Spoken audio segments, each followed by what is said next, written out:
Oh, well, everybody know who I want next. I want Terrence Crawford next. You're going to make that happen? Huh? You're going to make that happen? Oh, definitely. That's the fight that I want. That's the fight everybody else want. Like I said, I'm going to get these straps that I'm going to go over there and take his shit too. All right. Errol, congratulations. Terrific fight this evening. Thank you, man. Down. Strap season. I know what time it is, baby. Terrence, I'm coming for that motherfucking belt. All right.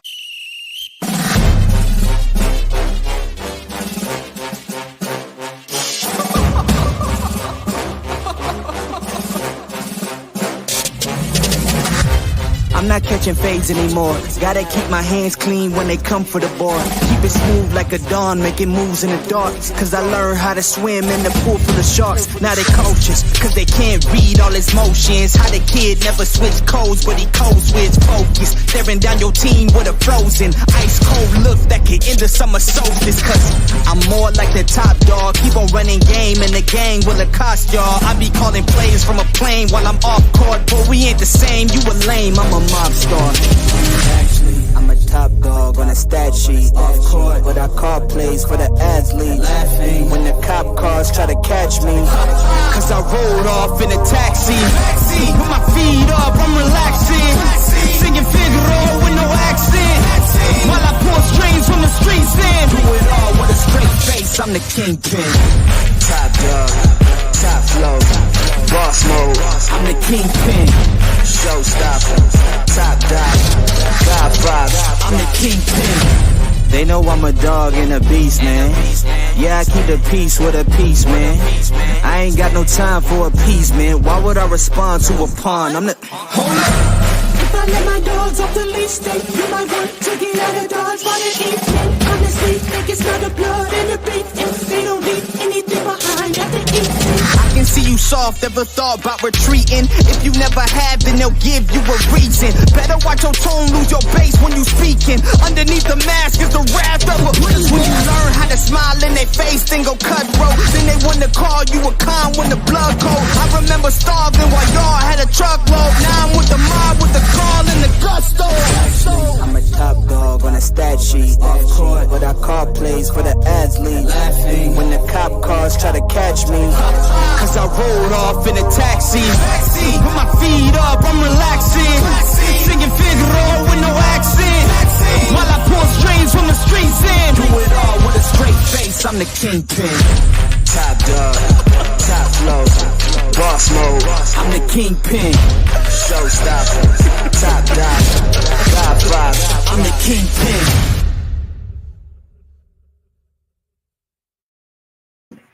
A lot of craziness going on with the rematch of Bud Crawford and Errol Spence Jr. Let me see. I'm talking about they're trying to bury this fight. They're trying to put Errol Spence Jr. behind Bud Crawford. Bud Crawford camp, they don't want to fight this rematch. And, you know what I'm saying, it's funny because everything that, you know what I'm saying, you think, you know, you be thinking about in your head, you know what I'm saying, it just comes out. They just say it, you know what I'm saying, oh, we hope Errol Spence Jr. don't sign this rematch so we could go and fight Canelo. That don't even make no sense. That don't even make no sense because, for one, Canelo already said he's not going to fight Bud Crawford. So how does he have this delusional dream that he had, like Canelo said that he was going to accept the fight, is what I'm saying. Or he's making all these weird different excuses of why not to talk about the rematch. He's trying to make that little victory that he got from a weight drain Errol Spence Jr. last, you know, by disrespecting him, by looking past him. You know what I'm saying? A lot of his fans are talking, you know, saying, pushing an agenda to say that they don't even want to see the fight. You know what I'm saying? A lot of fans, I've been seeing that a lot. I've like been reading the articles and going to different forums, and they're talking about they don't want the rematch. It's a waste of time. And I'm just like, what? I mean, you know, of course we know what kind of fans they are, but it's just another way to add petty insult to to Errol Spence Jr. I do believe, because I'm just like, listen, like this don't make no sense. I was like, okay, the man already signed for the rematch, so why are they acting like he need to move on? So, you know what I'm saying? So I'm like, what? They do know that they're signed for a rematch. It's almost kind of like when Tyson Fury beat Deontay Wilder, right? And they didn't want that rematch, but yet this is the same shit that Tyson Fury pulled when you know, saying trying to get Wilder back in the ring. But see what it is, I'm gonna tell y'all what it is, and it's just like, and I know y'all see it because we watch boxing. Fury, you know what I'm saying, he has to get everything lined up. He has to get all the juice, all the things that gave him the advantage in the fight to give him the boost, you know what I'm saying, to prepare for Wilder. And his daddy was crying so bad. His daddy was crying so bad. I'm talking about he was going all out, if y'all remember. The shit was pathetic. It was like, what's going on? And at that time, Fury was getting beat up in the ring by Jared Anderson. And we see where Jared Anderson needs some work, right? So Fury was getting beat up by Jared Anderson in the ring. So his dad's like, oh, no, it's a conspiracy. You know, the Americans, they're going to do something to my son and everything. And they cried, bitch moaned and complained until he got over there to England, right? So he got out the reach of Ada. He got out the reach so they could go fix him up. You know what I'm saying? And he could get to what he needed to get to prepare to get the advantage over Wilder. And I don't know why people don't see, because I had called it. You know what I'm saying? I had called it right over here on Pool Kind of. I said he's gonna try to get home, and this was before his daddy started crying. This was before his daddy was started crying. I said he gonna have to get back to England. That's the only way he gonna be able to get access to that stuff. You know what I'm saying? Because people are watching them over here. You know what I'm saying? People want to test them over here. It's random testing over here. So he had to get back to his country. And that's what his daddy did. Reached out and did a rescue move and got him up out of here so he could get fixed up. And Terrence Crawford, he's the same. You know what I'm saying? He's the stalling tactics. You know what I'm saying? Talking down on the fight is not necessary. Oh, it is necessary, brother. Oh, it's necessary. When you sign a rematch, you know what I'm saying, there's no way up out of that. You know, unless you just retire or something like that. You know, because you don't want to fight Keith Thurman, right? You don't want to fight Jerome Bucenis, who is your mandatory, your IBF mandatory. So what are you talking about, bro? Yeah, nothing come out of that camp makes sense but a bunch of propaganda and gaslighting. You know, I'm not even talking about his fans because they fans see it. It's embarrassing. You know what I'm saying? You're supposed to be undisputed champ. He talking about this Steve Nelson guy talking about Boots is a talented kid, but he don't have the following to fight Bud Crawford. What are they talking about following? He don't have what? When did anybody need a following to fight Bud Crawford? When did you ever need a following to fight Bud Crawford? You know what I'm saying? What it is he's a threat, and they don't want to open Bud Crawford up to a threat. That's about it. Talking about he don't fight for legacy no more. So people, what he said. He says people are like he's ducking, and you're talking about a guy that fights for a living, that has been fighting since he was 7. He said Bud's not fighting for legacy anymore. He already did that. It's about the bag. It's always been about the bag. It has always been about the bag for Bud Crawford. And that's partly why, you know what I'm saying, his, you know, people criticize him, you know, because he's not about the spirit of the sport. He never been. That's what Bob Aaron told us a long time. All those years ago, he said Bud never asked for an Errol Spence Jr. fight. He only asked for what the biggest bag was, you know what I'm saying? And that's why he stayed at top rank, so he could make some easy money without having to take any risks. I hope people see this. You know, you see how he already shut down the possibility of fighting Keith Thurman, who's ready to go right now, by the way. He's ready for that fight, you know. Forcing everybody to fight everybody else while he stays aloof. That's what he did before. This is exactly what he did before. Shoot out a whole bunch of excuses to why he can't fight the current fighters while trying to act like he's looking for bigger and better things. You know, like, I mean, is he really going to go up to 154 and try to fight champions up there? No, he's not. You know what I'm saying? He's going to do what he always do. He's going to sit back. He's going to sit back and see what's the path of least resistance. You know what I'm saying? That's what he's going to do. And he's not interested in this damn rematch, even though he signed up for it, which is strange. Well, I ain't going to say it's strange because, you know, Bud Crawford moves like this, you know, and he's got writers out here that's backing this crap. You know what I'm saying? He says, he's talking about, and then another thing was they were implying that people jumped from Errol Spence Jr. to Jerron Boots Ennis, you know what I'm saying, who want to see Crawford beat.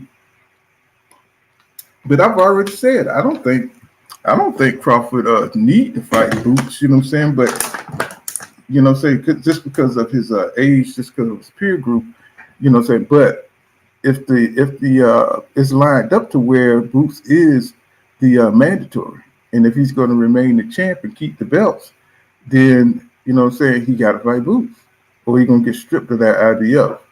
That's what I'm saying. I don't think that Crawford has to fight him like it's a must just because he's old dude and he's up there with Keith Thurman and he's up there with the Danny Garcia. You know what I'm saying? His class is passed. But if you're gonna remain the undisputed champion, you know what I'm saying, and you want to keep the belts, then you got to fight Boots. Yeah, and we all know this, and they know this. But they keep putting out these disclaimers. I'm gonna call them disclaimers. That's what they keep putting out here. You know what I'm saying? So that, you know, like when they said they're gonna say you will weight train when I fight you, because that's your plan. You know what I'm saying? They put these prefectors out there, you know what I'm saying, and tell you exactly what they're gonna do. You know, right here, talking about the rematch with Spence, talking about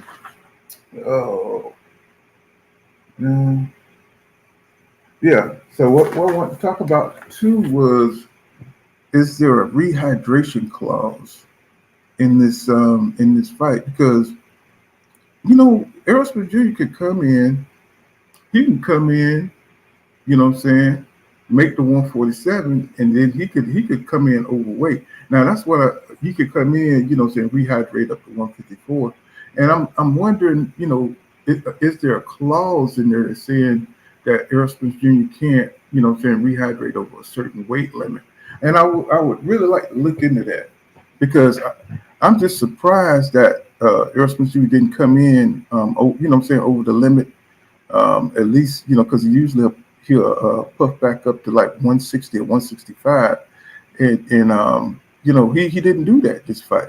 So I'm wondering if there's like a clause in the way he can't rehydrate, you know what I'm saying, over 10 pounds, or you know what I'm saying, or he can't rehydrate over 147 or something like that. It has to be, you know what I'm saying. But you know, Bud Crawford, them, they really don't want this damn fight, man.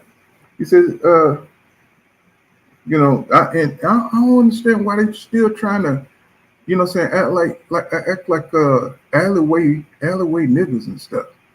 You know what I'm saying? It's like they act like they're just so vindictive. He's so hurt that, you know what I'm saying, nobody's like really giving him, you know what I'm saying, like the ultimate respect, you know what I'm saying.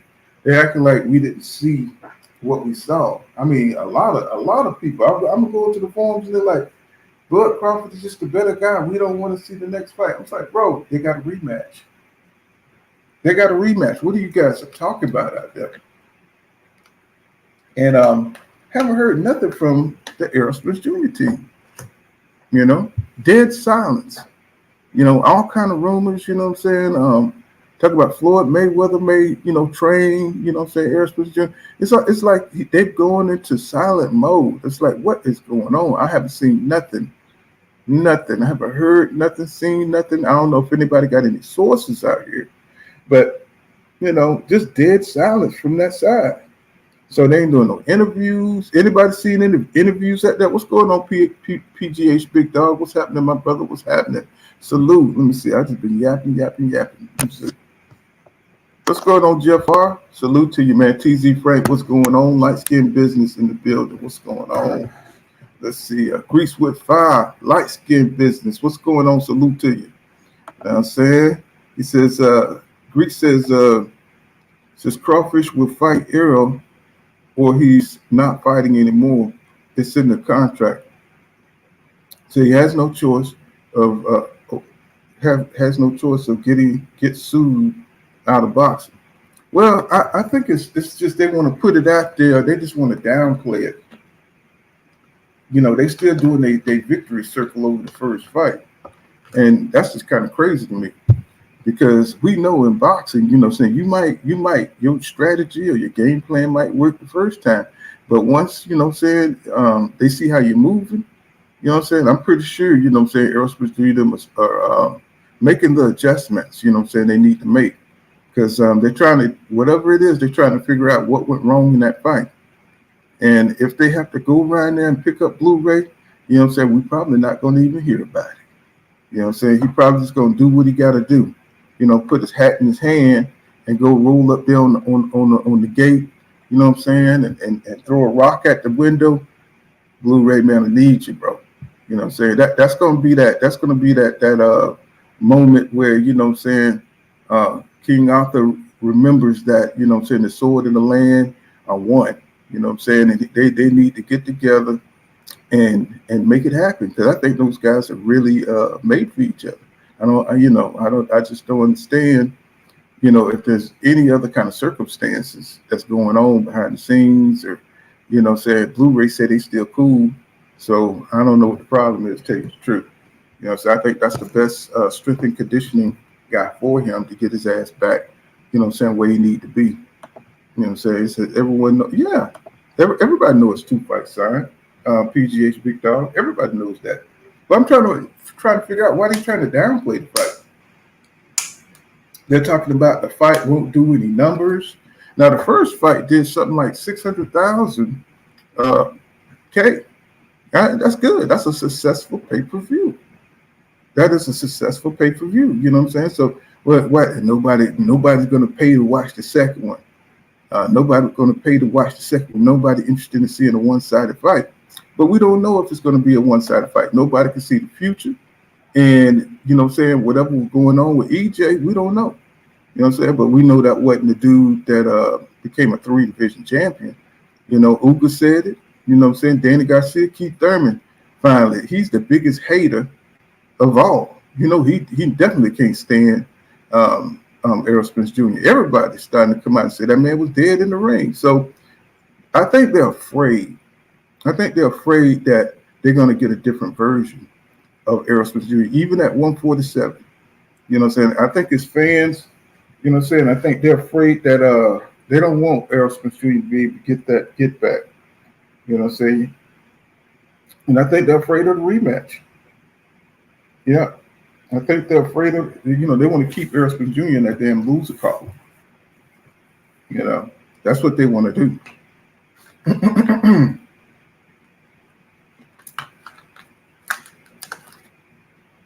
So, you know, if you get a shot to redeem himself, you know, I mean, think about it.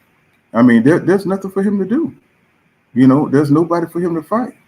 You know, he's already boxed himself into a corner by putting out that stupid ass tweet, you know, talking about Danny Garcia. Well, Danny Garcia is going up to 160 anyway. So what is he really talking about? You know, you got to fight on the line right now. You know, you don't want to fight Jerome Bucenis. You don't want to take no risk. We already know that. We already know what kind of champion that Terrence Crawford is, right? So why are you talking? Why are you saying these things? Canelo don't want to fight you, bro. If you're talking about retirement, go ahead and talk about retirement. You know, I mean, who else is going to fight you? There's no easy touches. You know what I'm saying? There's no easy way out. You know, there's no easy way out. Like that Rocky song, there's no easy way out. You got to go out here and fight, bro. That's what champions do. That's what champions do. You gotta pick your poison. You know, retire.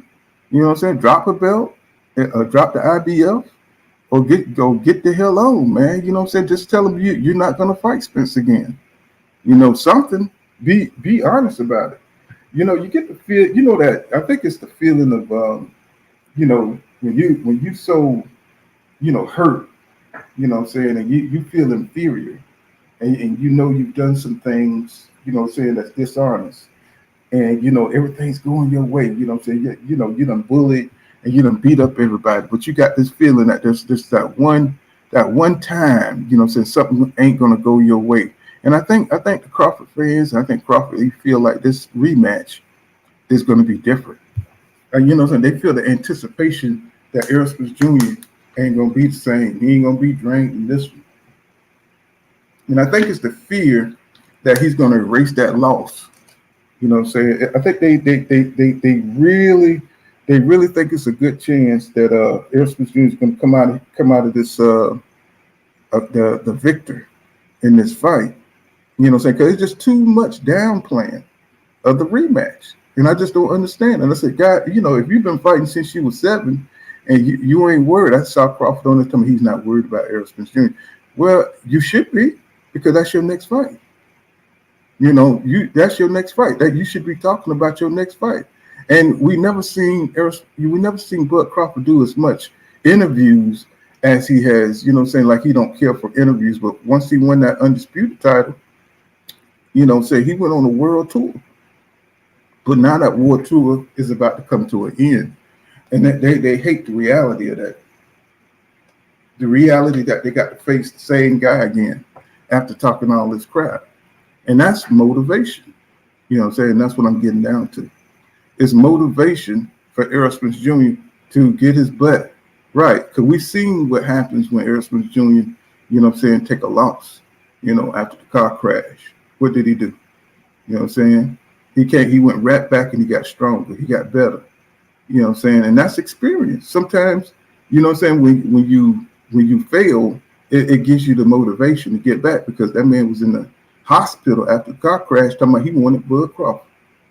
You know what I'm saying? He was telling Al Heyman, I won't get me Bud Crawford. And the man wasn't even healed yet. So it's motivation. That man, that motivation got him back on his feet to beat Danny Garcia and Ugas, he should have fought Terrence Crawford right after that instead of having that 16-month layoff. And I see some things where people was talking about 16-month layoff is normal. He had a 9-month layoff between Kell Brook and fighting him. He had a 14-month layoff after the crash. So they're talking about he's used to these layoffs, but he's getting older though. And he's having wars in the ring. See, that they're not telling you the nuances of it. The nuances of it is, he's used to layoffs, but as you get older, you know what I'm saying, it affects your sharpness, it affects your ability in the ring, and then once you get closer and closer to not being able to boil down at 147, you look like, you know what I'm saying, you look weak in the ring. You know what I'm saying, because it's time for the next weight class. We see what Virgil Ortiz looked like. Virgil Ortiz had already moved up to 154 because he was, you know what I'm saying, his body was shutting down on him. You know what I'm saying? So Errol Spence Jr. already knew what the deal was. You know what I'm saying? So, you know, he was a fool to even give this man an opportunity to fight at 147. I don't care about undisputed. I want to see this man fight, you know what I'm saying, at his best, the best version of himself. Now, you know what I'm saying, he's opened himself up to this. Now he's going to have to, you know, eat all this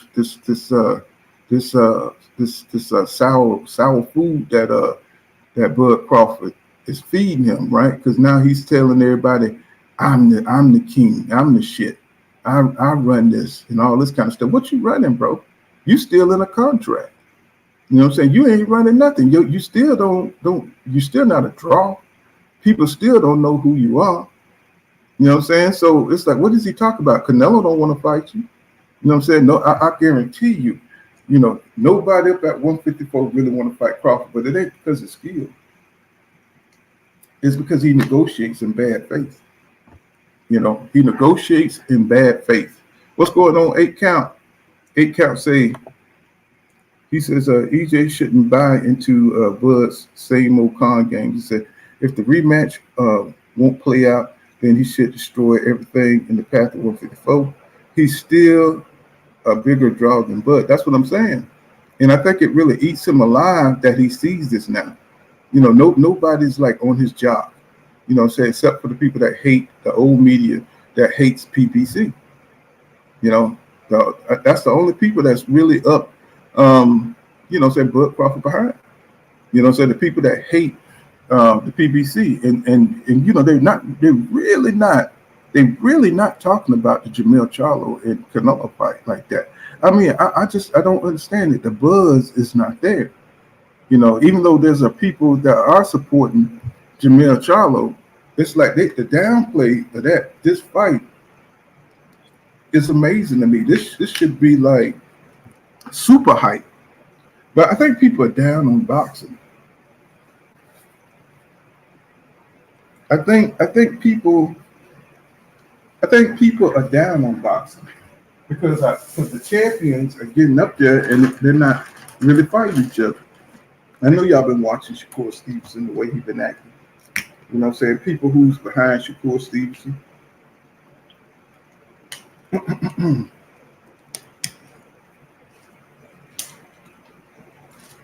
and nobody hates Shakur Stevenson.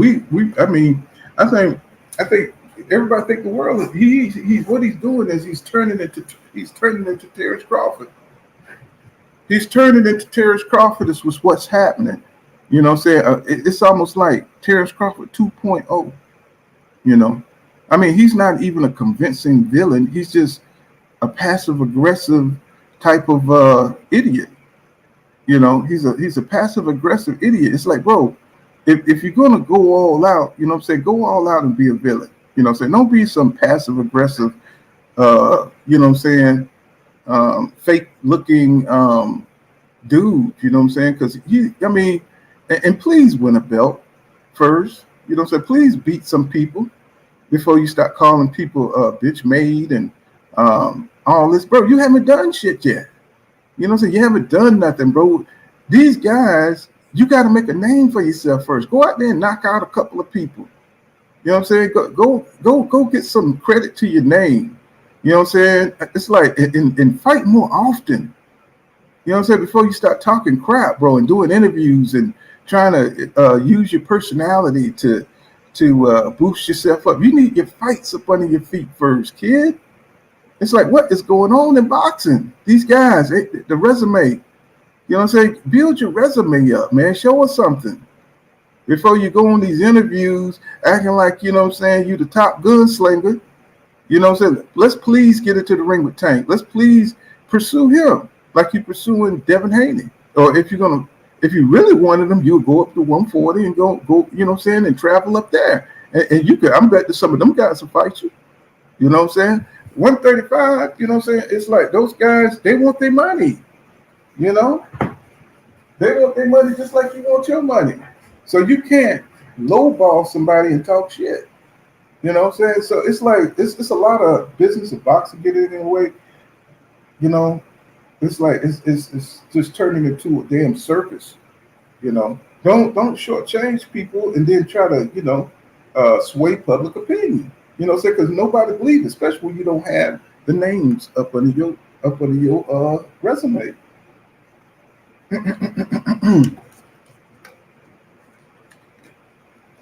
And it just looks crazy to me, y'all, because when we saw fighters, they always built their names up first by fighting good fights. By putting names up under the, say, oh man. Who is this guy, Floyd Mayweather, man? He's just killing people, man. He's going to fight Oscar De La Hoya, right? So, he's knocking out everybody. He's beating the hell out of everybody, man. So, it's like I don't see that today. What I see them fight a couple of goddamn names, not even names, just a couple of dudes that nobody know. Then all of a sudden they the shit. Like I'm looking at William Zepeda, he beat some what's his name? Macerdo Gasta or whatever. Now he's talking about he won't who was it? Shakur or not Shakur, but Tank or whatever. He want to talk. No, he want Devin Haney. That's what it is, bro. Who is that dude you beat? You know what I'm saying? And not that I mind that the fight happened. It's just like, bro, y'all got to keep fighting.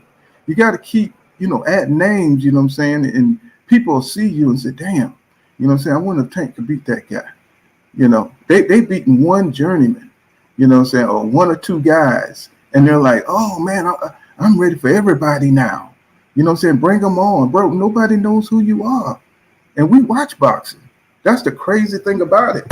You know what I'm saying? This shit is crazy, bro.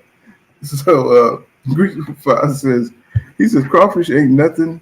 Says that dude is delusional and he has no fans. Bad 24 says he didn't have a following for Errol to fight Bud. Right. Yeah, and none of that stuff matter, man. That's just, to me, that's just propaganda. What's going on, John Kramer? He says, what's going on? Just trying to break down, bro. How are we looking at these fights nowadays? It's just, and I just think that they have a fear. They really don't want Crawford to take that risk. That's why they put it back at 147, because they think it can drain Errol Spence Jr. have another bad performance. And they even admit that. They even admit that. Now, I don't think it's nothing personal. You know what I'm saying? I don't know why they talking about it's business. You got the power to put it where you want to. You don't want to give Errol Spence Jr. advantage. That's fine. You know what I'm saying? But, you know what I'm saying, that he's trying to prepare and give himself the best chance to go out there and have that same kind of performance, that one-sided performance. And I just think as a champion, that's weak. You know what I'm saying? That's weak. Because you had a hard time, because Bud Crawford had a hard time making the weight too. So who knows, who's to say that he's going to go out there and he don't have a damn bad night. You know what I'm saying? He go out there and get his ass decimated by Errol Spence Jr. Then what they're going to say? They're going to have egg on their face. Yeah. And I think this is really going to motivate Errol Spence Jr. I think that's why he's been quiet. I think he's been trying to work to get, whatever it is he need to work on. You even got Jerron Bruce Ennis talking about, inspiring Errol Spence Jr. Like, he don't want that. Like he's gonna go in there and just destroy Errol Spence Jr. If you hire a sparring partner, right? If you hire a sparring partner, they're not gonna come in there and destroy you because they're getting hired to do some work. It ain't like it's a fight unless say you're just gonna come in there and just do what you want to do.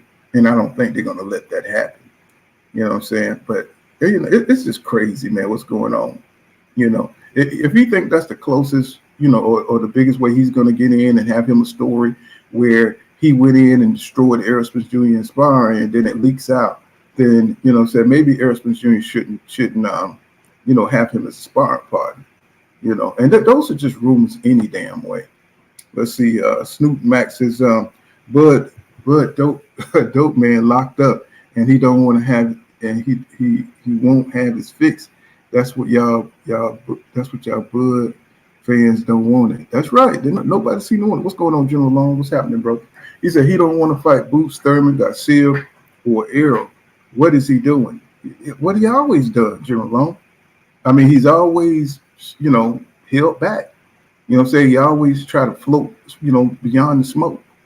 And he act like people don't see it. And he always putting out these messages like this, closing off Keith Thurman, by calling them hoe ass niggas. Y'all hoe ass niggas, y'all go fight each other like y'all did before. No, nigga, they tried to fight you too. You know what I'm saying? That's the biggest thing that I don't understand. It's like they act like we wasn't here to watch negotiations, like when Danny Garcia wanted to negotiate for more money for the fight, or Keith Thurman talking about he asked for $10 million, he priced himself out. Nigga, you price yourself out in everything. You ain't special. Why is it pricing out for Keith Thurman to ask for $10 million? They're used to making money over at the PBC because they're independent contractors, right? So you're going to ask for the most money that you can to get the fight because, you go in there, you get beat up or you get hurt. You know what I'm saying? You got money. So, that they're talking about Danny Garcia, saying he wanted $90 million at the time or something. And of course, Bob Arum being cheap, you're not going to be able to make those fights with Top Rank, right? Because they're going to lowball you. If you say $9 million, they're probably going to offer you, and something crazy, 1.5. And Danny Garcia, I mean, he's looking at that like that ain't crap. So they could use that and say, oh, say I offered you something and y'all ducked it, right? But I'm tired of that, man. I'm tired of that. I'm looking at Shakur Stevenson. He's following the same blueprint. He wants to make the majority of the money. You know what I'm saying? I mean, but these guys are putting their reputation on the line too. Frank Martin, they have already saying that Shakur Stevenson is the draw over Frank Martin. How? This is his his second fight at 135. How is he a bigger draw than Frank Martin? You know what I'm saying? Frank Martin has a bigger win than Shakur Stevenson at 135 than your boy Shakur Stevenson. You know what I'm saying? Because he fought Michael Rivera up at 135. He beat what's his name? Moraine Jackson, whatever that guy name was. He's a good fighter. You know what I'm saying? We haven't seen Shakur's fighting people from Japan. You know what I'm saying? He's fighting people, from the third tier. Wrong, right? And he want all this respect. You know what I'm saying? But if you're gonna get the names, you got to pay them. You know what I'm saying? You got to pay them. And I'm tired of the pump faking, bro. You know what I'm saying? And I'm tired of the fake news out here. Frank Martin's bitch made, and it ain't even a PBC thing. He's still over there top rank, man, talking crap. So he already know he's gonna fall. He's turning into Bud Crawford, and that's what I'm afraid of. And it kind of give me the vibes of, when Bud Crawford had the belts, and he was standing beside Bud Crawford. It's kind of like, y'all remember when T.O.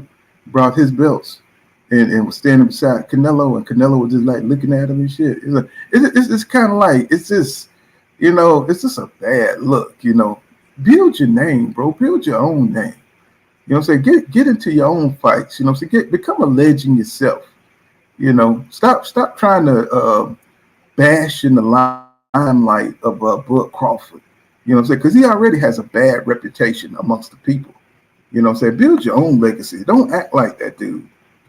You know what I'm saying? I just think that's a bad influence for Shakur Stevenson, because he coming out wrong. I seen videos where they're talking about they hate Shakur and Bud Crawford. There's a reason for that. There's a reason for that. You know what I'm saying? Because it's rubbing off on Shakur. Whatever reputation that Bud Crawford, how he moves, it's a bad look, man. Shakur needs to, build his own legacy. You need to get away from Bud Crawford. I do believe that. He says, Bud will lose both fights if he fights EJ again. EJ is going to beat the brakes off of Bud next fight. I do believe that, Snoop Man. You know what I'm saying? He says Bud cheated last fight and his mojo is gone. It's dwindling and diminishing really fast.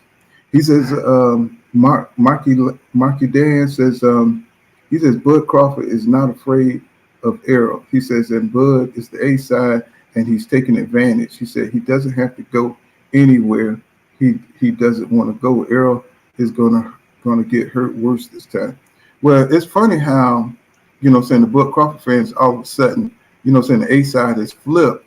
They were all about what Bud was doing, walking away from negotiation, stretching out, the fight a year after they're supposed to be. See, because they was afraid that Errol was going to be ready.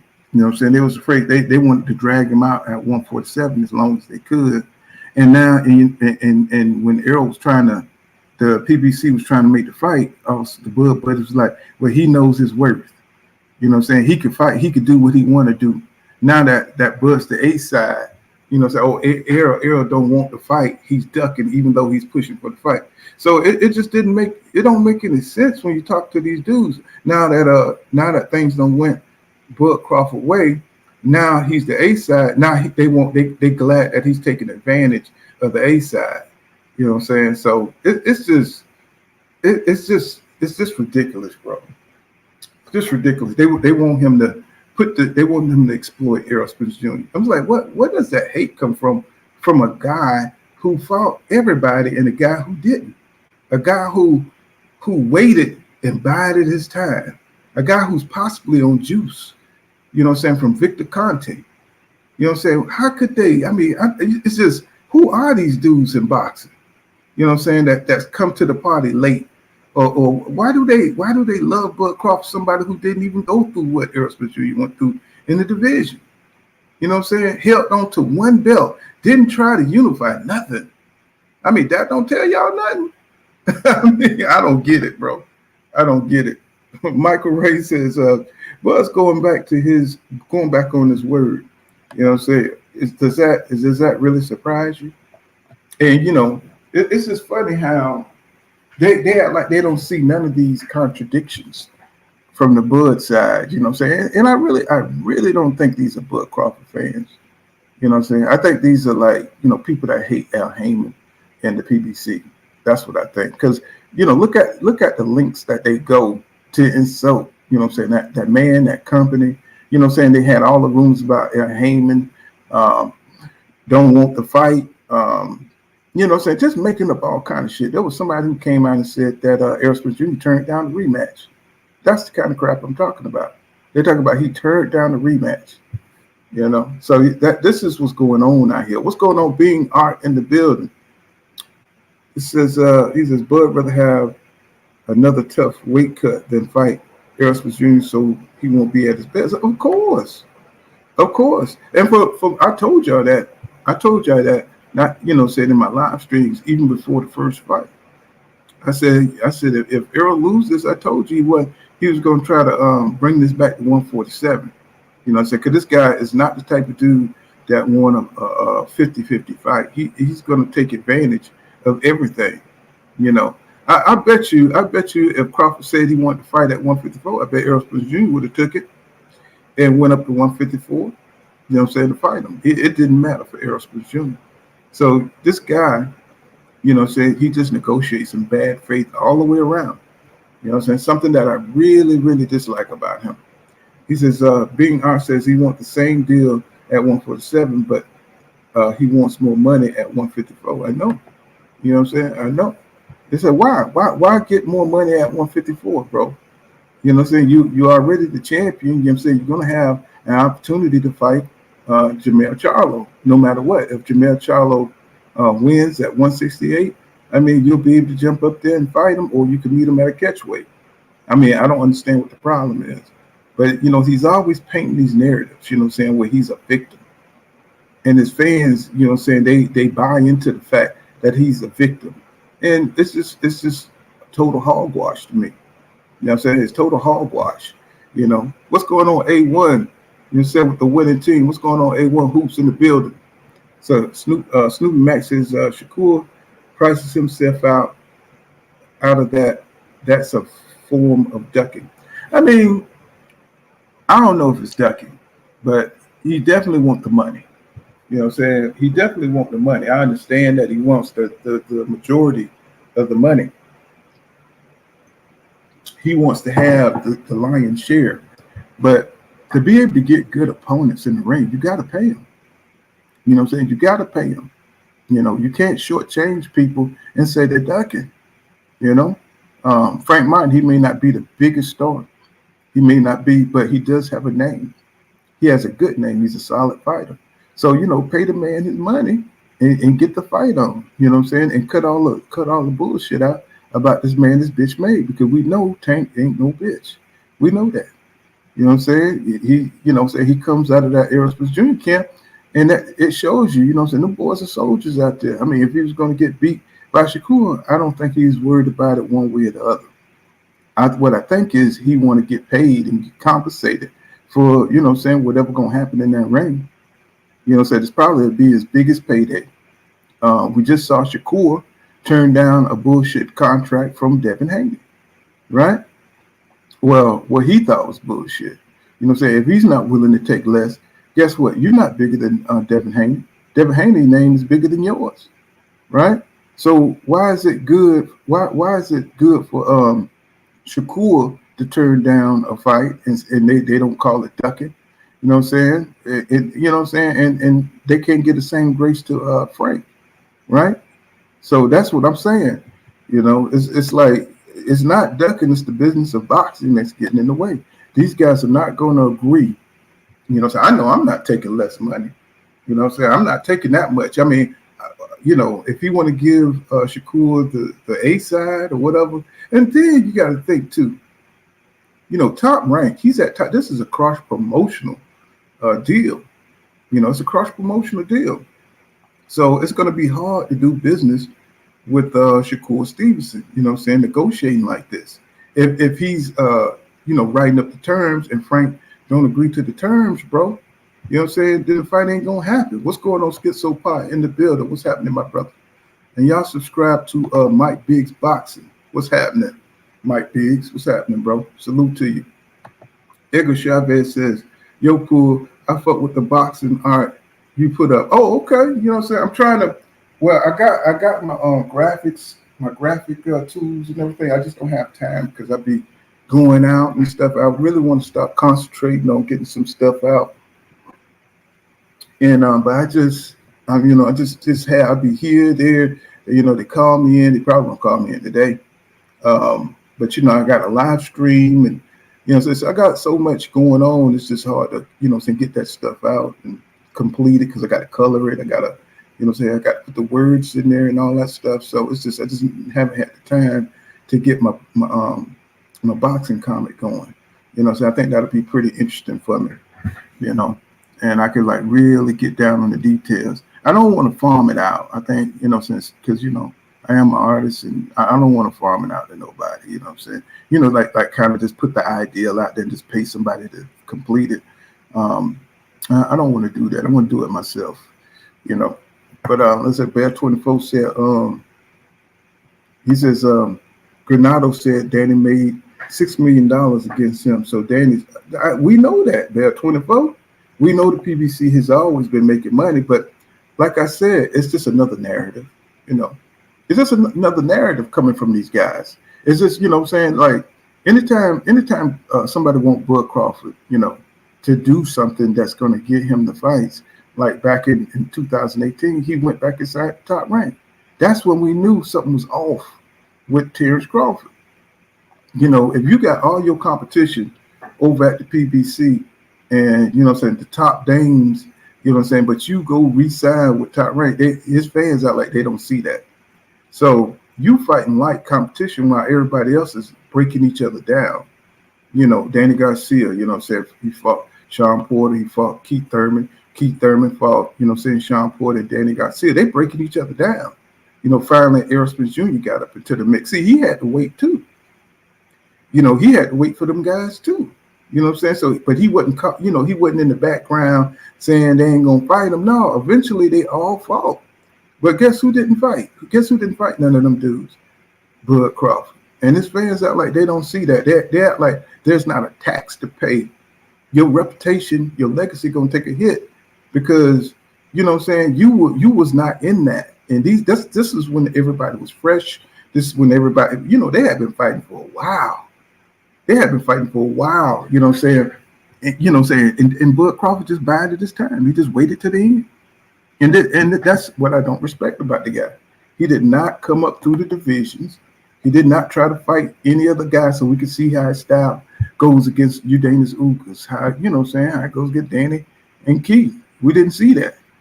So he want to come up at the end, you know what I'm saying, after everybody done ran a 25-mile marathon. Everybody broke down. Everybody at the end of their career, here he come. You know what I'm saying, here he come. You know what I'm saying, he the best in the division. He fights a broke down Sean Porter. He fights a broke down Kell Brook. You know what I'm saying, headed out the damn sport. You know, and I don't respect that, bro. I just don't. You know, good fighter, he got skills, but you know, he just don't have the heart, you know what I'm saying, that it took to get in there with everybody. He said, exactly, Buzz need to give that man his rematch. Yeah, and you know, I think he will, but I think he's trying to do another drag out. I think what he want to do is try to keep, you know what I'm saying, so much drama going on. You know what I'm saying, to keep so, you know, what you call it, he want to keep the suspense going where you don't know what he's going to do. He want to keep eyes on him as much as he can because he got the victory over Errol Spence Jr. You You know what I'm saying? He's kind of like he thinks like a teenager. You know what I'm saying? If you think what a teenager would do, then you probably could figure out what Bud is going to do.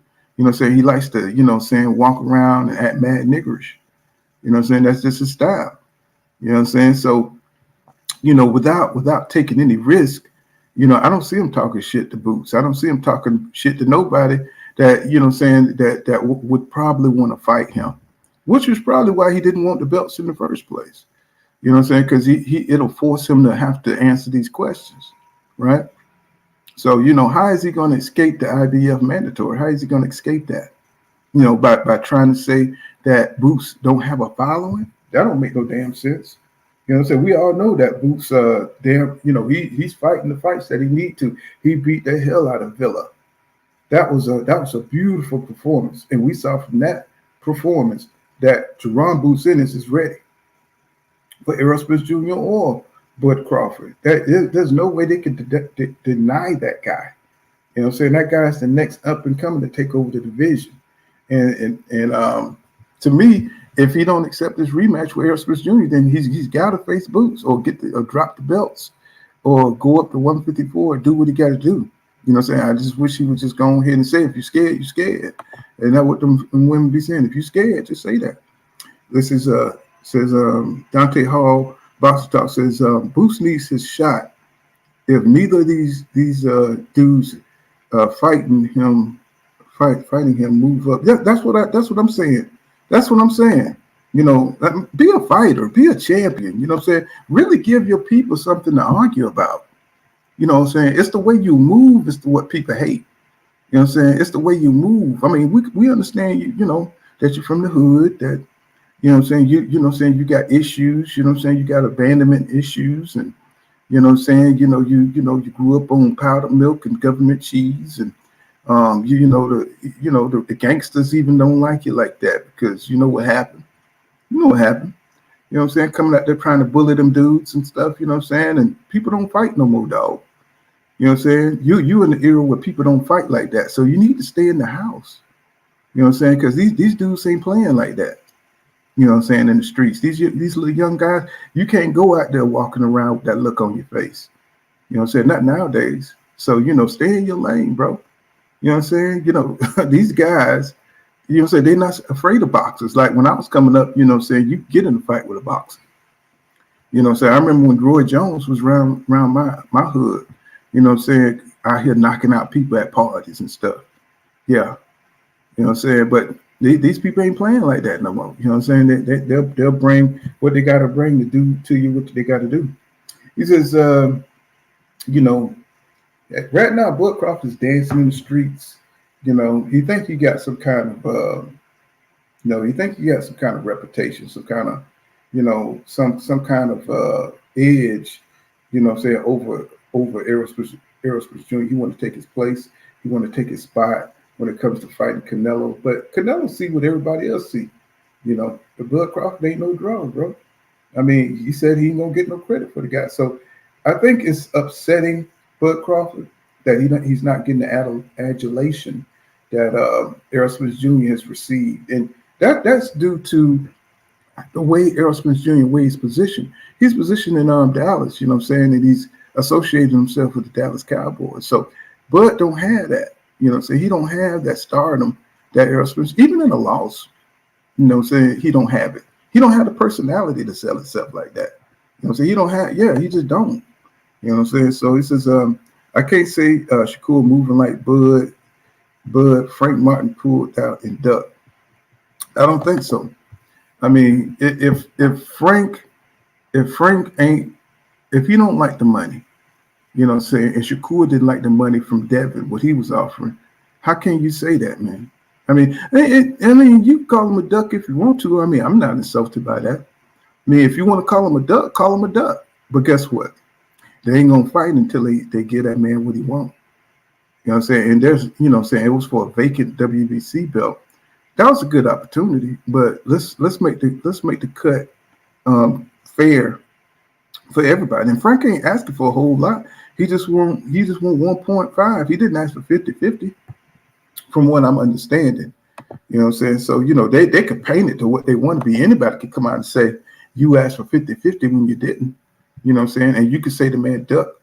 That's cool, but what does that mean? You know what I'm saying? Does that mean, do you actually mean, let me ask you this. Do you think that Frank Martin is afraid of Shakur Stevenson? Does that make sense? That's what you want to believe? After what we've seen in boxing, do you think that Frank Martin is afraid of Shakur Stevenson? Shakur Stevenson ain't a knockout artist, bro. I mean, he ain't somebody that's just going to come in there and rearrange your face. He's not somebody that's going to come in there and knock you out, bro. You know what I'm saying? So he's a boxer. He's a pure boxer. It's kind of like, you know what I'm saying, somebody being afraid of Devin Haney. Devin Haney ain't going to knock you out. He's going to box you. Why would Frank be afraid of that? You know what I'm saying? Frank is the one with the power. You know what I'm saying? He's the one with the explosiveness.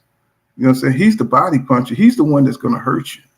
You know what I'm saying? Somebody like that, a fighter like that, you know what I'm saying? And I'm not saying like he'll beat Shakur Stevenson or nothing like that, but this assertion that he ducked Shakur Stevenson, who is not scary at all. You know what I'm saying? The boy got dimples. You know what I'm saying? The boy got dimples. So why would you be afraid with somebody with a cute dimples in their face? You know, I just think that the business of boxing, you know, rears its ugly head again, and I think that's what happened. You know what I'm saying? I just think that Shakur, you know, he's just trying to make a lot of noise. You know, and I see Keyshawn Davis right behind him with the same crap, with them bucking eyes and stuff. You know, so I'm surprised he haven't jumped. I'm surprised he didn't jump on the mat with Bud Crawford and start talking crap. You know, saying with them goddamn dreads, you know, shaking everywhere with them bucking eyes and stuff. I told you, we'll be there as Spence Jr. ass. I told you. You know what I'm saying? I'm surprised he ain't do that. You know, but they really reveling in this victory. But there's a rematch coming, and it's highly anticipated. You know, even though they're trying to downplay it, like everybody's trying to say like it's just, you know, don't get excited. And yeah, it's an uphill battle for Errol Spence Jr., but I think it's motivation. You know, I don't know what I wish I knew what was going on in that camp right now. Bear 24 says, not only that you see how Shakur was able to tell you how much other fighters made, so these fighters know what people are making. So Bud was just playing stupid when with his fans with these guaranteed PS. What's going on? Willie Williams in the building. What's going on, my truck driver brother? He said, what's up, Pools? He says, been a while, bro. He said, you can understand grinding, bro. He said, I'm still man down. He said, big fish forever. F. Crawford. Yeah, you know what I'm saying? It's that ghetto snipe. It's that ghetto snipe ass mentality. I'm trying to tell you, man. The man is like that nigga that's walking around with his pants half off his ass. He got a Black and Mild and he's got a 40 and he's smoking weed and he's talking shit, and you know what I'm saying? That's what Crawford represents. You know what I'm saying? Even though, you know what I'm saying, he's a professional, you know, but he's not really acting in a professional manner. You know, they're saying that like he cold-blooded. You know what I'm saying? Just, you know, he don't care about nobody but the people in his circle. That's all he cares about, you know. So what is he gonna do if there's no more juice in the jar? If there's no more juice in the can, what's gonna happen? You know, does he still have the benefits of the effect of the snack program?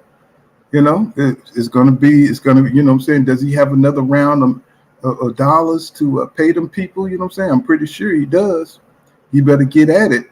You know what I'm saying? Because I do believe Errol Spence Jr. is going into the hyperbolic time chamber on his ass. That's what's fit to happen. You know, Errol Spence Jr., you know, you can, you know, say if you beat a man like that, and that man got a lot of pride, you know, I don't care if it's at goddamn 135. I think Errol Spence Jr. is going to do what he got to do. Because, you know what I'm saying, this is his it moment. You know what I'm saying, to show, you know what I'm saying, what he got, man, as a champion. And so whatever he got left, he's going to have to put it on the line in this rematch. And that's why this fight is going to be good. That's why this rematch is going to be good. You know what I'm saying? That's why this rematch. Let me see. Mm-hmm. Let me see. I got a lag, y'all. Yeah, I just had a lag off my phone. Let me see. What's going on, 2 Cent Boxing in the building? What's happening? So, but I do believe we're going to see a whole different Errol Spence Jr. Can y'all hear me? Let me see, because I just had a phone call on my thing. It kind of messed up my headset. Let me see. Okay. Yeah, I had to cut that phone off. So yeah, that's what's going on, man. I just don't understand why Stevenson, can't be happy with the fight he got. I think Edwin Santos is going to be a handful for him. I mean, I think he'll beat him, but it's going to be a really good fight. We can't say that Shakur is going to walk through that. What if he go out there and get knocked out? You know what I'm saying? By Edwin Santos. Santos can box, man. That dude is a talent. That's a good name. That's probably that's just as good a name as Frank Martin. That's just as good a name as Frank Martin. So I don't know why he's so dead set. I don't know what it is about Top Rank and PBC. It's like they so dead set on shitting on PBC fighters. I just don't get it. I don't understand. And they know that Bob Arum ain't the best. So when it comes to cross promotions, he want all the money. So I don't understand why his fans or the people that support Shakur don't understand that. I mean, they got a long history. Top Rank got a long history of trying to lowball people.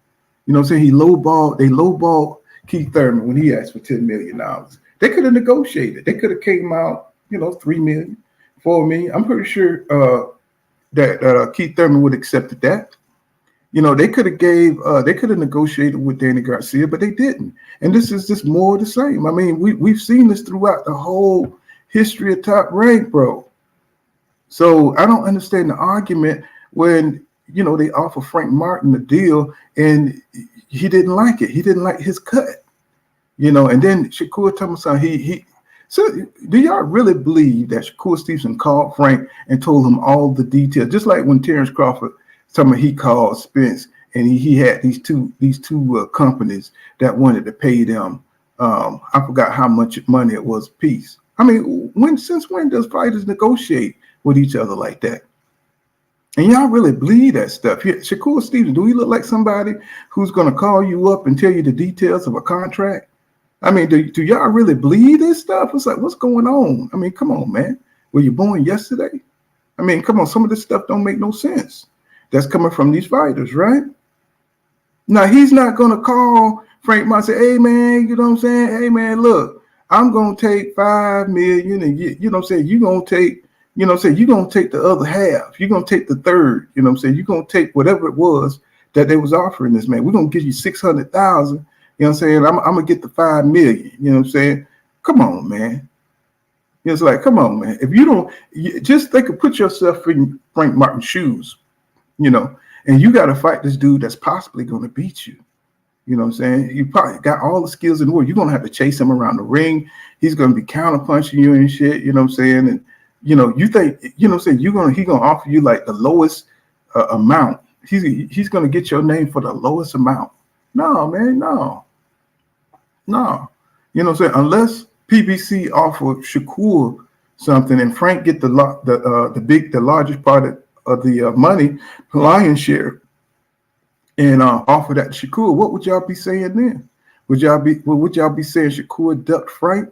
You know what I'm saying? If the PBC offered Shakur like the same deal that Shakur is offering Frank, would y'all be saying that Shakur ducked Frank Martin? Would y'all be saying that? No, y'all be saying no. They need to offer that man more money. That's what you'd be saying.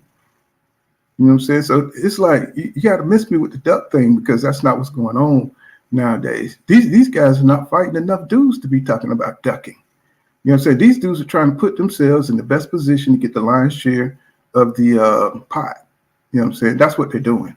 And they're trying to convince, you know what I'm saying, everybody that they the A side so they can abuse, you know what I'm saying, their opponents, you know what I'm saying, financially. That's what's happening.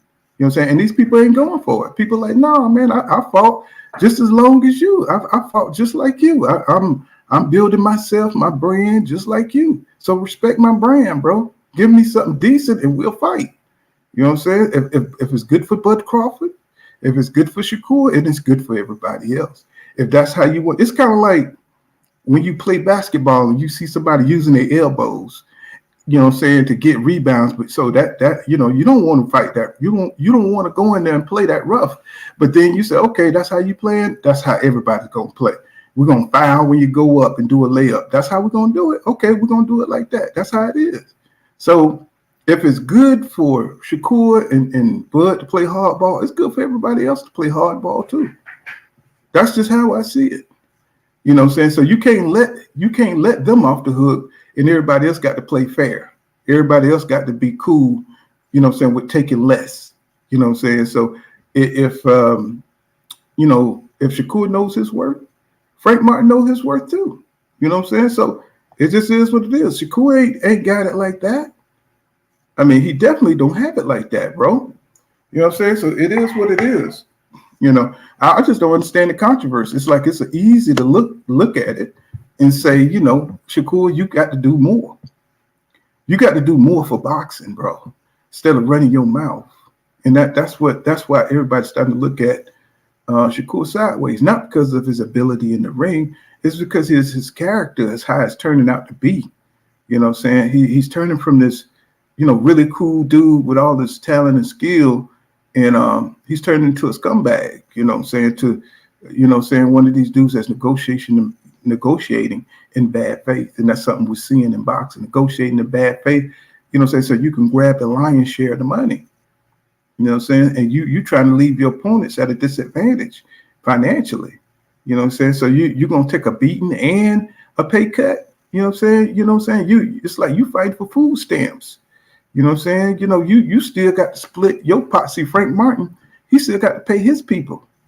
You know, and people were saying that about Shakur when Devin offered the 25%, but they were saying the 25% equates to the largest payday that Shakur ever had. So why not take the fight? And then you're fighting for the belts, right? So nobody's talking about that, right? Nobody's talking about that. Now, I don't hate Shakur, but I don't like the moves that he's making. You know what I'm saying? I don't like his attitude. I don't like the things he's saying about fighters that he know, you know what I'm saying, he know that deserve his respect. You know what I'm saying? These fighters are not moving like punks. These dudes are fighting all comers, you know. So when you there's really nothing for him to be, it's really nothing for him to be talking like that against Frank. Frank Martin is one of the coolest dudes. He's kind of like Errol Spence Jr. And maybe that's why they're doing this. You know what I'm saying? Maybe that's why they have this animosity. You know, they're trying to tear down the PBC, you know, because Crawford beat Errol Spence Jr. You could say Shakur beat his protege. You know what I'm saying? He beat the protege of Errol Spence Jr. So you got the top ranked fighters, you know what I'm saying, beating the PBC. You know, I could see a scenario like that. You know what I'm saying, where he wants to beat up his protege because, you know, he's in Errol Spence Jr. camp. I could see that. You know what I'm saying? I could see that. You know what I'm saying? What's going on, Murphy B? He says, psychological warfare. He says, just grimy. What'd you say? It's just grimy psychological warfare. I could see that. He says, top rank, give money to those he says, y'all can give money to those gyms. That's where the support comes from. There's a lot of stuff going on behind the scenes that we haven't seen yet. Charles Pickett says, salute Pool. He says, why can't people appreciate that Bud brings to the table inside the ring instead of how he maneuvers outside the ring? The man is special talent. That's what his fans want. You know what I'm saying? That's how we looked at him before he re-signed at top rank in 2018. Charles Pickett. That's how he had a clean slate. But then, you know, the way you move outside the ring, it's hard to support somebody. You know, it's like the villain in the story. You know what I'm saying? He's like the villain in the story. You know what I'm saying? When you see him doing dastardly things to get to the point, because the things you do outside the ring affects what you do inside the ring. If you juicing outside the ring, if you with somebody like Victor Conte, you with shady characters, you talking to Tyson Fury, you know what I'm saying, who's known to be on that what is called androgenone, something like that, androgenone. When you're talking to people who known cheaters, and you're talking to people with similar characteristics outside the ring, people who cheats, you know what I'm saying, you going over there to Dubai, you know what I'm saying, it's like, see, because this stuff, I do believe all this has been a plan to get by Errol Spence Jr. You know, all that, getting the trades to going overseas and all that stuff. I think he made those relations, and he has access to those resources now. You know what I'm saying? That's what this is all about. See, this dude, to me, it's a Machiavellian. It was a Machiavellian the way he got by Errol Spence Jr. And he planned to get by Errol Spence Jr., building up his body in the way that he did, you know what I'm saying, for 147, right? So to me, you know what I'm saying, it's a reason why he never got into the mix with everybody. You know what I'm saying? If he would have fought Keith Thurman back then, if he would have fought Danny Garcia, you know, oh man, this guy, that's what we'll be talking about, Charles Pickett. We'll be talking about how great this guy is. But y'all giving him a pass on that. You know what I'm saying? Y'all just picking it up from where he's coming in at. And that's the problem as a boxing fan, because traditionally, you know what I'm saying, when you have a champion that moves up, they fight the best in the division. And y'all don't want to talk about that. Y'all want to talk about it's only these narratives that these guys ducked him. And that's another reason why nobody liked him, because it's a fake. It's fake. You know what I'm saying? We was right there when they was trying to negotiate with Bud Crawford. And y'all just skip over that. Y'all just omit that by gaslighting. And nobody's here for it. We old school. Nobody here for no damn fake gaslighting shit. You know what I'm saying? It's like people want the real.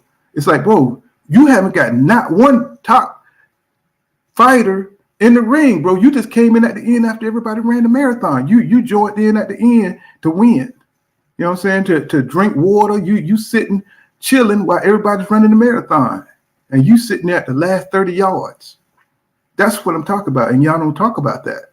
So yeah, I mean, yeah, it's great to have great skills and stuff once you've been out the fray. You know what I'm saying? It's like if you haven't been in the smoke, in the fire, and you know what I'm saying, breathing in the smoke and the fire, it's like you got fresh lungs because you outside. You know what I'm saying? And you trying to put it off on the people that's going through the damn fire and the smoke, and you trying to put it off on them that is their problem, that they didn't get you in the ring. Brett, stop.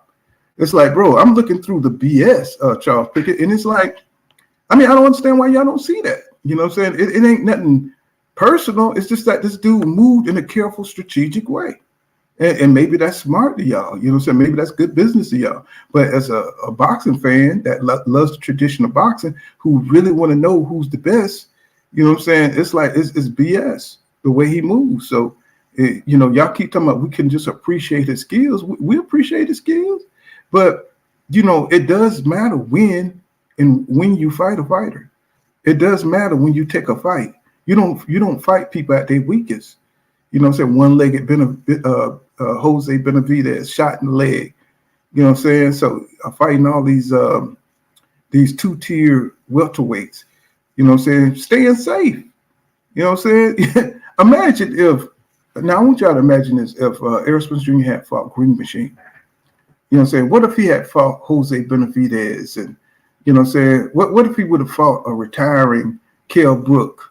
You know what I'm saying? Somebody who could barely make you saw what the weight drain looked like on Kell Brook.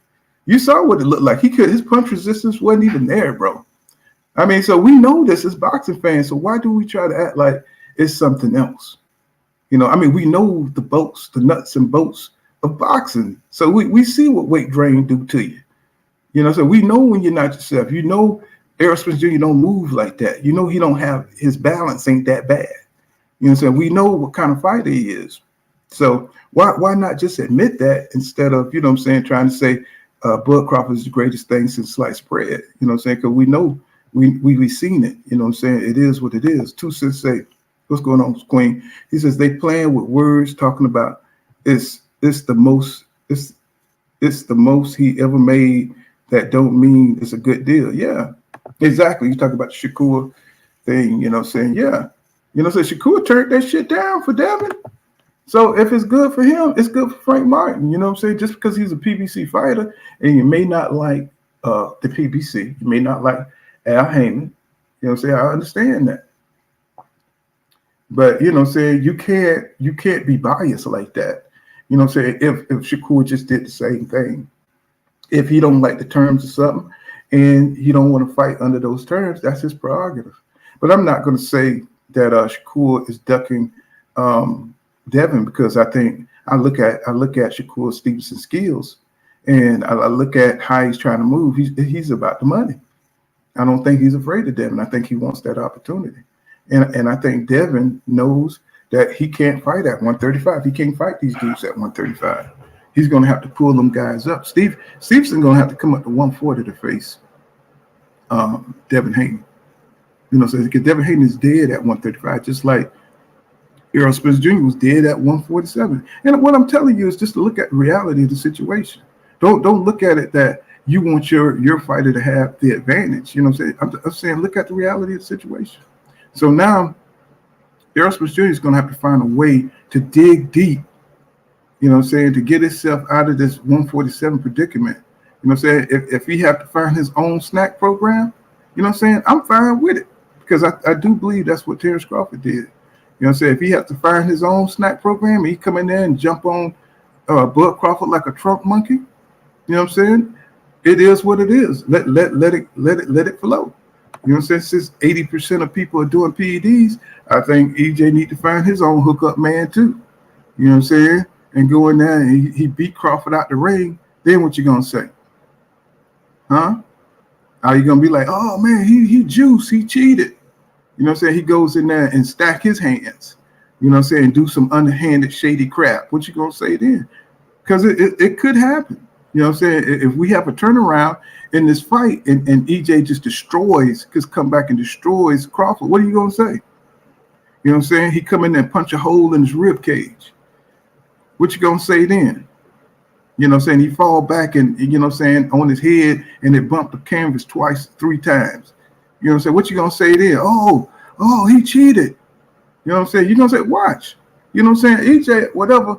I just hope he retools and come back way stronger than before. To be able to function at that weight. Because it's just, once you give, somebody who operates in bad faith, the A side is ugly. It's just an ugly situation. Look at how he moving. I'm the shit now. You just hate people with that kind of personality. I'm the shit now. It's like, this is my shit. I run shit now, right?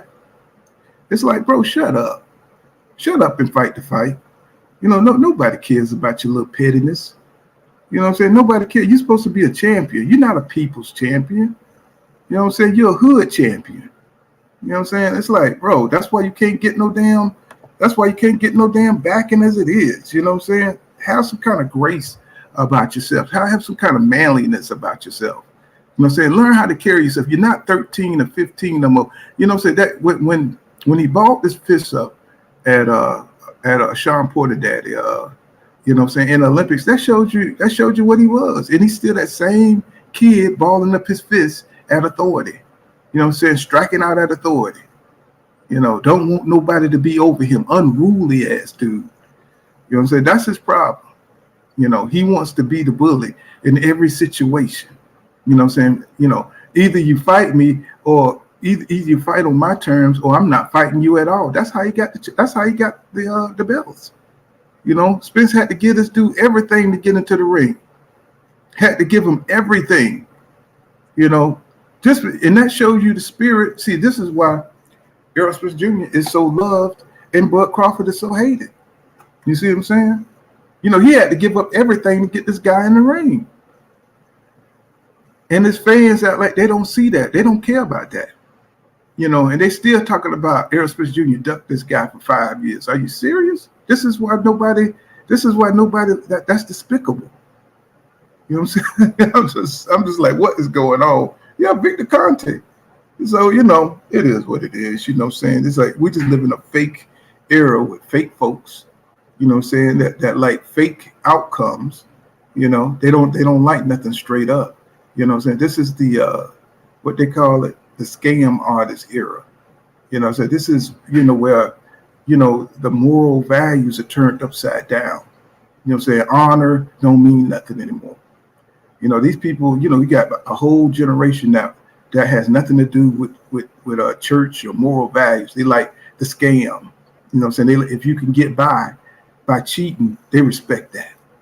You know what I'm saying? That's something that they respect. That's just there. You know what I'm saying? I'm just telling you. You know what I'm saying? I'm an old head, but you know, these niggas need Jesus.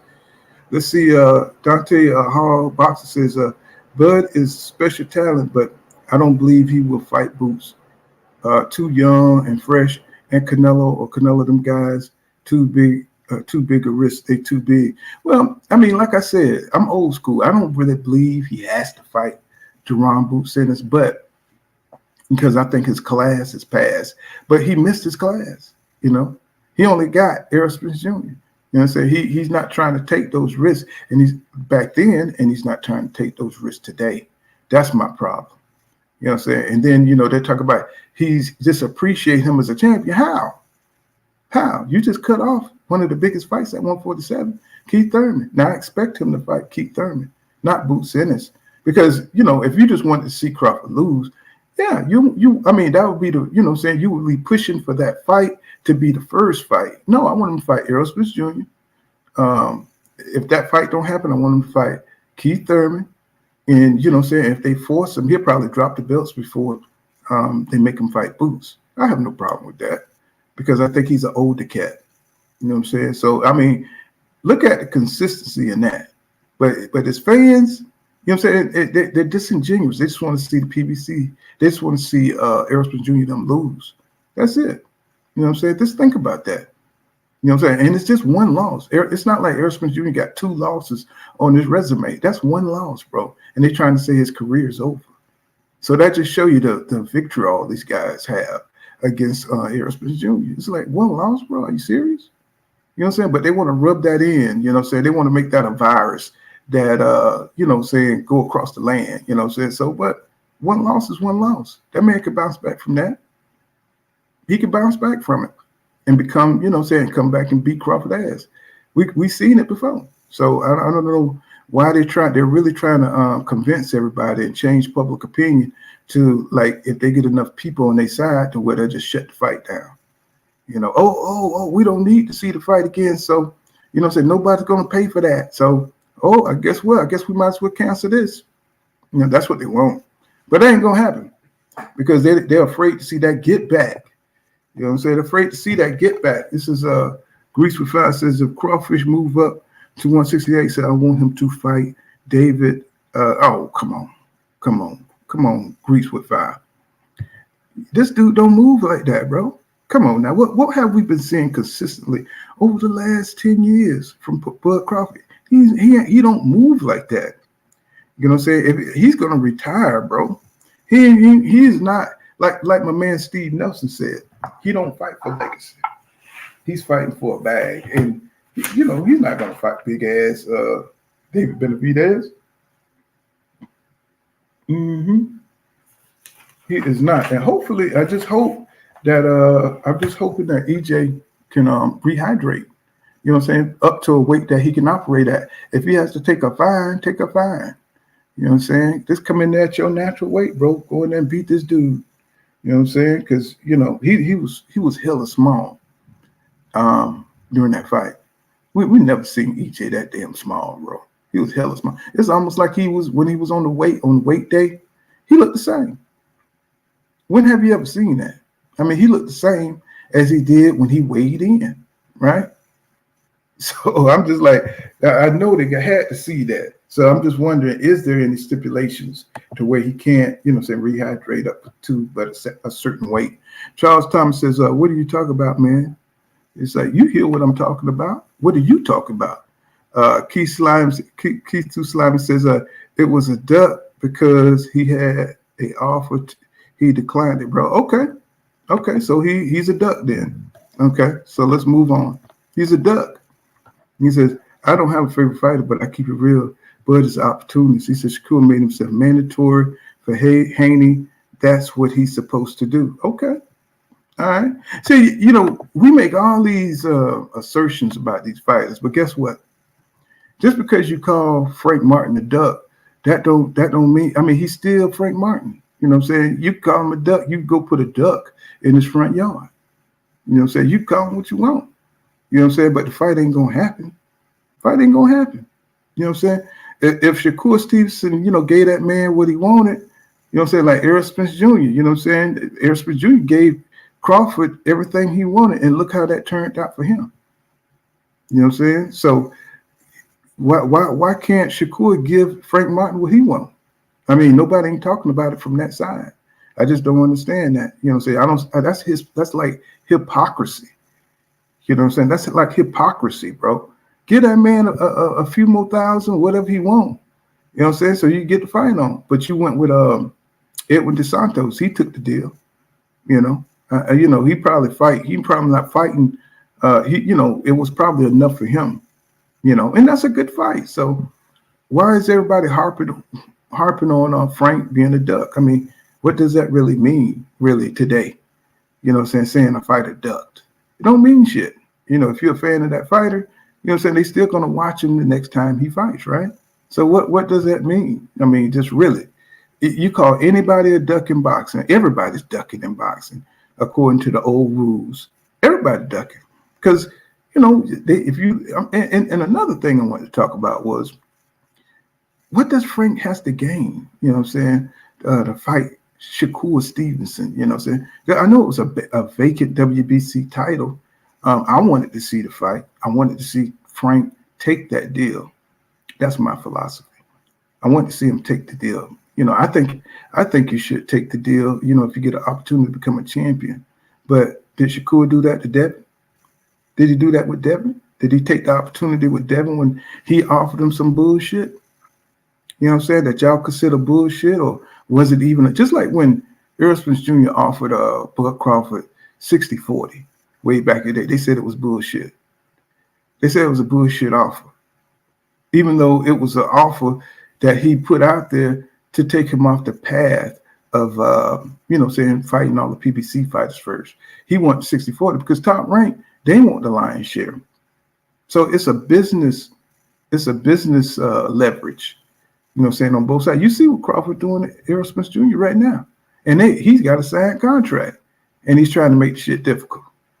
So I don't know what you guys talking about. These guys ain't scared. You know what I'm saying? What are you talking about? These guys are not afraid. These guys are not afraid, bro. It just is what it is. What's going on, Andre Smith? You know what I'm saying? He says, salute to you, brother. He says, salute to us. So they want it at 147. Come in with overweight, and they still gonna fight. Right. That's what I'm saying. Hopefully, like I said, if there's no kind of stipulations keeping him from hydrating to a certain weight. At this point, I'm saying I wish he'd come in at 170 pounds. You know what I'm saying? Come in, and I just want him to go in there and have a better performance than he had at the last time, because the way people are crapping on Errol Spence Jr. name, it just don't make no sense. The vitriol, it's almost like if Errol Spence Jr. came in and beat up their little brother, or if the PBC came in and beat up their people. They act like Bud Crawford is related to them. You know what I'm saying? The way they crying about, the tables have turned. Bro, you was never at the table, is what I'm saying. They come out, the tables have turned, nigga. You was the one who stayed at the house. You know what I'm saying? When everybody else was fighting, you was outside playing in the dirt. You know what I'm saying? So the tables have turned. That's just a narrative. That's just a narrative trying to, say, play on words, trying to get it, the casuals, saying to sway the public opinion. That's how I look at it. And I don't like that. You know what I'm saying? I think if you're a champion, so you should have some kind of integrity. And I think a lot of his fans, they just don't care about that. So they don't care about what we've seen. They rather rewrite history and do all kind of mental gymnastics, to put Crawford in the best light. You know what I'm saying? It's kind of like, people just, ignore the truth, So it is what it is. I don't know why they be running to everybody's channels that disagree. You know what I'm saying? Instead of just stay over there at the Bud channels. You know what I'm saying? If that's what you want to believe, do that. You know what I'm saying? I ain't got nothing against it. If you want to keep on with these narratives, hey, that's fine. You know what I'm saying? That's fine if you want to lie to yourself. But, I mean, you see how this dude proves time and time again our case. that is not delusional, you delusional. You know what I'm saying? You see how he's moving right now.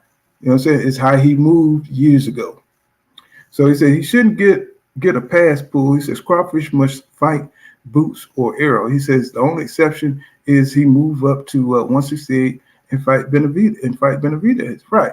Yeah, because he, the thing is, it's like he's already going to move up to fight somebody, right? So he don't want to fight Errol Spence Jr. at 154 because he want to keep the advantage, right?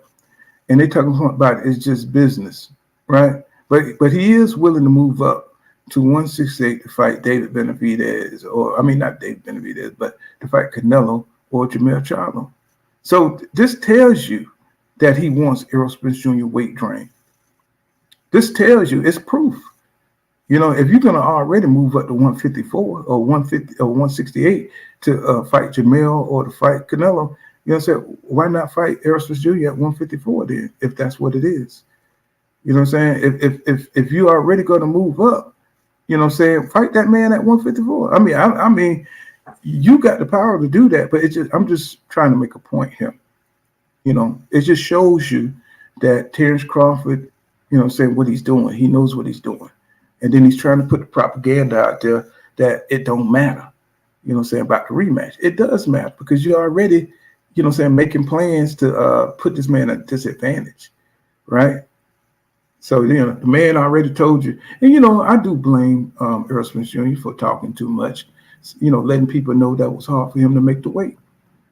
Over all these years, having all these fat camps and being undisciplined, right?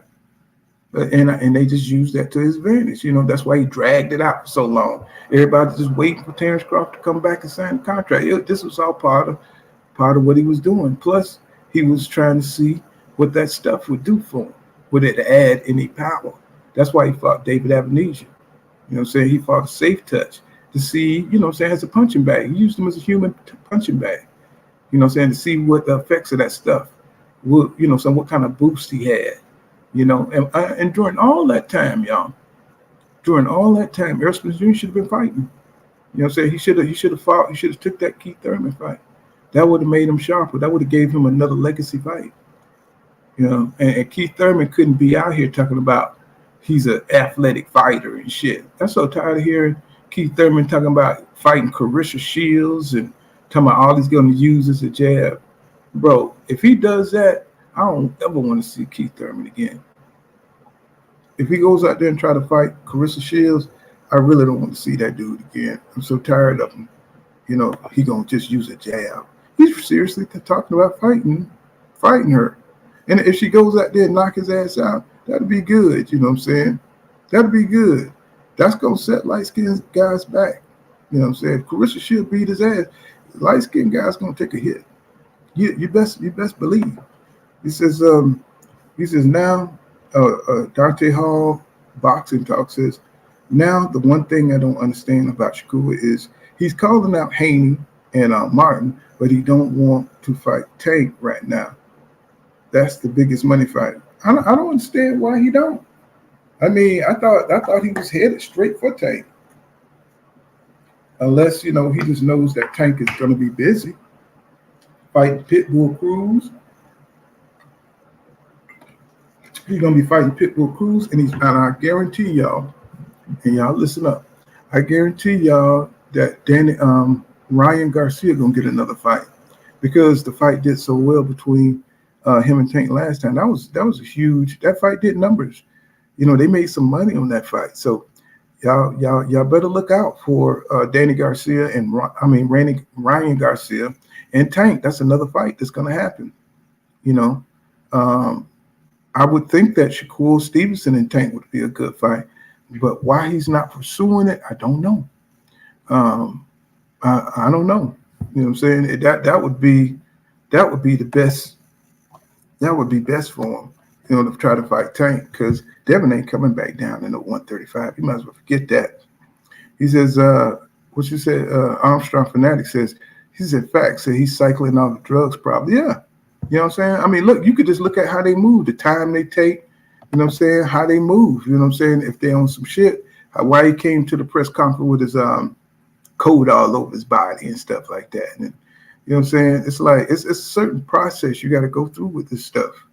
You know what I'm saying? So let me see. Andre says, I want to see the fight rematch. Me too. I do too. He says, Charles Thomas says, what are you and your panel going to say when Texas boys get his ass whooped again? You know what I'm saying? What you think we're gonna say? We're gonna say Bud beat him. You know what I'm saying?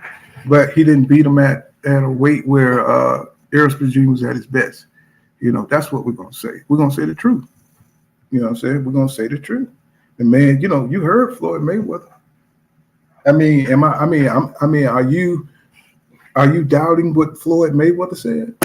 You know what I'm saying? That Errol Spence Jr shouldn't be fighting at this weight no more. Sometimes, you know, when you've been fighting, you've been boiling down. If you're a big guy, you've been boiling down to the weight. You know what I'm saying? It comes to an end. I told you we saw it with Devin Haney at 135.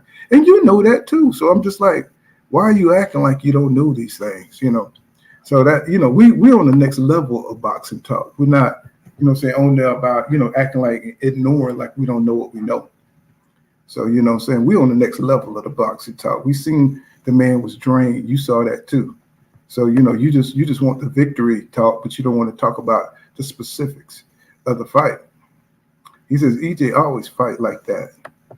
And Dante Hall Boxer says Bud like the guy that beat you in basketball and don't want to play you again. Right after he got his victory. You know what I'm saying? No, oh man, I'm done, bro. I'm done.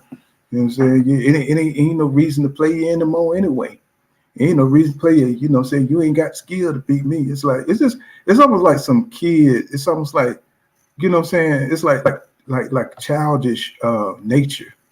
You know what I'm saying? To try to not let you get your get back. You know what I'm saying? So you can stew on it. Snoopy Mac says, Bud getting his snack pack together. He said they need to have another company besides faith.Thats. That's what I said. And I bet you'll see more people pop dirty. You know what I'm saying? It's almost like Victor Conte is making fighters go through him. You know what I'm saying? Because, you know, you'll probably pass Vida, you know what I'm saying, if you go through the snack program. And if you don't deal with him, guess what? If you're using something, they're gonna catch it. You know what I'm saying? Because he's a chemist. He probably knows what you're using, or he's the man that's giving it to you. So, you know, if you don't come through his program, guess what? You're going to have a problem. Oh, no, I ain't coming for light-skinned brother. I'm just saying, think about it. If Keith Thurman gets beat by Clarissa Shields, what's going to happen? What's going to happen? You already know. A dark-skinned sister going in and beat the hell out of Keith Thurman. You already know what it is, boy. This going to be New Jack City. This going to be New Jack City, my nigga. Oh, yeah. You know, they're going to be circling around the table. Clarissa going to be circling around that table and have going to have that rock water. You know what I'm saying? And you know what I'm saying? And Keith Thurman going to have his hand out there. Y'all know how it go. Pretty. You know what he said about that pretty? They're going to cut. That's what's going to happen if he lose the Clarissa Shields. All she have to do is really make a good showing. You know, say just go out there and like give him a couple of good knockdowns. Oh my God, bro. Don't do it, Key. Don't do it. Because we know what your comebacks look like. They be looking kind of raggedy. You know what I'm saying? And Clarissa hit you with a couple of 1-2s and your ass up out of there. We'd be like, oh my God, bro. You know what I'm saying? Then you're gonna have females jumping on dudes all over the country. He says, Shakur waiting for an advantage to fight Tank. Right. Yeah, he's probably trying to wait for him to be undisciplined. Well, you know, Shakur grew up half hungry anyway. So he always gonna stay in the damn gym.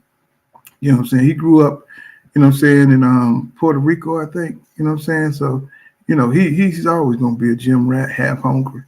You know what I'm saying? So, you know, he could wait all day. You know what I'm saying? So, you know, he gonna be disciplined, you know. He says Crawfish has face acne from, yeah, that's what I'm saying. That's what I'm saying. You got to look at the little details. He says, no, he said level out. EJ need to get back at 147 for Undisputed. Now nobody cares about Undisputed all of a sudden. Well, I mean, it just depends on what you're talking about. You know what I'm saying? If you try to make a case that because Crawford got it, nobody cares about undisputed. Well, look at how he moving, bro. That it's who's hold the belts. It's not about that. Nobody cares about undisputed. I mean, because if EJ beat him, guess what? He'll be undisputed champion, right? So that's what drew EJ into this mess was undisputed. You know what I'm saying? Why he fought him at that weight. So it ain't the fact that nobody cares about undisputed. It's just that you feel like, Crawford is doing juice. He's doing he playing an underhanded scheme to beat EJ. So it ain't about undisputed. It's about the fighter who won. You know what I'm saying? That's what it's about, and how he won and stuff like that. So he was bigger. He was bigger than Errol Spence Jr. I mean, can you imagine that? Come on now. It's like that, it's almost like y'all, it's like y'all just close your eyes, to the dynamics of the fight. It's like you don't want to see it, you don't want to discuss it. You know what I'm saying? So he says, Dante Hall Boxing says Bud fans should want Spence fight because Canelo got going to give him shit. Not going to give him. Yeah, I mean they know that. They just want to. They want him to rest on. They want EJ to rest on that L. That's all. Yes, sir. You know what I'm saying? You already. It's gonna be a New Jack City. You know what I'm saying? If Carissa beat that ass, it's gonna be all kind of dudes around here. Going into the damn witness protection program. All kind of light skinned guys. You know what I'm saying? Because Keith Thurman, you know what I'm saying? He just, he can't open that door. He got to leave that door closed. Don't let Carissa come in there and tap you up with a 1-2 and you hit the ground. Oh, my God. Oh, my God. You know what I'm saying? Oh man. Oh, that would just cause a shockwave across America if he goes out there and get handled a couple of rounds or something. And, Keith have to go all out. That would there's a no way win situation for him because the shit going to look like DV. If he go all out and have to beat this girl, or if she knock him down a couple of times, oh my God, bro. I mean, come on, Keith, you opening yourself up to a whole world of hurt. You know what I'm saying? For the fellas, not only just for the light-skinned fellas, but for all the fellas. They women already bucking up, you know what I'm saying, beating dudes down and hitting them in the head with shit and let Carissa, if Carissa go out here and be, oh my God, I just don't even want to think about it. You know what I'm saying? You're going to have women going into boxing with boxing gloves and she beat a dude and, oh man, I can't even, man. This is, Dante Hall says, I don't like Keith, this dude call himself by his name. He says, Thurman talking and I know, man, he's like a WWE fighter or something, and he's trying to take safe fights too. He's still trying to take safe fights, bro. You got to go for the gusto if you're going to make some money. You got to fight Boots. You got to fight Bud Crawford. Of course, Bud Crawford shut that down. That don't tell you guys nothing. And Bud will probably beat the crap out of Keith Thurman, but he don't want to take the risk, right? So Nebraska Assassin says he fought him at that weight because he was champion at that weight. Oh, we done already discussed that, dog. You behind. He says, Mike Ray II says, did Bud relinquish the titles? I don't think so. I think he's still, because, Boots is still talking about fighting him. He still got IBF up in that unification. So, and, Bud didn't go unify all them belts. He didn't unify all them belts. You know what I'm saying? Errol Spence Jr. unified the belts. So it's like that's another reason why nobody's talking about undisputed. He comes in at the end and fight one guy. He didn't go snatch them belts from all them dudes. And that's his problem now. You know what I'm saying? That's why you can't enjoy it. That's why you can't respect it. He didn't go put them belts together. EJ wouldn't put them belts together. And that's why EJ lost. Because now he bruised and battered, you know what I'm saying, while Crawford stayed on the outside, chilling. You know what I'm saying, waiting for him to grab all the belts, doing all the heavy lifting. So I don't see why they don't understand that. I mean, it's just common sense to me. He says, Pool, he says, Mons and boxing's fan that's joined the live stream. What's happening, my brother? What's happening? We trying to get it cooking. You know what I'm saying? Trying to get it cooking. What's going on, Joan Turner? I see you down there, my brother. He says, Bud should keep his word and fight at 154. Anything else is whole shit. Well, they don't care about, you know what I'm saying, a fair contest. They don't care about that. They just want, you know, and if you think about it, I told you in my live stream that this is what was going to happen. I said, because they can't give Errol Spence Jr. This is the first time Terrence Crawford been on top of the world. You know, that shit, nobody watched boxing at 140. You know what I'm saying? Nobody watches boxing at those weights. So this is his first time being at the apex, you know, because 147 is a glamour division. And this is his first time of having the recognition of beating somebody this big. So he wants to take all the opportunity that comes with that. You know, say any deals that he can get. But he ain't going to get none.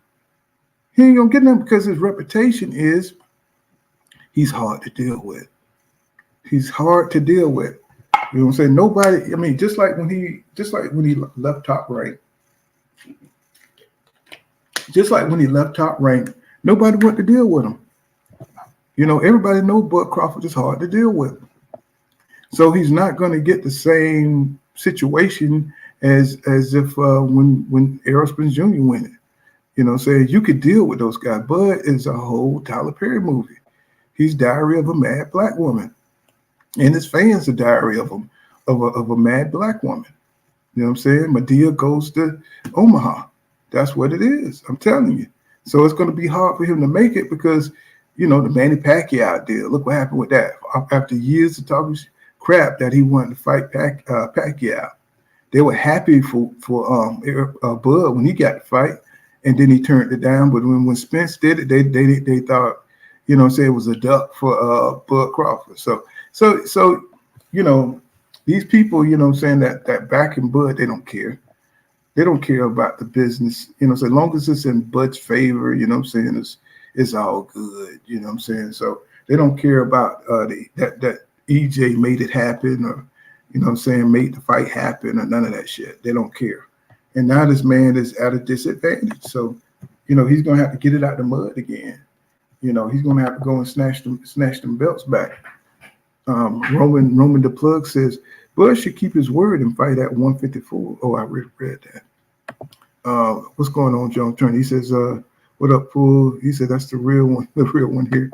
And Michael Ray II says, some other channel said Bud was dropping the belts. Boots were fighting for a vacant title. Folks be capping. I mean, I don't know. I mean, you know, they right now, you don't know what they're going to do. If he's dropping the belts and stuff, where that means Undisputed ain't going to be on the line, which I understand. I can see Crawford doing something like that, so EJ don't get the opportunity to win Undisputed. I can see that because that dude, that vindictiveness is what make you dislike Crawford. You know what I'm saying? It's that, you know what I'm saying? He'll drop the belt so he don't have to face Boots. He'll drop the belt so EJ can't get access to Undisputed. And you just sense it. You just feel it. You know what I'm saying? Because how the way he moves. So how you say that? Def mean 26. He said, I don't understand how Bud has actual fans. He said, dude so whack as a person is crazy. He do. You know, John Turner says, Pool, I'm going to pick my bag from Vegas next month. He said, I haven't forgotten my promise to you. Okay, my brother. Oh, let's see. Dante Hallboxer says, I've been telling people I think Spence slipped some after the accident. Oh, slipped some after the accident and the tough fights, but he will perform better in the rematch. I think so too. I think he's totally motivated. I just wish I saw more of what he was doing. I wish I seen more of his training camp and stuff like that. You know, now I know where his gym at now. You know, so somebody had emailed me his gym and stuff. So I don't know if I could just walk up in there, but I'm gonna have to go through there and see what's happening. He says, even Fast Eddie was like, no, I'm good, bro. Yes, sir. You know, I mean, yeah. I mean, he's a hard dude to deal with. Yes, sir. Let's see. He says Errol need to stand up for himself and tell Bud to rematch at 154 and no rematch.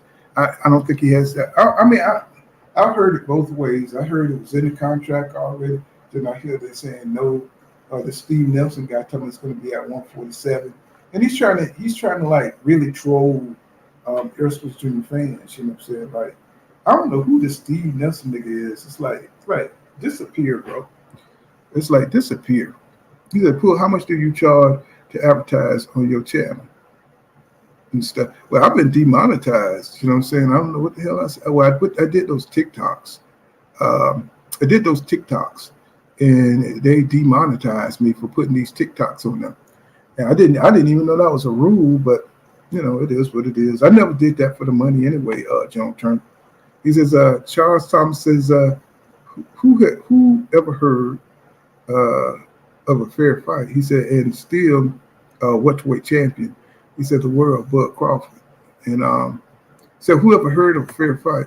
Well, when you fight each other at their best, that's a fair fight.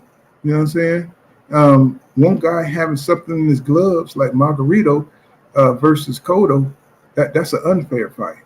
You know what I'm saying? When you got cast in your gloves or you doing juice before the fight, that's unfair. You know what I'm saying? And we're talking about a professional fight. We're not talking about a street fight. You know what I'm saying? We're talking about in a sport that's supposed to have what was those rules, the Queenberry rules? You know what I'm saying? When you fight in boxing, there's like a set of rules that, you know, that's sportsmanship, you know what I'm saying? So a lot of people don't believe in the sportsmanship of boxing. You know what I'm saying? That's just two different philosophies. You know what I'm saying? Where people want you to win by any means necessary, win by attrition, you know what I'm saying? Whatever you could get by on, that's cool. I'm not right. I'm not from that school. I'm from the school like I want two guys to be you know what I'm saying, at their best, and no additives, no supplements, you know what I'm saying, everything just, just give it what you got. And so, you know, but I'm not naive. I do know that these guys, you know what I'm saying, do what they got to do to get by. I understand that. He says, Cop Killer says, most of these Bud D riders are just Errol Spence Jr. haters, you know, and that's another thing. It's like, I don't understand how you can hate Errol Spence Jr. I just don't. I mean, what kind of dude you got to be to hate somebody who actually is quintessential, the kind of fighter that we want to see? You know what I'm saying? The dude that taking on all comers. You know what I'm saying? Guy that got into a car accident and bounced off the damn concrete. You know what I'm saying? Just only to recover. You know what I'm saying? Without therapy. Just doing it on his own to come back, you know what I'm saying, and beat Danny Garcia, you know what I'm saying, beat Jordanis Ugas. How can you root against a guy like that? I mean, you just got to have some serious issue, you know. I just think a lot of these people that hate Errol Spence Jr. that came from Thurman camp, you know what I'm saying, people who, you know, when Errol Spence Jr., when his whole mystique was being built, that, you know, so I think it was a lot of these kind of fans, Sean Porter fans, Kell Brook fans, you know what I'm saying, people who hate the PBC, you know what I'm saying, all these guys band together, you know what I'm saying, to hate on Errol Spence Jr. because there's no way you can look at this man's career and hate on him. There's just no way. You can't call him a coward. You know what I'm saying? He fought everybody that he said he was going to fight. When he fought them, you know what I'm saying, directly. Can we say that about Bud Crawford? You know, and they act like they don't know this. You know, they act like there's some kind of you know, some disconnect. I'm like, bro, stop. You know, just stop. Oh, Willie Williams, he says Errol is going to have to make a deal with the devil again and get it from the dirt and mud, bro. He said it is what it is. That's what I say, Will. That's, you know, he's coming up from the third rung of hell on this one. But he put himself in this position. There's a lot of people that was telling him to just walk away. You know what I'm saying? From that 147 shit. You know what I'm saying? He need to fight at a heavier weight. There's a lot of people telling him that. I want to see him go get undisputed. You know, but I didn't know how bad he was off. You know, he need to do something. You know, say if he need to go get him some of that juice, he need to go get him some juice and go in and knock Crawford up out the ring. He said, "Don't worry, bro." He said, "Canelo will give Bud brain damage for you if he dares to fight him. It will humble his ass." I don't think Canelo's going to fight Bud Crawford because, for one, I do think Canelo see the skills of Bud. You know what I'm saying? He moves too much.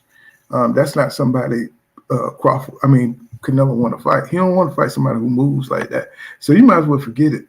You know, you might as well forget that fight. He ain't fighting no damn Bud Crawford.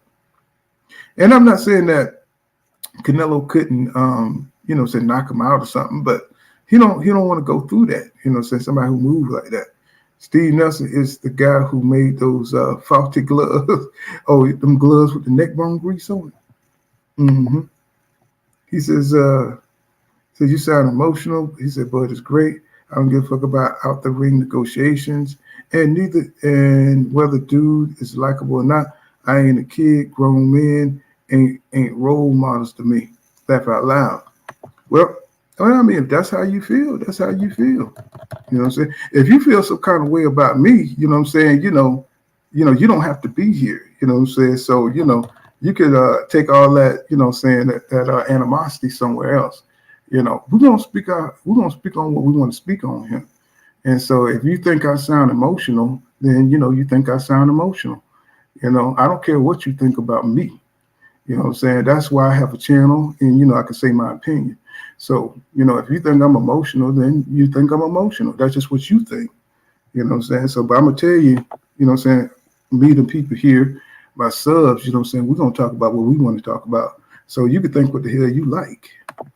So Will Williams says, we are going to have to be the B-side on this one. He says, we don't have any leverage now other than the rematch. And I believe this is the only chance he has to get Crawford back in the ring. I mean, it's in the contract, bro. I don't think people have to worry about the fight not happening. Now, if Bud retires, oh, my bad, bro. My bad. Nebraska says, if Bud retires, EJ gonna be screwed. You know what I'm saying? I mean, I don't know what that means for the contract, but if he retires, EJ gonna be screwed, bro. You know what I'm saying? And I don't think he's gonna retire though. But I do think he wants another bag. Now, that's a big possibility. Errol Spence Jr. may lose. You know what I'm saying? Because it's a short period of time. Can he recover from the injuries and get himself together for the 147? That's a hard way to go. And he ain't saying nothing, y'all. I mean, it's like, I don't know. I just want him to be at his best, If he can like really train himself up, So they were talking about Mayweather coming to the camp and shit. And I don't know. You know what I'm saying? It's just like, I don't know what he's going to do, man. It's like, it's a short period of time for him to get his stuff together. And he had a long period of time to get his stuff together before. So I don't know. You know what I'm saying? I just wish I would feel better if he was in the public or he was saying something or, you know what I'm saying? Or maybe he's planning some kind of secret, comeback. I don't know. Right now I'm at a loss for words because, I don't see him doing no interviews. I don't see him doing nothing now. This fight has taken the air out the room, because nobody's talking about Jamal fight with Canelo. Not really. You know what I'm saying? Maybe a few writers here and there, maybe a few. Are y'all watching the All Access? You know what I'm saying? And it just looked like Jamel Charlo is just. It looked like he's just taking his. He's like he's retiring or something. Spending time with the kids, and I don't know. There's no excitement, for this fight. Somebody's got to pump this fight. It looked like more and more fighters are taking this route, this laid back route, to promoting these fights. And I don't know if it's just that they want him to have a certain kind of decorum with Canelo, that like he's stepping it up and trying to be classy and not trashy. I don't know. There's a lot of questions. Now The Texas boys seem like they done cooled off a little bit. You know what I'm saying? But I want to see that same kind of swag. You know what I'm saying? You know, a loss in boxing is just a loss in boxing. You know what I'm saying? So you can come back from that. You know what I'm saying? If you still got the same swag, I want to see it. What's going on, Pedro Torres? What's happening? I want to see it. I want to see EJ come back with that same, you know what I'm saying? You know, put him in a dirt spirit. I want to see it. Dante Hall boxing talk. He says, I believe Bud would really fight Canelo. He said, I believe he's just talking. Well, it's not that if Bud would fight Canelo, it's would Canelo fight Bud? Yeah, my bad, Nebraska said. Joan Turner says, Pedro, you owe me $400.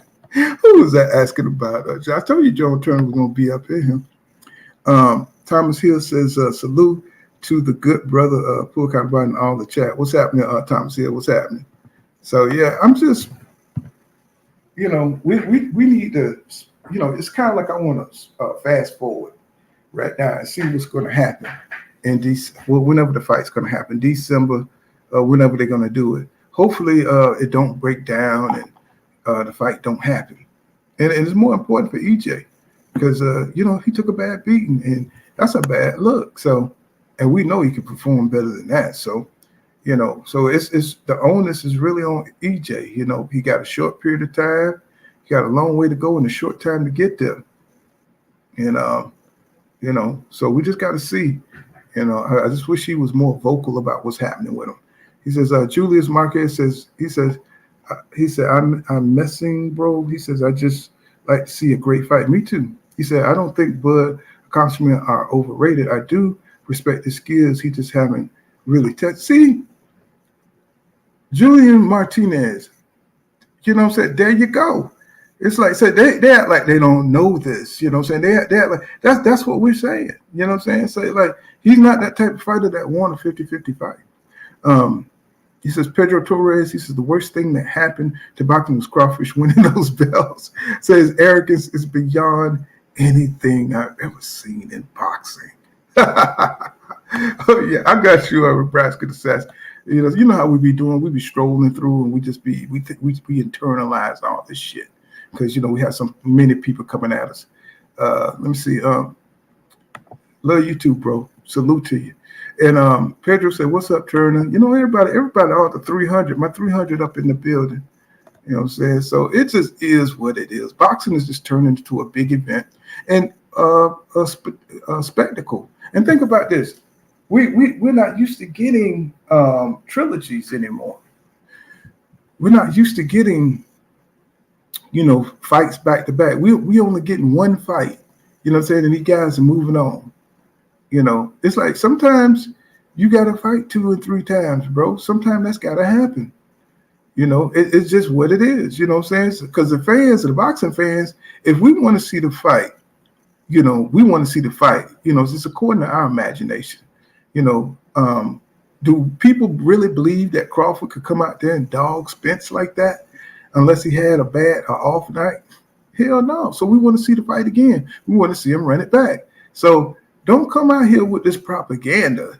You know, say, come on, bro. We boxing fans. It's like we want to see that fight ran back. So why are you trying to put all this stuff out here where it don't matter? No, bro. If you a Bud fan, I can see you saying that. But if you're a Spence fan, you want to see Spence get that, try to redeem himself. You know, that's what you want to see. You know, so all this, you know, we don't need to see this fight, you know what I'm saying, because it's already won.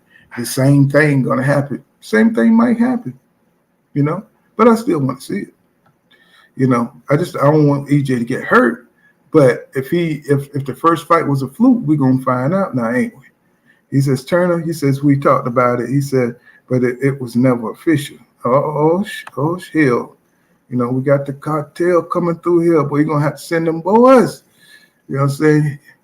It's like, he says, a cop killer. Somebody was looking for, I forgot. Who was that made a bet through the channel? I forgot about that. You know what I'm saying? But, you know, so y'all work it out, man.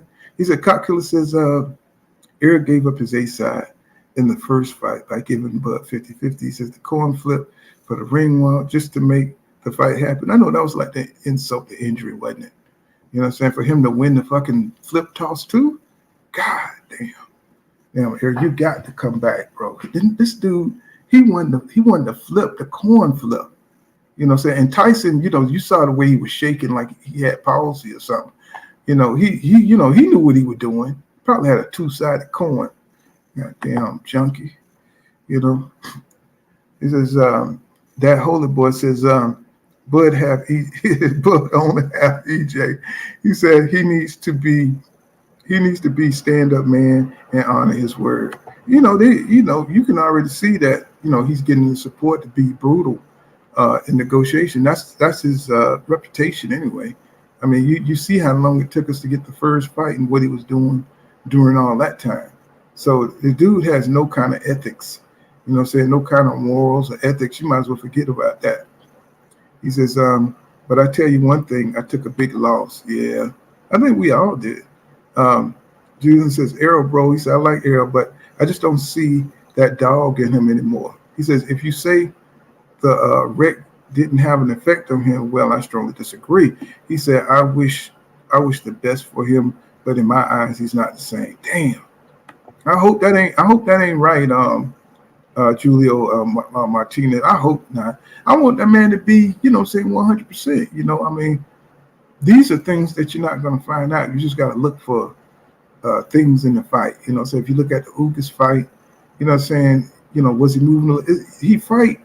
He takes so much time off. You don't know if it's the ring rust. You don't know if it was a bad camp. You don't know. That's why these guys got to stop taking so much time off. And I know people say, well, they got to heal, But hell, you only fighting one time every goddamn 16 months. So it's like, can we get a second fight in there? Can we get 2 fights a year? Can we do that? I appreciate it, so you don't be rusty, so you don't have to take a tune up, or so it don't affect your performance, He says, you increase the bet. Y'all talking about the bet. He says, what's going on, all things? What's happening, my brother? What's happening? And let's see. He says, Pedro he says, Bud would never fight Canelo in a million years. Yeah, well, yeah, I mean, I think he's trying to put himself, status-wise, he's trying to put himself up there beyond Errol Spence Jr. Like when Errol Spence Jr. got the Manny Pacquiao fight, that he took that personally. So I bet Bud took that personally when he got Manny Pacquiao and he was going to go through the fight. And I think Bud said some of those slick stuff, talking about something about, I guess it wasn't meant to be or something like that. Like it's some kind of universal thing, or, that he didn't go through with the Manny Pacquiao fight. So he's definitely in competition for status over Errol Spence Jr. So, he want to keep that status, So he definitely got issues. John Turner says, oh, they talking about that. Will Williams says, I just want to see the rematch, bro. That's all I'm saying. I just want to see the rematch. I don't want to see people try to talk down or downplay the rematch. You know what I'm saying? I think no matter what happened in the first fight, it's already, in the contract that they got to fight. So let's make it happen. He says that we never spoke behind the scenes to set it. Oh, yeah, still talking about that. It says Canelo or Charlo would demolish Bud because Bud week 10 can't take that of power from super. Oh, can't take the power from super middleweights.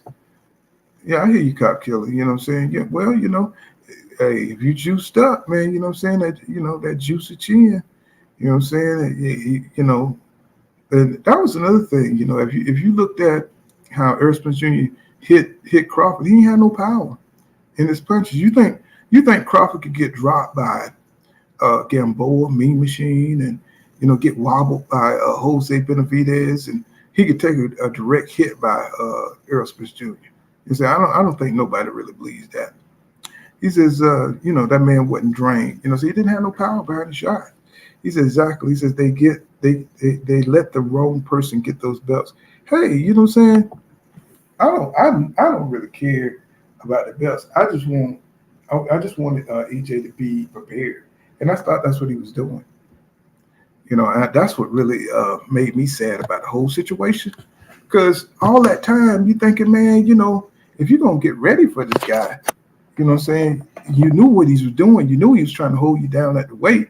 It's like, why didn't you guys prepare better? And I don't know. What's going on, Philly Bull 91? There's so many questions. So many questions. He's saying we don't need to see the fight. It's some straight. Well, I mean, if you don't watch it, I'm like, what are y'all arguing against? It's like, if you don't want to see the fight, don't watch it. So don't buy it. Go sit out. I want to see it. Just because you don't want to see it, don't mean, everybody else don't want to see it. I want to see it. So if you're not watching it on the night that it happens, and I'm not sad about that. For the guys and people say they don't need to see it, unless you're going to be able to go in there and burn up the contract. Nobody cares that you don't want to see the fight. I'm just saying, like, that makes sense. Nobody cares that you don't want to see the fight. I think most people want to see the rematch. Just my opinion. But if you don't want to watch it, don't watch it, bro. I mean, nobody's going to come in and twist your arm to make you turn on or pay for the pay-per-view. You know what I'm saying? Nobody's going to do that. You know what I'm saying? I guarantee it. You know what I'm saying? If you don't want to watch the fight, nobody ain't going to miss you, bro. They really ain't. You know what I'm saying? But everybody else is going to be enjoying the fight no matter what happens. You know what I'm saying? So, I don't know what that means by you don't want to see the fight. I really don't. You know what I'm saying? It's like, I'm watching it. I want to see it. I want to see EJ try to redeem itself. If you don't think that's something worth watching, then cool. You know what I'm saying? That's all right. That just be one less pay-per-view in the pot for him. Let's see. Will Williams says, and we are giving Crawford his respect, but we want the rematch. The rematch is going to tell. I mean, it's already. That's what I don't understand. They keep saying they don't want to see it, but it's already. It's kind of, this really reminds me of Deontay Wilder and Tyson Fury. You know what I'm saying? He did all this shit to get this underhanded stuff he needed to get done before he did the rematch. He even got 2 fights in. Fury even got 2 fights in before he rematched Wilder. You know what I'm saying? This is the underhandedness of boxing. He got to stay active. He got to keep Wilder off. He got to scram from America to run over to England. You know what I'm saying? To juice up to get ready for Deontay Wilder. And they were saying in that fight it wasn't necessary. But look what he did. Look what he did to get ready for the fight. So it's a lot of dirtiness going on. It's like people acting like they don't see it. You know what I'm saying? But we do see it, bro. Come on. He says, right now they should be testing Crawford right now. You know what I'm saying? Sada should be going right up in that mug right now and seeing what the hell going on. Everybody. I think these fighters should be tested once, twice a week. Twice a week if you cheat, if you're a cheater. You know what I'm saying? Get in there and test these guys. You know what I'm saying? And really hold them accountable because they're going to hurt somebody. He says, Eden Remix says, he's a low risk, high reward. He said, if it was about money, he would take the fight again. It was his best payday. So it's not about money. It's about risk reward. That's why Thurman Boots are no go. But Thurman ain't got nothing. Oh, Boots turned down Thurman fight. I mean, I don't know. I mean, Boots really ain't. He got an IBF regular championship. He should fight. He should fight. Boots. Thurman really don't have shit, man. I mean, all the they've turned him into a commentator, and he's not even that good at that. Because some of the stuff he was talking about, I mean, like, bro, get in the ring and fight somebody. You know what I'm saying? Stop talking about everybody else fights. Get your butt in the ring. You talking about fighting Clarissa Shields, bro. So you shouldn't. You ain't got nothing really to talk about. Yeah, you got shitty character, dude. That's it. John Turner says he's still talking about that. He says, cock killer in the business. He says, the Nebraska, he says, you Bud. He says, Nebraska, you Bud, Grizzly, gobblers are delusional. He said, you think Bud can beat Benavidez or better be, they would not, but I don't think he's going up that high. I just think it's something to keep his name connected. I think it's just something to keep his name out there. You know, he already knows that Canelo ain't gonna he already know Canelo ain't gonna fight him. He already said it. So it's just something to throw his name out there to keep him connected and keep him relevant. You know what I'm saying? To you know what I'm saying? To fighters that's popping that got current fights coming. So he's gonna connect his name to those guys. He's not thinking about going up there. He says, he said, Bud still haven't fought nobody. He beat one-legged Benavidez, a damaged Kell Brooker, washed up Sean Porter, and a trained, weak, lethargic Errol Spence Jr. That was less than 10%, you know. And Pedro says, hell no. Oh, y'all talk about that. Yeah, I know. Damn, Carissa Shields. Isn't that something? I know, man. He's going to lose a lot of respect from boxing fans if he do that. You know, because Keith Thurman, you know, he was unified at one time. He was unified. So if he goes through with that, he's going to lose a lot of clout. I don't even think people want to hear from him. You know, especially if he what if he go out there and hit Carissa and she go down, bro, and she don't get back up, she get knocked out. that boy gonna have to have security to lead the ring. He's gonna have to lead the country. He goes out there and beat Carissa, bro. They gonna that boy, if he hurt Carissa, oh my God, bro, it'll be over for him. Oh boy, he can't even go all out. You know, he can't even like really afford to hurt her. He's just got the kind of tap, kind of like slap boxing. You know, oh my God, if I Carissa, I'll just act like he knocked me out. I would go out there and just destroy his career. You know how these hyenas be doing out here. Just go out there and he hit her and she just act like she knocked out. Boy, Keith, that would be so funny, boy. I'd just be like, oh my God, Keith, you just walked into a nightmare. Trying to avoid top competition still. You know, so this is crazy. This is let me see. Pedro Torres says, I know he's going to train correctly. This fight, that wasn't Spence in that ring. We know that. They know that too.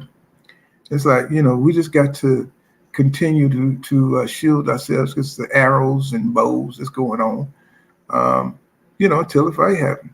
He says, he says, Poole, we need to know as boxing and EJ fans, because we know we saw that fight night and it was suspect. Of course. Yeah. Carissa need to stay in her lane too. Now, I didn't speak on that side. She needs to stop. You know, I love her swag, and I know she's kicking ass over there in women's boxing, but shoot, she needs to stop. You know what I'm saying? It's like she's not gonna beat no Keith Thurman. You know, I know she feel like she 30 feet tall and she can leap tall buildings in a single bound. I know she feel like that, but she's not gonna beat no Keith Thurman. You know, Keith Thurman, man, it's just so stupid. You know, so it's just so stupid. Maybe it's just publicity stunt. You know, maybe that's what it is. So if Spence looked better and not weight draining the rematch, Bud stop Spence or win by decision, with Bud get respect. Come on, man. Y'all, why do y'all act like Bud is a victim? You know what I'm saying? Of course Bud would get respect. You know what I'm saying? I mean, we just know EJ don't look like that. You know what I'm saying? You know that. You know what I'm saying? So, I mean, all this acting like Bud is a victim of, you know, circumstances. No. You know what I'm saying? It's like, y'all know it. Yeah, we boxing fans just like you are. So he's definitely going to get credit. I mean, shit, you know. He beat the man 2 times. I mean, what can you say? Yada 10 says, Bud groupies think Bud can now solve the Israel-Palestine conflict, and he got an 8th grade education. His own mama just dealt with him because he got money. Oh, man, I heard about that. I'm not even going to go into that, man. That side of it. That's probably why he's such a damn good boxer. You know what I'm saying? Because, you know, the best boxer come from pain. You know what I'm saying? It's like, you know, y'all ever notice that? Like the most meanest or cruelest, you know what I'm saying, people, they come from like tragic background. You know what I'm saying? Like, you know, he was ran over by a car at 3. You know what I'm saying? And, you know, he had to get up, and, you know what I'm saying, his daddy didn't you know what I'm saying, pay him no attention and hauled ass or took him to a crack house and he got burned by a crack pipe. You know what I'm saying? It's like these guys that come from these kind of backgrounds, you know, he was bit by a cockroach, you know what I'm saying, and had a puffy eye and had to go to school. And they used to call him roach bite in school. You know, yeah, these kind of things make these fighters tough. You know what I'm saying? They be dysfunctional. You know, Mike Tyson, you know, saying, I ain't even get into that because y'all know what happened to him. So it's like, you know, these dudes be bad, man. I mean, they tap into those dark emotions, you know what I'm saying? It's like, no, you know, they get in a fight, they start seeing the opponent as somebody who violated them, and they be like, oh no, you know what I'm saying? You know what I'm saying? You know, you gotta been through a little something, you know what I'm saying, to make yourself tough. Even though Tyson was more of a confidence fighter, you know, if things were going his way, he was a better fighter. But if they didn't, you know what I'm saying, he crumbled. You know, he fight somebody who could fight back, like Lennox Lewis or Van Holyfield. If you wasn't scared of them, you know. Plus, they were big dudes too. So, you know, Tyson is a small heavyweight, 5'10". You know, everybody else about 6 foot and above. So, you know, even though he did beat some big dudes, but my point is, you know, you gotta go through a little strife. You know what I'm saying? Like Charles Barkley said, you gotta have a little hood in you. You know what I'm saying? To be tough. You know, look like that's what it is. Maybe that's why a lot of these guys don't like Errol Spence Jr. because he had his daddy. You know what I'm saying? And a lot of these guys don't like that kind of stuff. He said, Pepper, yes, our women don't operate on logic because the white man has given black women so much permission to destroy black men, they don't know what reality is anymore. Well, it's something. It's something in it for them. Even the remix, you know, they getting benefits of power. See, everybody's getting accepted. You get accepted into whitehood when, you know what I'm saying, you know, you go against the grain. When you want to spread propaganda and everything like that, you're going to get the accolades, you know what I'm saying, because benefits from it, you know what I'm saying. You're going to get them butter biscuits. You get them butter biscuits, you know what I'm saying, if you could get a student loan or you get a business loan, and we're going to make things easier for you to make it, to put you above a certain demographic. So this is, we know what it is. Cop Killer says, if Errol make the rematch at 147, say he should take some. Yeah, that's what I was saying. Just to help him cut the weight so he can make his. Yeah, that's what I was saying too. I was saying the same thing, but I said that way back. I said that way back when we were doing our live stream. I said, man, you know, said EJ, he need to go all out too. He need to go to snack too. You know, get him a snack. You know, say get him 2 snacks. That's what he need to do. Whatever he need to do to be able to operate and function at that way, people obviously don't care. You know what I'm saying? They don't care. So, you know, you got to, sometimes you got to do what you got to do. You know, sometimes you got to make it happen, you know, because people, once it's said and done, and once you lose, that's all anybody going to harp on. You know, they don't care how you lost. You know, they're all going to say, man, you know, you was never nothing. You know, that's always what they go to, you know. Not that this man was not himself, you know. Said, well, you know, even Keith, I told you, Keith Thurman came out and said the same thing. You know, said the man was dead, you know. And, you know, Keith Thurman, he said he was the dude that said that he lost every round up to round 6 when he fought Keith Thurman. He said that man lost every round. now he hates Crawford, you know what I'm saying? Oh, boy, that's too goddamn, that's too funny. He says, everybody hit the like button for my boy Pool. I appreciate that, Pedro. He said, go say, he said, Bud just trying to get more money, and it is what it is. He's the A-side now. You know? But, you know, this is something that you never hear from, like, Errol Spence Jr. You know what I'm saying? Like, you know, it's greed. You know, you never seen that from, you know, the stall that fights out and things like that. You know, he just went with what the PBC wrote up. You know what I'm saying? You know, now people are hopping that Bud Crawford's the A-side, whereas before the A-side was a dirty thing. You know what I'm saying? But now that Bud's the A-side. Now, you know what I'm saying, they happy, you know, so that he can set the terms no matter what. He could do what he want to do. He can move how he want to move. Well, before when EJ was A side, he need to do this for Bud. He need to do that for Bud, because Bud knows his worth. You know what I'm saying? So y'all see how that different, the hypocrisy in that. Now Bud got the A side, the tables have turned. Well, nobody ever gave Bud any bad deal. He got 50-50. But you think Bud gonna give them 50-50 now that the tables are turned? He didn't get shortchanged. Bud didn't get shortchanged. So now the table has turned, and what? It shows that Bud is a scumbag? I mean, y'all make it make sense, bro. Y'all make it make sense. I don't know why they keep saying that Bud is the A side now. You know what I'm saying? When he got a fair deal when Errol Spence Jr. was the A side. So what does that mean that Bud is the A side now? I don't get it, bro. I mean, it just shows you he's a scumbag, bro. He's not going to give Errol 50-50 like he gave Errol. You know what I'm saying? So, you know, I don't know. Ghost says Spence hasn't been the same for years now. He says the issue is mileage. He says, and also technical issue which won't fix themselves overnight. He's good. He will be champ at 154. I hope so.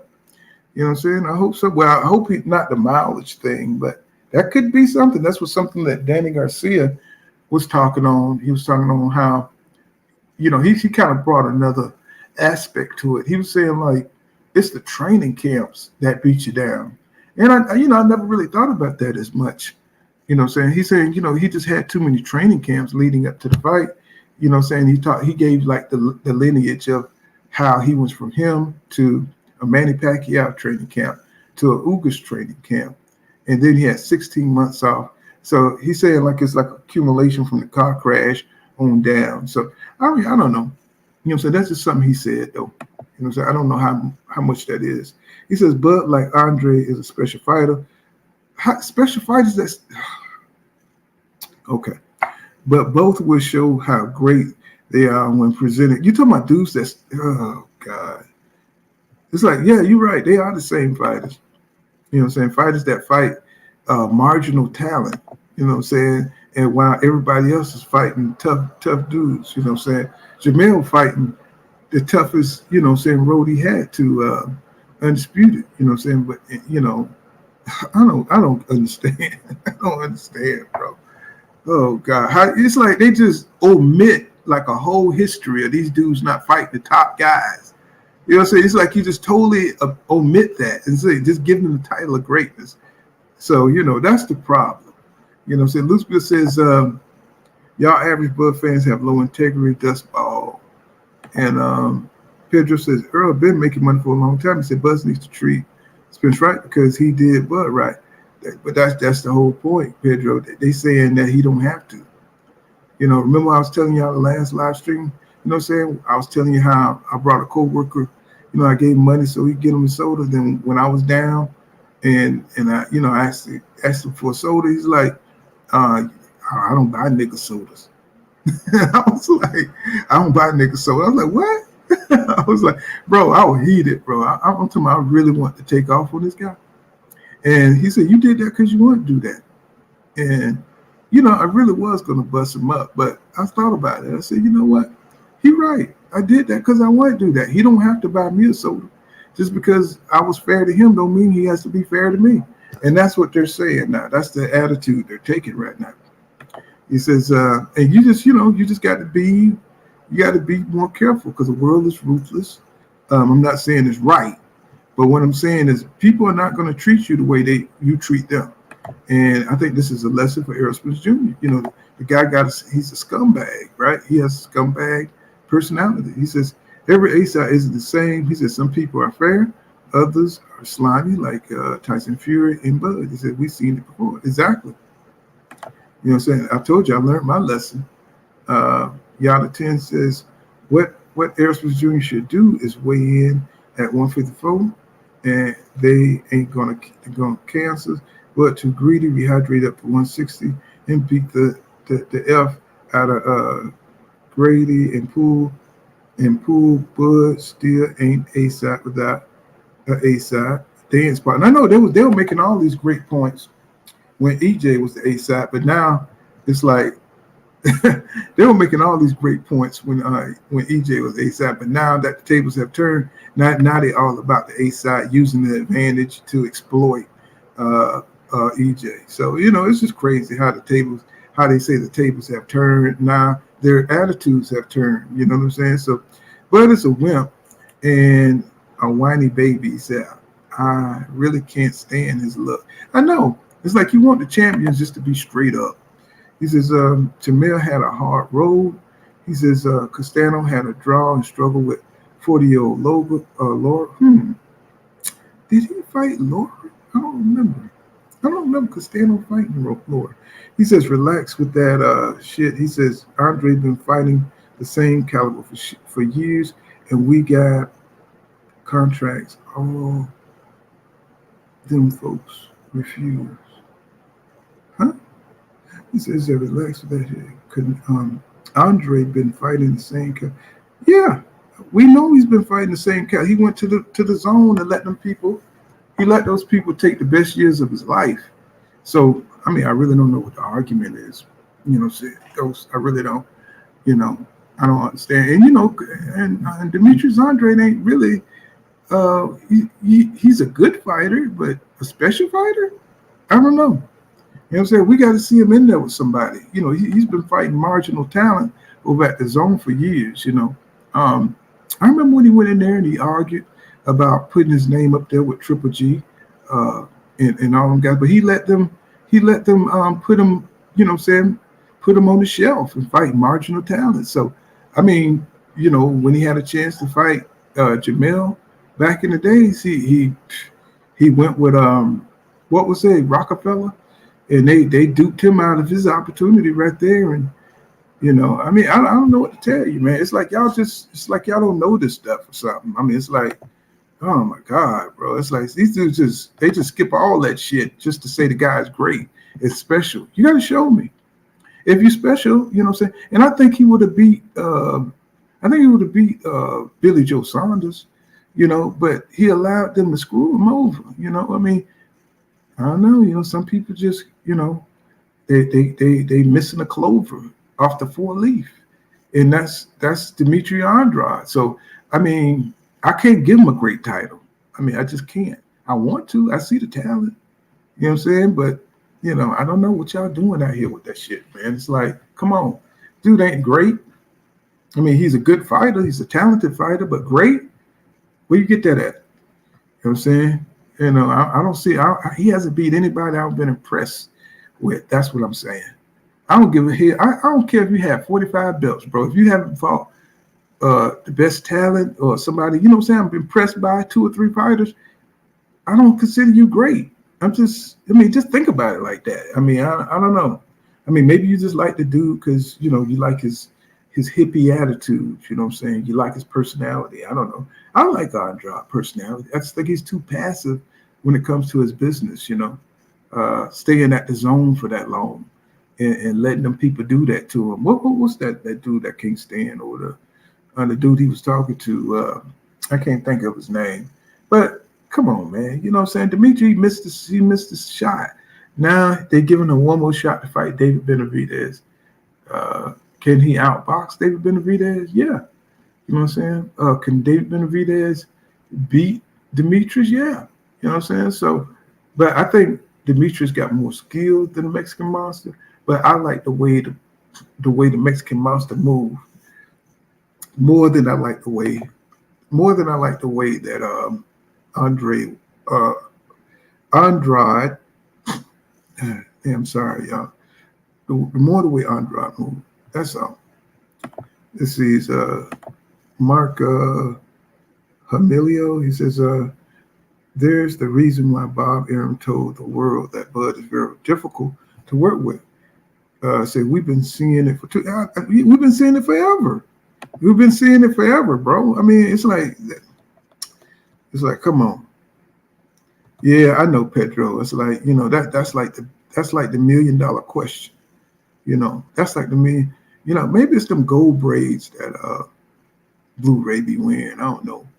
You know what I'm saying? It's the gold braids or something. I don't know. Cut them some bitches off so y'all can get to work. You know what I'm saying? get back in the ring. He said, there are no problems. This is Pedro Blu-ray. Yeah, that's what he said. So, but he trained him. Blu-ray actually trained him for the Manny Pacquiao fight. Maybe he think it's like some bad luck. You know what I'm saying? Like, because, fighters are superstitious. He got the eye retina injury and maybe afraid that something going to happen to him if he used Blu-ray. These fighters are superstitious. They still wear the same pair of jock straps from high school, from when they played football. You know what I'm saying? It's like they're superstitious. So maybe he thinks something is going to go wrong if he gets Blu-ray in the camp. I don't know. But it's worth looking at. So Lou says a fake person will always have the advantage over a real one because a fake person are shiesty and don't stand on principle. Said they do bustish stuff with no problems. They do ish with no problem. Bust the shit. I see you saying. Bust the shit with no problem. Okay. So Ghost says, say he didn't go to the zone and allow them to take the best years. He was able to fight on any network while on the zone. He said that's why Andre Lawyer asked the PBC to send a counter offer when Charlo was sent $8 million. He says, bet. He says, tell them send Andre a contract. He says, we waiting on that monster and the rest. He said they know who to call. Everyone on the team, Andre been ready for years, and yes, Castano had a robbery draw. Okay, I had to go back and think about that. Yeah, you sure did. I had to think about that. Damn, I forgot about that fight. Wow, that was a good fight too. But isn't Andre fighting? I gotta go look. I thought that fight was on and popping already.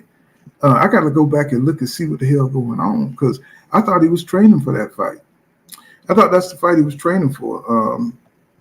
But as far as Demetrius Andrade rise, I think he allowed Billy Joe Saunders. Well, Billy Joe Saunders tested positive for steroids. That was to give Canelo, the golden road to undisputed. They planned that. They froze Andrade out. But I do think Andrade allowed himself for all those years fighting the Scott Quigleys and fighting the Brian Nicholases and Nicholson or whatever the guy name is. I think he like did himself a disservice. I think those was the best years of his life.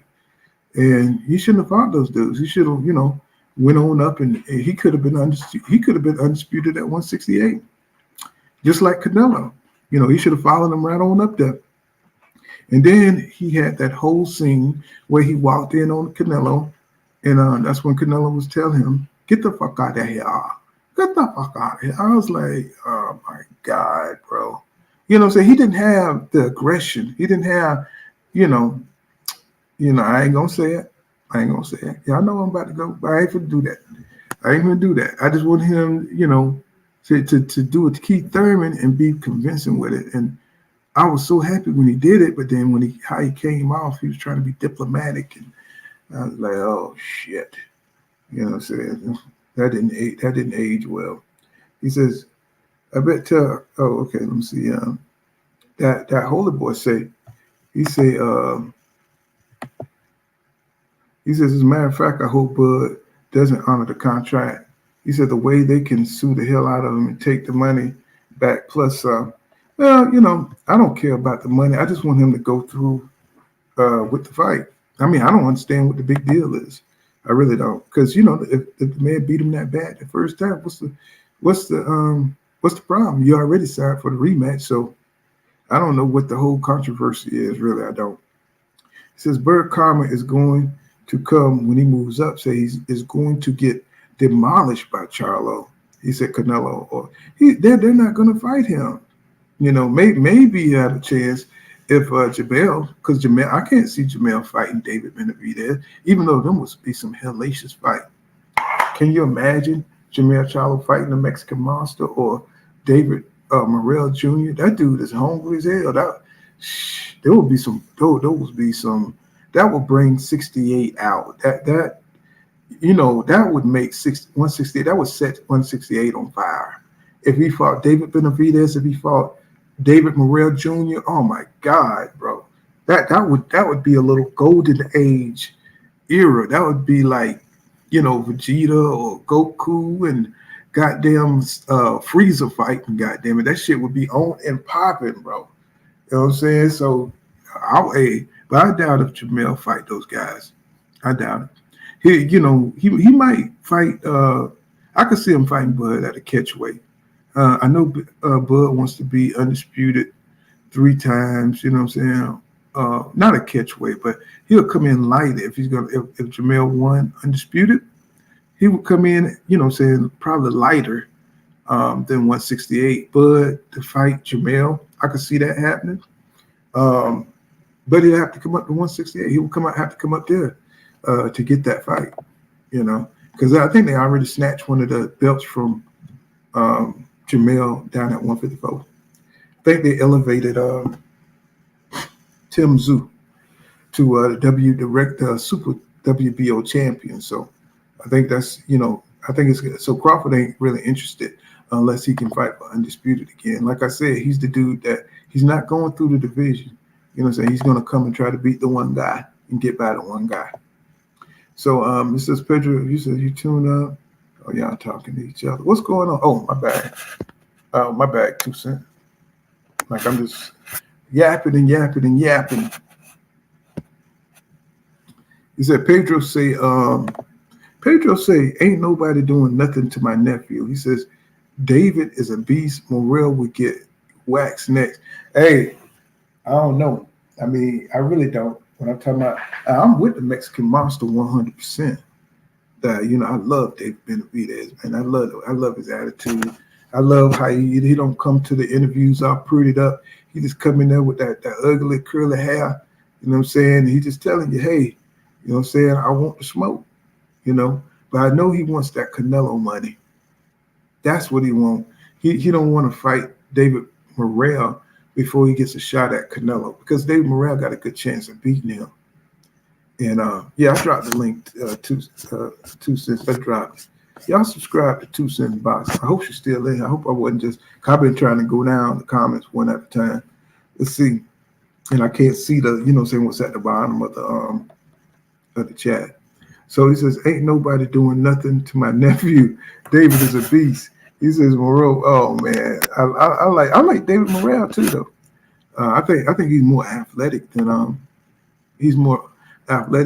David Benavidez. But that's a damn hellacious fight. That's the real undisputed champion fight up at 168, because Canelo wouldn't be trying to fight Jermell Charlo if that was the case.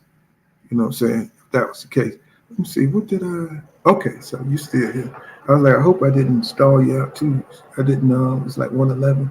You dropped that wonderful. Okay, I just dropped the link to some. So Loose Bill says if Errol doesn't work with Blu-ray, then he needs to work with Fight to be fit. So they had him more in shape. For Ugas, since Sanders' fit had looking like trash for the Bud fight. Well, I think Blu-ray said when he looked at the things Errol was doing, it looked more like it was rehab type work. You know what I'm saying? He said when he was looking at it, and he said that the stuff that Errol was working on looked like more like rehab work. So I was like, I thought that was interesting. I was like, oh shit.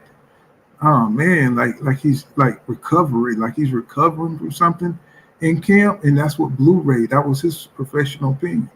And I looked at that, I said, man, what if he was?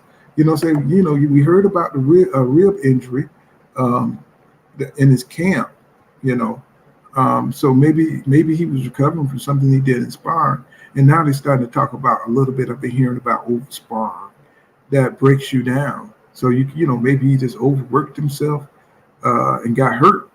Say, cause EJ, he do be trying to go all out, sparring and everything. So it just is what it is. Ghost say Andrade tried to fight the dude while he was on gear. He said even offered to step it up to 168 to fight Billy Joe. Billy Joe moved up. You mean 160? He said Billy Joe moved up. They just didn't want it. It is what it is.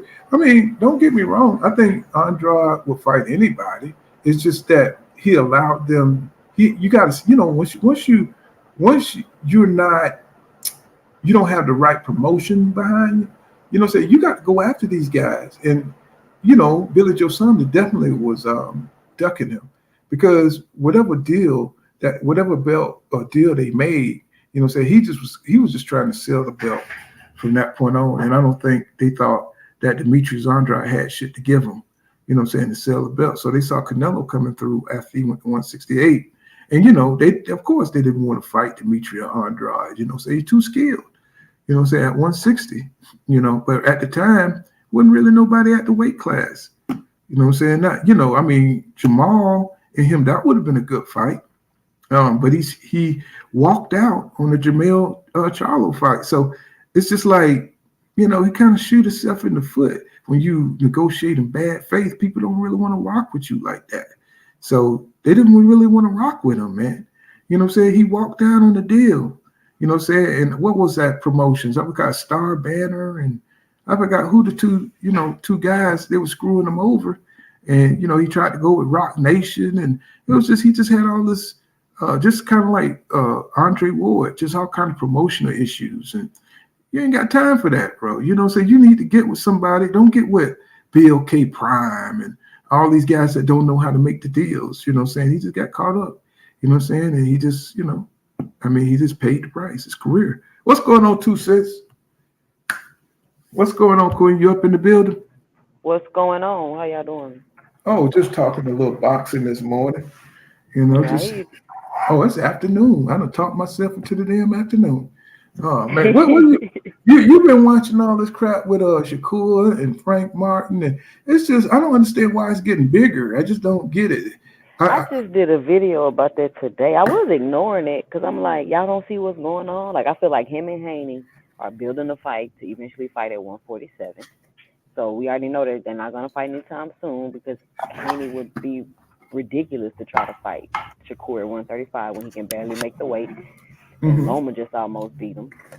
And so I ignored that. And then he came out with the Frank Martin stuff. And I'm like, I don't understand what the big deal is about. He got an offer. He didn't like the business of it. And he walked away. Like, the issue is, in my opinion, just to give my 2 cents, I just did a video about this. I haven't even posted it. But I like what you did there. I like what you did there. I like, I've been watching you. I like how you throw that 2 cents in there. I like that. So I just had to give you props. I just had to give you props for that, my sister. Appreciate it. But the thing is, like, you got Shakur online talking business to all of these casual fans that don't really understand how things work. So you can hop online and be like, oh, I offer him the most money and this and that. But okay, if you offer me the most money, that don't mean it's a good deal. Right. It's just like if you get a new job and they want to give you more responsibility and do all this extra stuff, and they're like, I'm paying you more than your last job. Okay, but you're not paying me to do this job though. So it's just I don't know if Shakur just trying to sell himself or build a fight with Frank or whatever they're doing. But to me, it doesn't seem warranted. It's not like a Crawford Spence beef. Maybe he's trying to build like a rivalry like that. Maybe he's trying to, like he's trying to build up something like that. So, it can be big. He's trying to build up his opponent, with all these beefs and things like that, because it just seems like it's forced to me, it don't sit well with me because it's not genuine. It looked like a Crawford move, so something a page out his playbook. What's going on, King Judah in the building? What's happening, my brother? What's going on? You can hear me, Paul? Yes, sir. Yes, sir. Oh, look, man, I wanted to bring up, I'm glad I got on here. Y'all was already talking about it, because I just saw a video that I don't know if you watched the dude, but his name, Aki, boxing or whatever. Oh, yeah, everybody know Aki. Bud Crawford. So he... Arriving at pilot. Yeah, so he just did a video, he was talking about Devin Devin had an interview with $1 million worth of game right after Shakur did, right? So you got Wallow up there, and I ain't gonna lie, I don't think Wallow knows that much about boxing. Right? You know what I'm saying? I think, he pay attention to it, but not closely. Because he asked Devin, you know what I'm saying, about the 25% offer. Like, basically, and Shakur told us you lowballed them. Explain yourself, basically. So Devin was like, Shakur said I lowballed him, but didn't he offer Frank Martin the same percentage? But look, the crazy thing is, Wallow didn't want to answer. So Wallow was like, but what? No, so like, answer my question. Didn't he offer Frank Martin the same thing? Ultimately, bro, Wallow, he refused to answer Devin Haney's question. But like, it's just crazy how this world, how they try to, like, long as Devin Haney in the wrong, everybody want to agree. But when you can point somebody else in the light, don't nobody want to talk about it no more. Devin said, well, if it was wrong for me to offer him that, how he gonna turn around and offer the same thing to Frank Martin? Then tell the whole world Frank Martin ducked him. Don't that mean he ducked me too? You see what I'm saying? Nobody wanted to answer this shit. I just think that's crazy. He only offered Frank like 17%, and then it's like Frank, you didn't duck Devin, dude. Like, I mean, Shakur, you didn't duck Devin. You didn't take the offer. Just like Frank ain't duck you because you didn't take the offer. Like, y'all want to start saying that not agreeing to bad business is ducking, and we gotta stop that. And listen, that's my biggest problem with Shakur. About it's not about what you do, it's how you do it. Shakur like to go to the whole world and paint somebody in a negative light. I'm gonna give you the first example he did it with.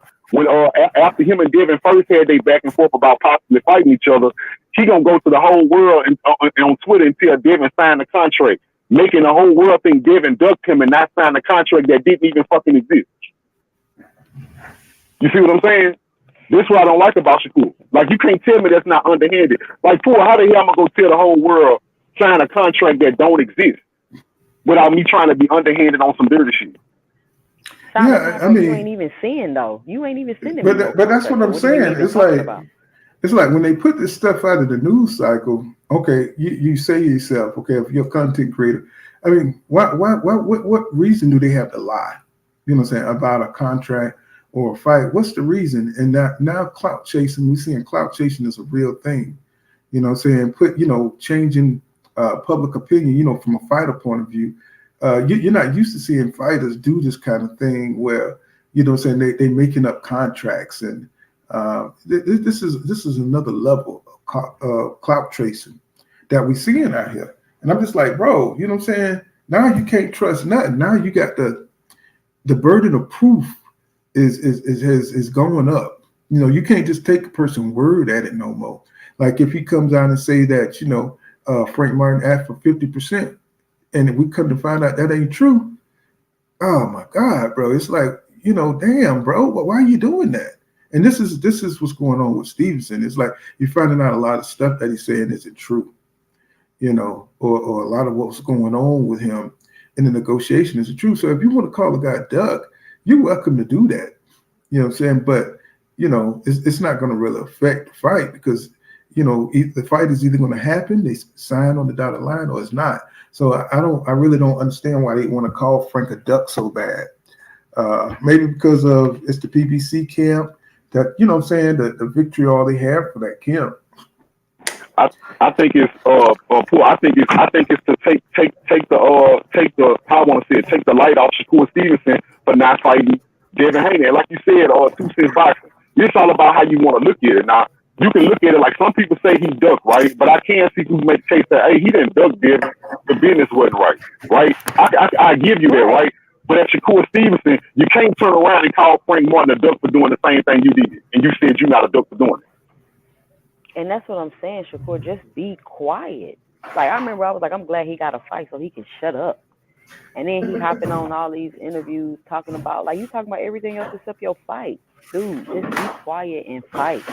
Stop whining and complaining about how everybody ducking you. Like, it's not becoming. You know what I'm saying? Like, it doesn't make us feel like you're a better fighter. It makes us feel like, well, why are they ducking you? Well, I think he's like knocking everybody out. That's what I was saying the other day. I was like, it's almost like he's trying to, how you try to make your own narrative. You try to write your own narrative, you know what I'm saying? Put out there what you want people to say by saying because right now they're saying he's the most duck fighter in boxing. And that's what they putting out there. That's what he want them to say. So he's go ahead. But you connected to Bob, known with his bad BS business practices. But Right, you that's what I'm exposed saying. the other fighter. You know goddamn well it ain't nobody dealing with a top rank like that. Look how many years it took us to get the Errol Spence Jr. Bud Crawford fight. You know, he had to leave top rank to get that fight. You know what I'm saying? It's like all them years. Look how long it took him to get Manny Pacquiao fight. You know what I'm saying? Because them guys are lowballing people over there, and these fighters don't want to fight for what they putting out there. They don't want to fight for that crap. You know, especially when you don't spend years as a fighter, fighting the amateurs, fighting Golden Gloves, fighting the Olympics, you know what I'm saying, building up your name just like Stevenson. So you mean tell me that you're gonna take that man gonna take $5 million, you're gonna take $800,000, but he's gonna take $5 million. Hell no. It's like Stevenson ain't that big of a star than Frank Martin. You know, and you only got one fight at 135. That's what I'm saying. That's what I'm saying. You got one fight at 135. How are you the A side? Twitter, they said Twitter made him the A side. I'm like, come on, bro. It's like we can't go by Twitter, bro, for you to get the lion's share. You know what I'm saying? It's like, you know, Twitter don't make you the A side. You know, now I know people are looking at the talent and saying that, you know, because I do think that Shakur is more talented than Frank Martin.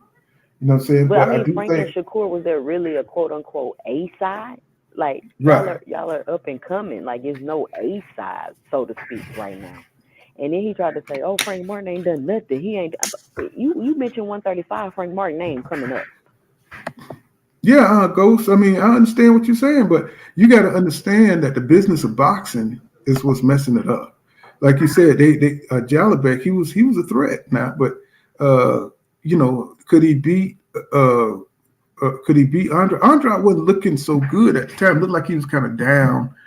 That was the best chance to beat Andrade at that period of time when what's his name, Jazabak or whatever, when he wanted to fight him, because you know he wasn't like he was kind of down because he wasn't in the mix, and like you said, they offered him a bullshit deal and he turned it down. You know what I'm saying? And I was kind of cool on that because I was like, okay, they're trying to take my man out.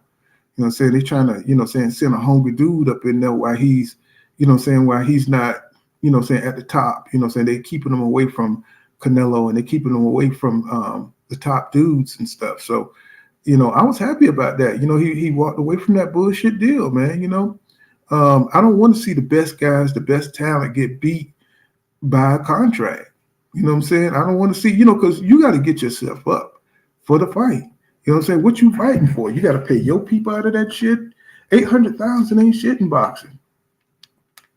$1 million ain't shit. You got to pay all these people that's backing you. You know, you got to pay your trainer. You know what I'm saying? You got to pay the people that's holding the bag. You got to pay. There's a lot of things that's coming out of that money. And by the time the government tax you, shit. Yeah, I mean, you done made $20 an hour. You know what I'm saying? For all your hard sweat and tears. So you got to get what you saw. Y'all ain't have no problem with Bud was trying to get what he needed. You know what I'm saying? When he got 50-50, y'all wasn't crying about that. So it depends on what perspective you're coming from in these fights. You know what I'm saying? What kind of stuff you gonna put up with? Now, if you want to call him a duck, call him a duck. I told you it ain't gonna change that. We still ain't getting the fight. You call him a double duck. You call him a swan. You call him a pigeon. You know what I'm saying? You call him buffalo. Call him whatever you want. You know why they keep Shakur keeps saying we offered them the most money we ever offered him. Why is Shakur not saying the percentage? They offer him 17%. They offer Frank 17%. See, he keeps saying it's the most money he ever made. No. We dealing in percentages, and that's what I mean. We deal in percentages, not amount. If you think about it along these lines too, I don't remember a pay-per-view that Stevenson never had. You know what I'm saying? So wouldn't this be his first pay-per-view? I didn't even know. I didn't think it was going to be on pay-per-view. They say he was going to be fighting the Thursday before Thanksgiving. Oh, this wasn't gonna be a pay-per-view. So I mean, damn. So we just talking about a flat fee. We just talking about a flat. Oh man, hell no, hell no. You know what I'm saying? Exactly. Hell to the nose. He need to get paid, y'all. You know what I'm saying? And I ain't talking about like some crazy amount. I mean, at least he didn't even get 25%. So, you know, if you're gonna risk, you know, your whole career of having your name, because that's forever. Box rec is forever, bro. You know what I'm saying? Errol Spence Jr., he got to deal with that L forever. You look at Jamel Charlo against Tony Harrison, he got to deal with that L forever. He had to catch himself in the interview when he was talking about, you know, when he was talking about defeated fighters. He said, oh, he always got to go back to that fight and explain it away. You know what I'm saying? Anytime he talking, you know what I'm saying? Because he lost Tony Harrison. And sometimes, you know, it's almost like he forget that he's been defeated before, you know? Yeah, I know. He don't want to take that L. Hell no. Especially when you come back and knock the dude out. You know what I'm saying? What's going on, Robert Emily Jones? He says that, but Ghost is a Andrade fan. He says, bro, team Andrade personally, he said that the offer him was 30. Yeah, it was basic, bro. I mean, I have no problem with that. You know what I'm saying? You know, these fighters got to do what's best for them because everybody else is doing what's best for them. So why not the PBC fighters? They need to Errol Spence Jr., you know, he need to get out of this nice guy shit, doing what's fair, being John Wayne. You know, say, well, you know what I'm saying. The image. I mean, he can't be no other way, man. It's just him, and it got pros and cons. And Well, being honest, you know what I'm saying, you know, you're gonna have to be more of a savvy, shrewd businessman. You know what I'm saying? Because now you see Crawford is out here like a nigga, you know, with his drawers down, just letting his balls hang. You know what I'm saying? Telling me I run shit. I'm the shit now. It's like, nigga, no, you ain't. You know what I'm saying? Because, you know, because EJ to go and retool and do what he got to do to show you that, you know, you ain't all that, my brother. You know what I'm saying? I do believe that's what's going to happen. And that's why they're trying to talk down on this fight. Because they're afraid that, you know, they're trying to, it's almost like they're trying to. Have you noticed that? Have you noticed it's like a push, like a media push to these motherfuckers? like You got niggas in Rematch. church. You got niggas in church trying to manifest another one-sided people. You know, so they're trying to manifest it. You know what I'm saying? It's like they just keep repeating it. You know, it's almost like they can feel the anticipation. Mm-hmm. Yo, fool. Yeah. Look, I was up in there. I was fueling up, but I was listening to y'all just now. But I wanted to go back to Shakur right quick, right? Do y'all realize he just offered Frank Martin 17%, right? And the opportunity that he offering is only the opportunity to beat him. Now I'm gonna put that in perspective for y'all, because what I'm saying is, you're not giving him the opportunity to fight on pay-per-view. You're not giving him the opportunity to well, it is for a belt, right? But I want to put this in perspective. You big dogging him with Devin Haney belt. That's Devin Haney belt. You didn't bring a belt to the situation. You fighting him for Devin Haney belt. And you big dogging like you offering so much opportunity. You not. You come in there to get a belt. Frank Martin is an opportunity for you too, because y'all fighting for a vacant belt. You didn't come with a belt. You didn't give him an opportunity or a title shot at a belt. So how's you making all these demands, but you gonna offer somebody 17%? Man, that's less than Devin. It ain't Cure fault. It ain't Core fault. It ain't Frank fault, man. That's Bob all day. Yeah, I agree. You know what I'm saying? It ain't like Shakur Stevenson, you know what I'm saying, is the undisputed champion at 135. It ain't like he the champion at 135. But he's trying to act like he's the champion at 135. You know what I'm saying? So it's just him posturing. You know, hey, look, another thing that Ike had pointed out was Shakur, when he was talking to Wallow, and he was talking to Gilly. Gilly basically let him know, like Gilly kind of let him know, like I watched Bob. Gilly, in so many words, Gilly let him know, look, I know what's really happening. Gilly felt like you should have took that 25% from Devin. But when he gonna turn around here and say, yeah, the media trying to say I turned this down and I turned that down, but Ike had really broke it down. The media ain't say shit. That was somebody from your own team said this. So who you calling a lie? You saying the media said your own team said this. So you saying they planting these narratives out there. his team. Yeah, because why Mike Coppinger announcing that the fight is done when they still negotiating? That's what happened. You announced the fight was done when I'm still negotiating, and then when I don't agree, now I duck because y'all putting these narratives out. Let's finish negotiating first. I'm just saying, but how can Shakur say the media said he turned down a fight when his own team went on the boxing voice and said, yeah, Shakur turned down that fight because it was going to be approximately $8 million. We turned it down because we can fight Devin next year for 16. But a lot of people forget what was actually said. That man said Shakur was told to tell Devin no. He was told to do that and not to fight Devin this year. So he wasn't going to fight Devin regardless.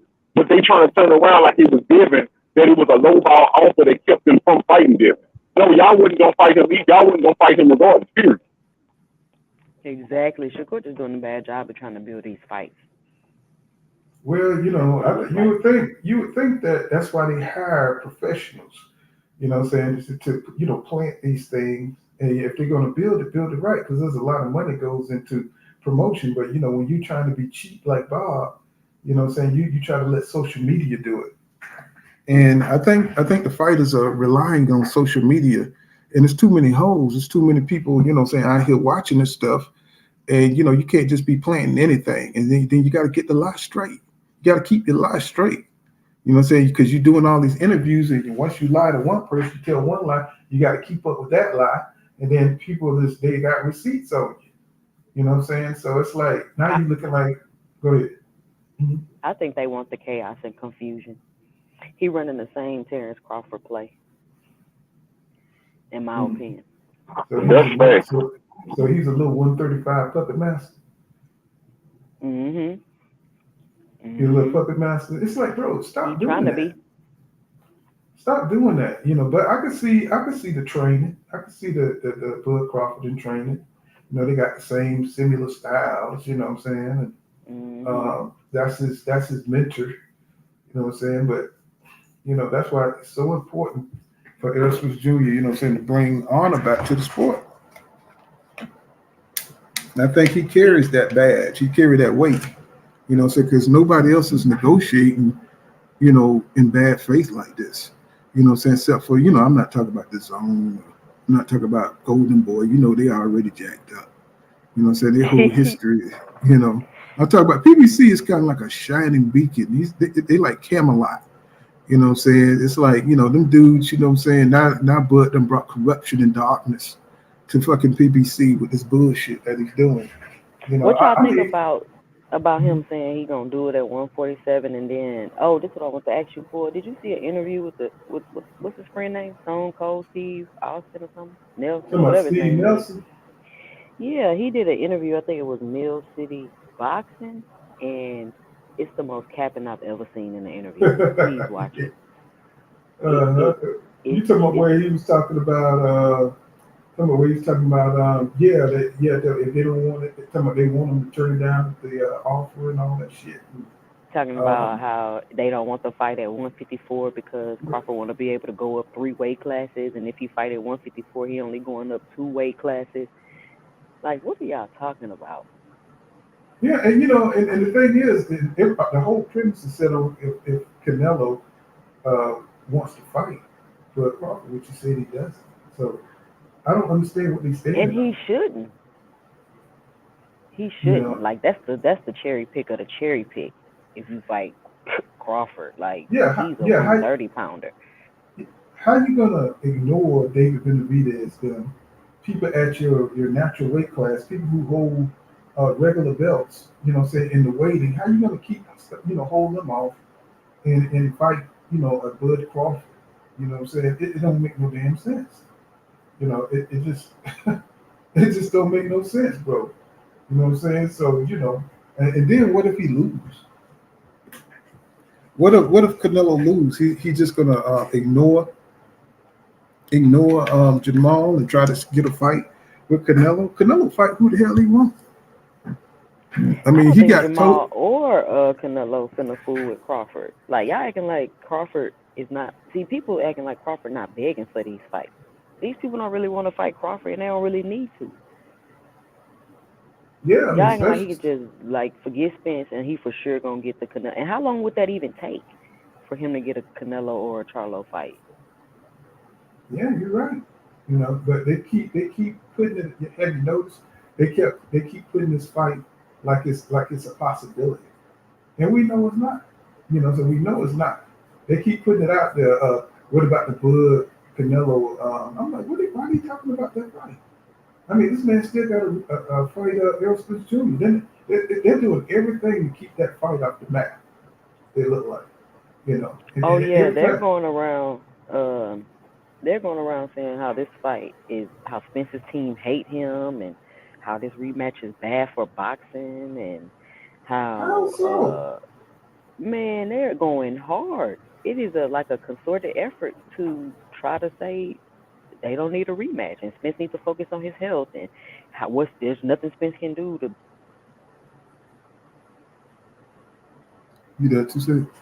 Kind of went out. You there too soon? I got a phone call. Hello? Yeah, and how there's nothing Spence can do to be more competitive. Like Teddy Allison was going hard the other day. I was like, I can't believe y'all. Well, he always went hard for Crawford. He always did. You know, saying, you know, that Bud got the best instincts he ever seen in a boxer. You know what I'm saying, by being able to switch. And I remember watching one of the interviews. And how do you know when you switch? And you just do it naturally. And I was like, oh my god. Oh my yeah, god. I think what Errol Spence haters will never admit is that they know that the Spence they saw. They know he was compromised. They know that. Like people know that. Like we all knew that. But I never forget. But like you know, that was a big fight, so I never forget that in history. The day I was talking to Full Counter, and I said Full Counter, Errol Spence looked small. I said I don't know what the hell wrong with him, but he looked little. We all expected Spence to come in there big. Now, not only was he smaller than Crawford, we find out he had a rib injury during his camp, and I believe it, because I mean his stamina wasn't there, so it let me know he wasn't able to do all his road work. He wasn't able to condition the way he normally do. And like I told you, I even looked at his abs, bro. Errol Spence be coming there on every weigh-in I ever seen that man in. He coming there with a damn 10-pack. He been having 10-pack. He came in there now, his abs was badly defined, and let me know he couldn't work on his abs either. That wasn't the Errol Spence that we used to see. Mm-hmm. I know they were pissed off with Keith Thurman when he came out and said that he didn't beat a champion that night. I know he was pissed off because I'm glad Keith spoke that truth, to be real with you. Finally, he's saying something. Yeah, what he said? I ain't hear what he said. Oh, he said that Bud Crawford didn't fight the champion that night. He said Sean Porter could have got Errol Spence Jr. that night. He said I could have got in there and beat Earl that night. Mm-hmm. Anybody could have got in there and beat Earl that night. Like, you didn't beat a champion, bro. Hey, that's facts, though, because we all said that. I ain't gonna lie, that's crazy to Keith Thurman said this shit, but that's how we all felt. I felt like Blair Cobb could have beat that Errol Spence. Blair Cobb would have won. Yeah, and you know, Keith Thurman, you know, he's the biggest hater of Errol Spence Jr. You know what I'm saying? That's somebody who ran him, you know what I'm saying, straight up out the damn, you know what I'm saying, out of boxing for a period of time. You know what I'm saying? This dude wasn't doing shit. You know what I'm saying? This dude had every injury, you know what I'm saying, that ever plagued mankind when Errol Spence Jr. wanted to fight him. So, you know, then Bud, this disingenuous, this is what really dislike about Bud Crawford is when he came out talking about this man is a hoe because they ducked him. I'm like, bro, stop the cap. You know what I'm saying? We were there when the man tried to get money out of you, and you said he priced himself out, but you're not pricing yourself out. You know what I'm saying? When you came in with your bullshit, you know what I'm saying? So you see the hypocrisy of it, man. It's like, bro, they'll allow some guys to ask for all kind of money and turn down the offer. You know what I'm saying? And you know what I'm saying, delay the fight. You know what I'm saying? And that's all it was he was just delaying for time. You know what I'm saying? To see how that shit was gonna work, to see how he was gonna get by Errol Spence Jr. And now they're trying to bury the rematch. You know what I'm saying? Because he probably don't want to go through the same shit he went through, you know what I'm saying, to get to that point. You know, let me see. And let me see. I don't even know how to say your name, my brother. Ingra, he says, well, I know this boxing. He says, but growing up, when someone got a beat down, they didn't quit. He said they came for the get back and beat that A. He said, exactly. That's what I'm talking about, man. It's like, what's wrong with these boxers?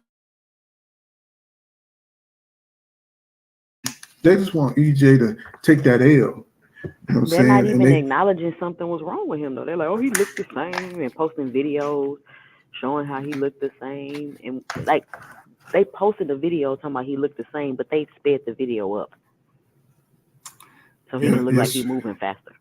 They did the same shit with Floyd Mayweather and Manny Pacquiao. They were so hurt that Floyd beat man. They slowed it down just to show all the punches and did a miscount that showed all the reels where Manny Pacquiao was beating had the advantage of hitting Floyd, and they cut out everything Floyd did to him. So it was just like, man, this is crazy, bro. I was like, they told me so you got to slow it down and reverse this motherfucker. I was like, bro, if y'all don't stop the bullshit, bro. You know what I'm saying? So unbelievable. Man, I'm like looking at boxing now. That dude be grinding, bro. I'm like, that dude be throwing out he be putting some videos out. Hey, that is my homie, man. He is funny. I'm so glad I found him on YouTube. Oh my God. I was like watching, I was like, he just dropping videos after videos. I'm like, oh my God, bro, how are you doing that? Bro, I'm an older guy, bro. I gotta get I'm fucked up if I don't get a nap. You know what I'm saying? I was like, how does he do it, man? I think he said they're probably over there reporting his channel, but he on Crawford neck. Yes, sir. I'm just like, damn, man, how does he stay up like that? You know? I'm like, damn. You know, just drop. You know, that reminds me of Blue Blood, the way he dropped stuff just continuously. You know? I'm like, damn, man. And I'm not sure what Blue Blood's angle is, man. It's like, it's weird. It's like I feel like Blue Blood be putting out information that he know is not false, or he know that perception is a BS like way to put it, but you just putting it out anyway. Like Blue Blood, I know you know better, dude. Like, what are you doing? Like he's trying to say, Gervonta Davis not gonna be good at helping Errol for the fight. Like, why are you putting that out? Because he just making. My thing is, I don't know why. I'm glad y'all brought that up. I just don't know why that was even a thing. Like, I ain't even saying it for as Blue Blood putting it out. But why was that even a thing? Why would people think that Gervonta, of all the fighters in the world, Gervonta Tank Davis would be the best fighter to help Errol Spence get ready for Terence Crawford? Like, why is that even a thing? I don't know why they keep putting it. It's because they not saying nothing, so they just putting out whatever, trying to create this bad perception of Spence and his team when they don't bother nobody. No, I think it's you know, if you think about it from a YouTube perspective, you know, if the things that's what's going to get you the clicks, the people to click in. If you mention Gervonta Tank Davis, if you mention Bud Crawford, if you mention Errol Spence Jr., those are going to get you views and clicks. So if you just making content to get views and clicks, you know what I'm saying, you're going to put their name in. You know what I'm saying? So that's what Blue Blood be doing, you know. Because Crawford definitely ain't getting you no views and clicks. Even the Crawford channel's talking about Spence. Yeah, you know what I'm saying? Because that's the hate. You know what I'm saying? That's you. People like the drama and they like the hate. You know what I'm saying? So, you know, wherever the views and clicks, these guys are what they call it when you look analytics. You know what I'm saying? They know how to raise their analytics. They look on there and they see what's getting the clicks, and that's what they make the content on, even if they just have to put some bullshit out there. You know, because, you know, if Blue Blood drops something, it's going to get 14, 20K, whatever. You know what I'm saying? So he all he have to do is just keep it making content at this moment. So anything you put out there, people, you know what I'm saying, if they rock with him, they're going to look at it, and it's going to keep his money coming. Now, I'm going to tell you what I'm going to tell you what I did notice about this whole YouTube thing, being a content creator. And I see the way Blue Blood them came up, the dudes that been in it for a long time, they was able to build a channel organically before you had these new fans. See, nowadays, like if you don't jump behind a fighter that everybody fuck with and cap for them, your channel not gonna grow. Your videos not getting no views, your channel not gonna grow. Like if you ain't capping for the Tank Davis, your channel not growing. That's period. Well, another thing about YouTube, I think Boxing Outlet, that's why he's rocking the way he's rocking. If you just continually make content, you get into the algorithm. The algorithm or whatever you call that shit. Algorithm. Algorithm. Man, that's who y'all was talking about, the Boxing Outlet. Man, I went off on that nigga, man, on his own channel. Man, that nigga was capping hard. That nigga was capping hard as a motherfucker. Talking about, basically, he was capping for Shakur. And I'm trying to give him the facts respectfully. You steady capping for this nigga. Then you're going to turn around and admit to me, yeah, because, I don't really keep up with the boxing news. I don't watch all these fights. I don't watch all these fights. I just wait till I hear what's going on Twitter. I say, bro, you just admitted you a fucking casual. How you want here? You got a whole channel speaking, telling me you know better than me, and you just admit you don't watch the fight. You wait to hear about the gossip and the drama that's going on Twitter. Well, I mean, Boxing Outlet. I mean, just he don't watch the fight. He was Floyd's cameraman, so he's around. Yeah, I was about to say, man, he just had Adrian Granados on there.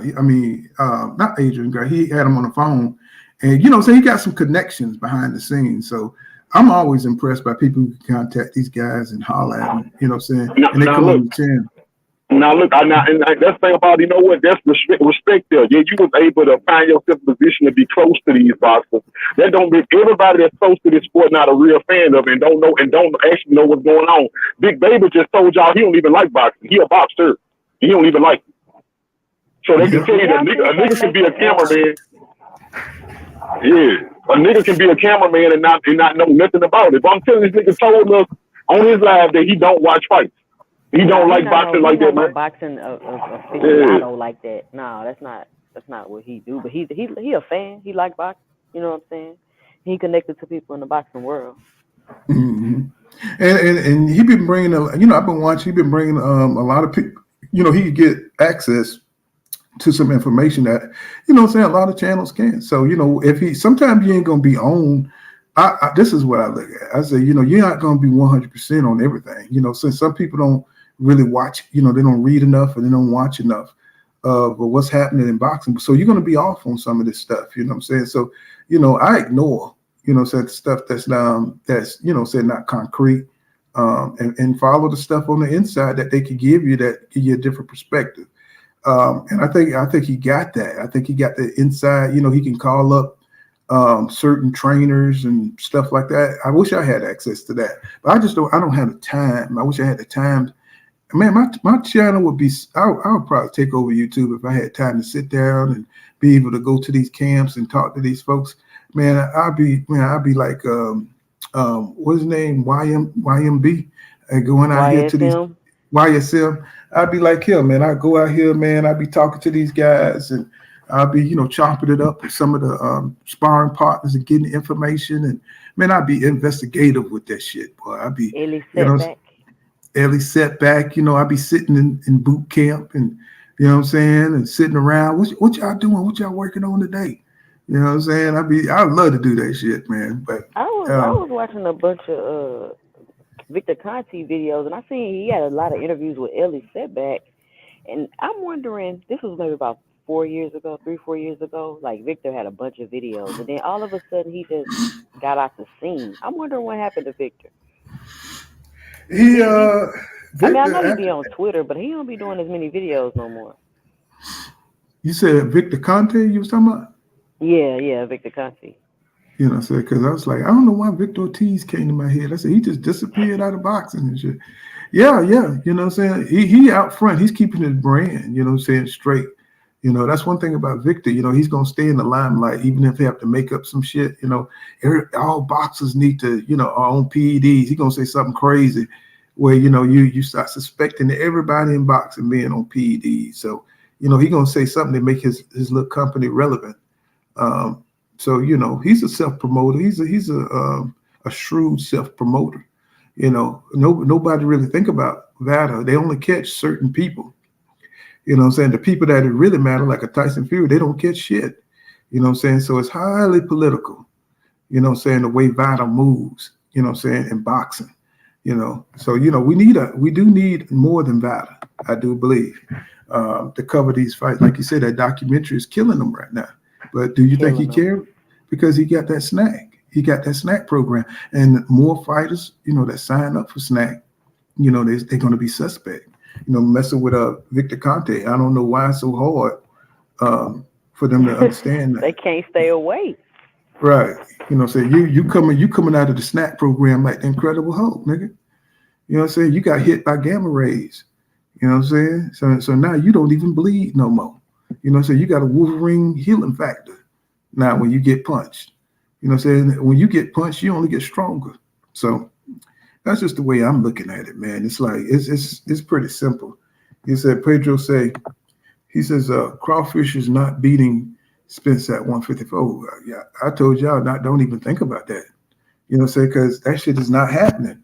Bud is not going to give EJ an advantage to be 100%. But that's not an advantage, Paul. But how is that an advantage? Because I want to fight and I want to fight normal. That's not an advantage. It is for him. You see, because he was able to the performance he had. That's what he wanted. He don't know what's going to happen at 154. If you give Errol Spence Jr. a chance to have stamina and fight at a better weight, he don't want that crap. You know what I'm saying? I think he would respect Crawford a whole lot more if he did that. I mean, I think his reputation would improve as a champion. But we know he ain't that kind of dude, so he just said he ain't going for it like that. He ain't interested in no 50-50 fights. That's why he don't want to fight Keith Thurman, somebody who's high level, or Boot Sanders. He don't want those kind of challenges. And that's why I felt this type of way, because I ain't hear Crawford say in no interview, but I just saw Blue Blood report on it, saying that Crawford was like, I don't want to fight Spence at 154 because I want to stay at 157 so I can defend my belt at 150. At 147. That's bullshit. Like I told you last time, but I think he is not about to fight Boots. But he's not about to defend them belts against Boots. So you capping, bro. Just don't fight Spence at 154. Because you're around here talking about you're gonna move up multiple weight classes to fight Canelo.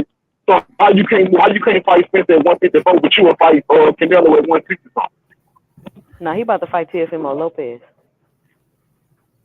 You say Teofimo Lopez? Yeah, he about to fight Teofimo Lopez. Stop. All right. I ain't gonna lie. This I really do believe, like, from what I know of Crawford track record, I do believe he want to try to defend them belts some kind of way, just so he can say he did it. But it's gonna be against lower level competition. He's gonna find a way to avoid Teofimo Lopez. I bet y'all. I keep seeing it. I keep hearing a little drop. They done already elevated him to super champion, so he can go up to 47 and challenge Crawford. But how he's gonna get that fight before he fights Spence? Is what I'm saying. I don't know if he'll get it before. I mean, I'm not sure exactly how it'll work, but I'm just saying. Well, no, I feel where you're coming from. No, about T.O. I feel exactly where you're coming from. T.O. is what you're trying to say here. T.O. He done had enough good fights and performances that his name means something. But T.O. don't really want to fight the best that they best either. He didn't fight Josh Taylor at his best. That wasn't the best Josh Taylor we ever seen. You don't want to fight Devin Haney at all.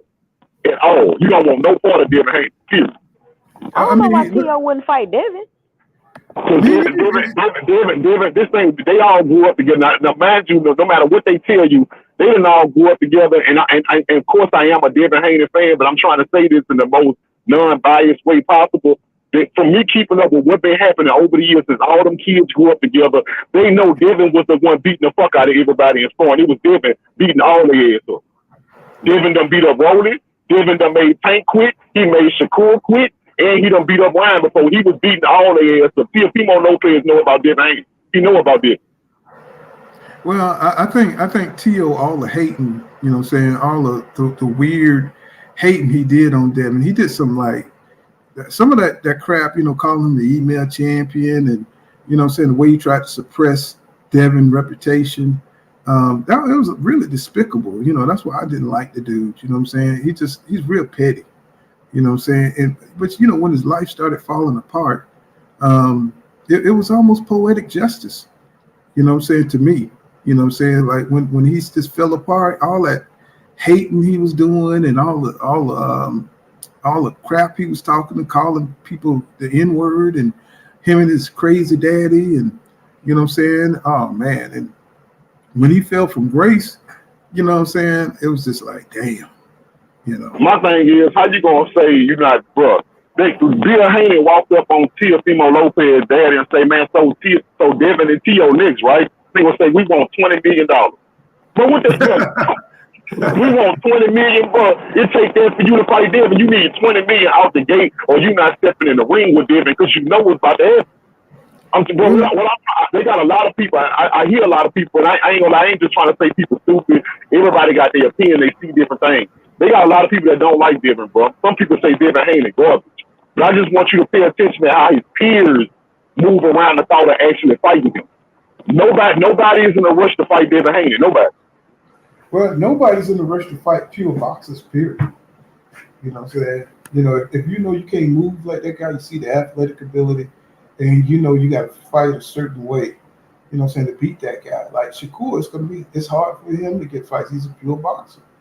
You know, nobody wants to fight a defensive dude, you know what I'm saying? And you know we got more skills than you at that. And at pure boxing, you got more skills than you. People don't want to fight that because you're going to lose on points, you know.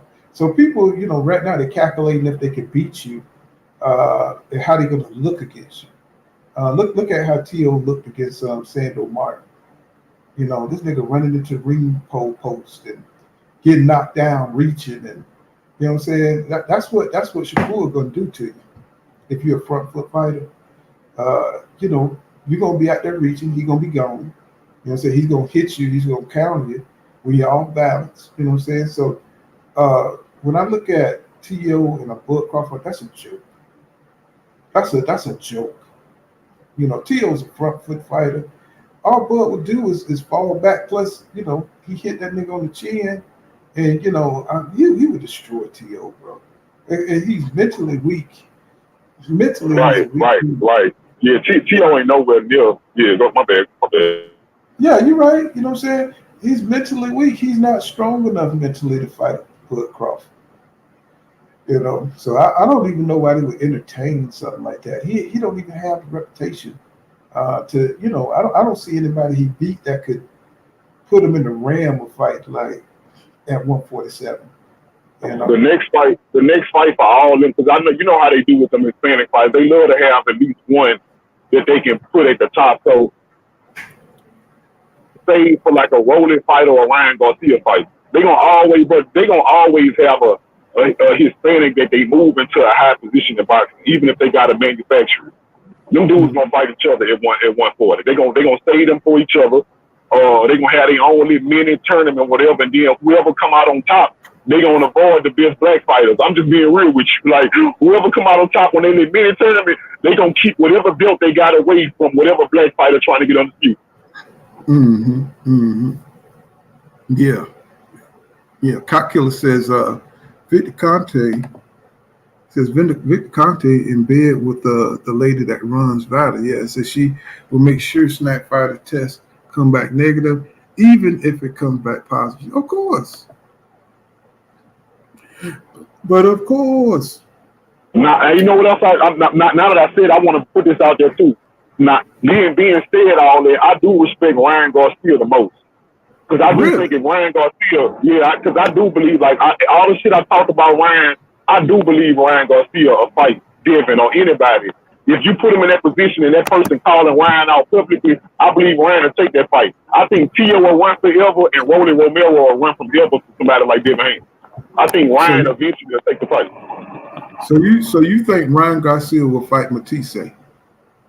I think he will. I'm being real with you, but especially after that one little loss, he ain't trying to protect no more. Because I don't think he's scary. But like I told y'all, I never forget when I watched him get hit by Tank. Tank knocked his ass down, bro. Like knocked him clean on his ass. But Ryan got back up with the same energy he started that fight with. Tank ain't knocked no spirit out of Ryan. Ryan got up and came right back at Tank like nothing else. And I done seen other fighters get hit like that, and you can see that they flustered. He wasn't flustered. Now, a lot of people say he quit after he got hit in the body, but that's up for debate because I don't know what he felt. You know what I'm saying? But I do know when he got knocked down, he got back up with that same energy. Yeah, he wanted the same smoke he started the fight with. Yeah, I mean, shit. You know, I mean, I don't know. The jury is still out on Ryan Garcia. You know what I'm saying? He's going to have to show me. You know what I'm saying? Instead of fighting Rolly Ramiro, and I think you're fighting this guy Albert something. I forgot what the guy name is. Because Rolly is the champion in recess now, which is a joke. You know, I mean, these guys got to make their bones. You can't just grab a title and then fade away and just sit on the title and don't fight nobody. Well, I told you what they're doing for it. You don't remember Teofimo Lopez had an interview. He said, yeah, they knew what I was going to do with. He was talking about when he was at 135. They knew what I was going to do with the belt. I was going to drop him so Devin Haney couldn't become undisputed. But it's a concerted effort to keep these black fighters from becoming undisputed, because if they didn't, all of them, every division, it would end up being a black fighter undisputed, probably outside of heavyweight. Heavyweight would probably be the only way. Every division, it'll be a black fighter with all of them. Who told you that a long time ago? You know what I'm saying? Right. Who told y'all that a long time ago? I don't harp on it no more because it's plain to see. You know what I'm saying? Who told y'all that a long time ago? A lot of these things, the not fighting at 154 for this rematch or fight, I told y'all that a long time ago. That these guys, they want a guaranteed win because there's so much money to be made. You know what I'm saying? When you got your zero intact, when you're the champion, when you got all the belts. And these guys, if you think it's beyond them cheating to get to that point in the status, then you're crazy. You know what I'm saying? And I just, what I want is for these champions to be more vigilant.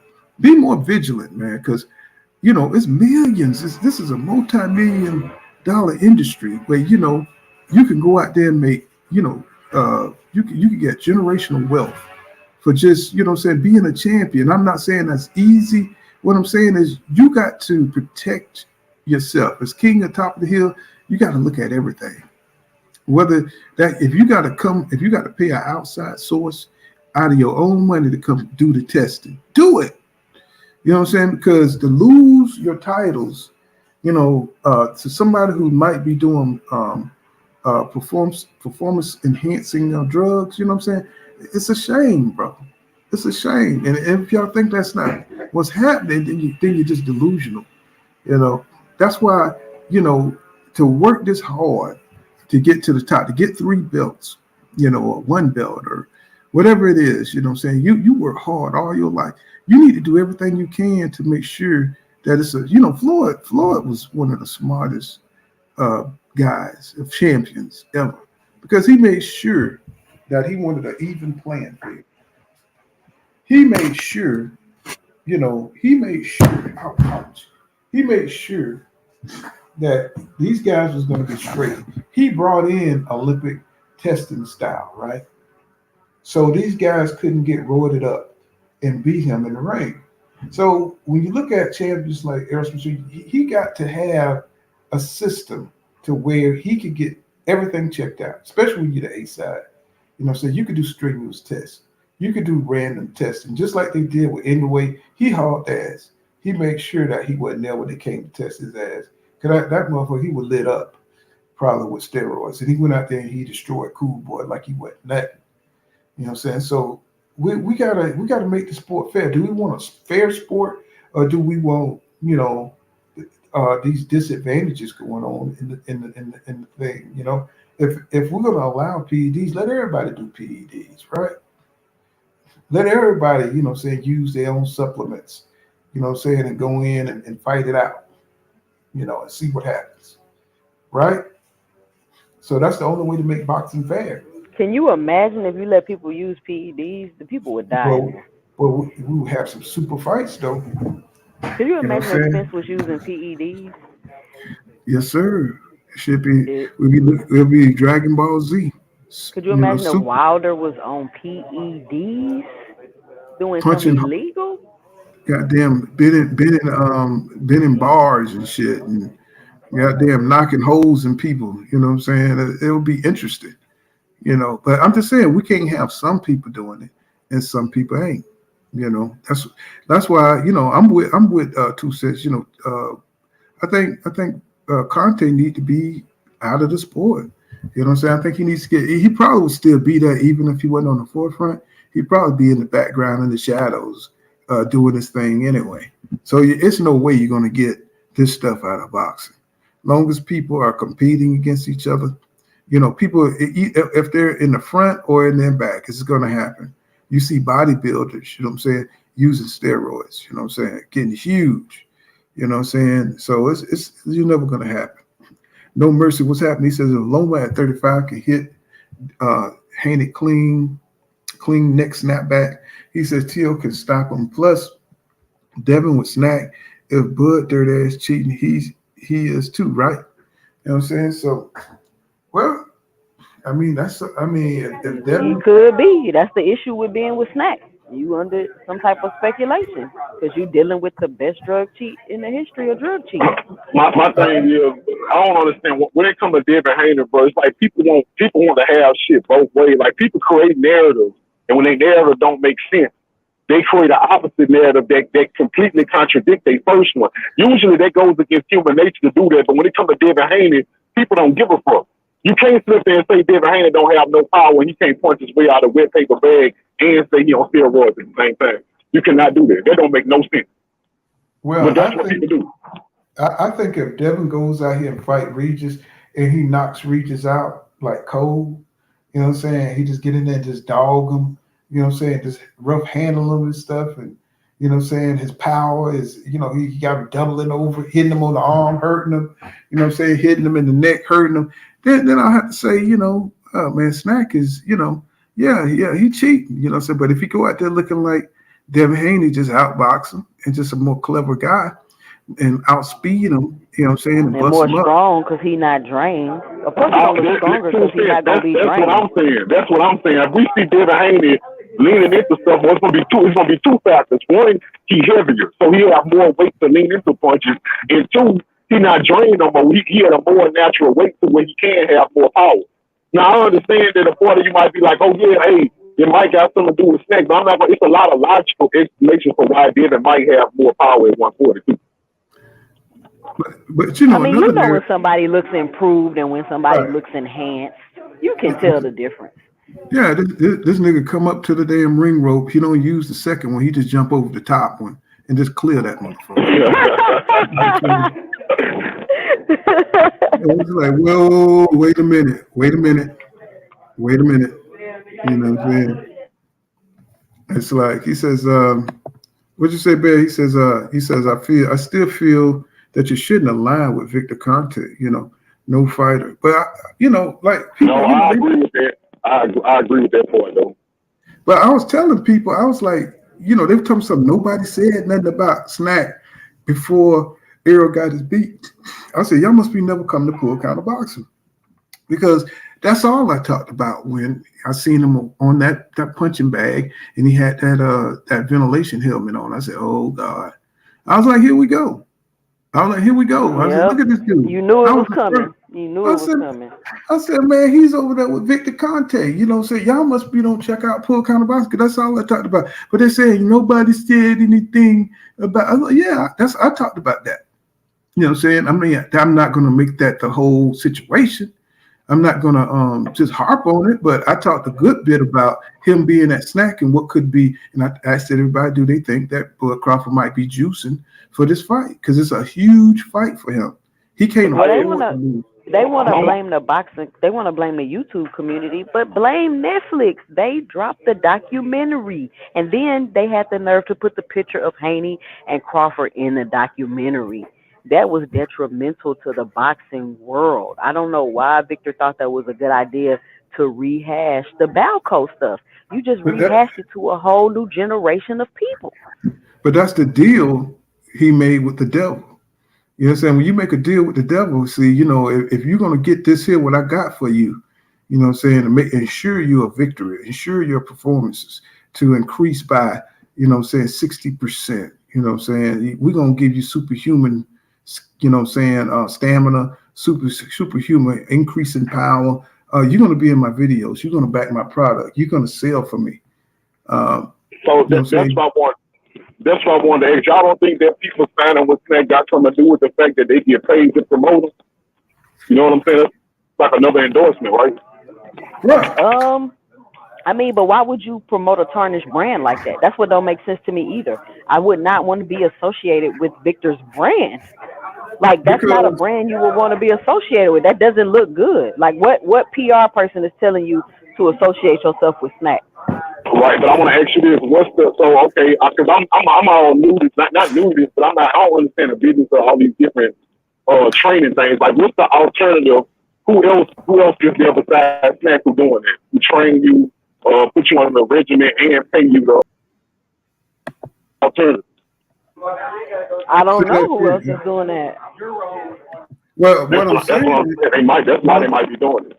what I'm saying is that's the deal. You know what I'm saying? If I'm going to give you something that's undetectable, something to help you, you know what I'm saying, win this fight, then you got to do something for me. You know what I'm saying? It's quid pro quo. You know what I'm saying? You know what I'm saying? I scratch your back, you scratch mine. So, you know, that's why, you know, you start seeing these pictures of Terrence Crawford and Victor Conte in pictures and got snack shirt on, and you know what I'm saying? It is what it is, you know what I'm saying? So, yeah, I mean, everybody knows what Victor Conte does, bro. So it's almost like it's not even a secret. It's like they just putting it in your face, you know, but you can't do anything if there's nothing in the system. You know what I'm saying? If it's not. But let me tell y'all why it's this. Let me tell you why this is a big deal, in my opinion, just to give my 2 cents.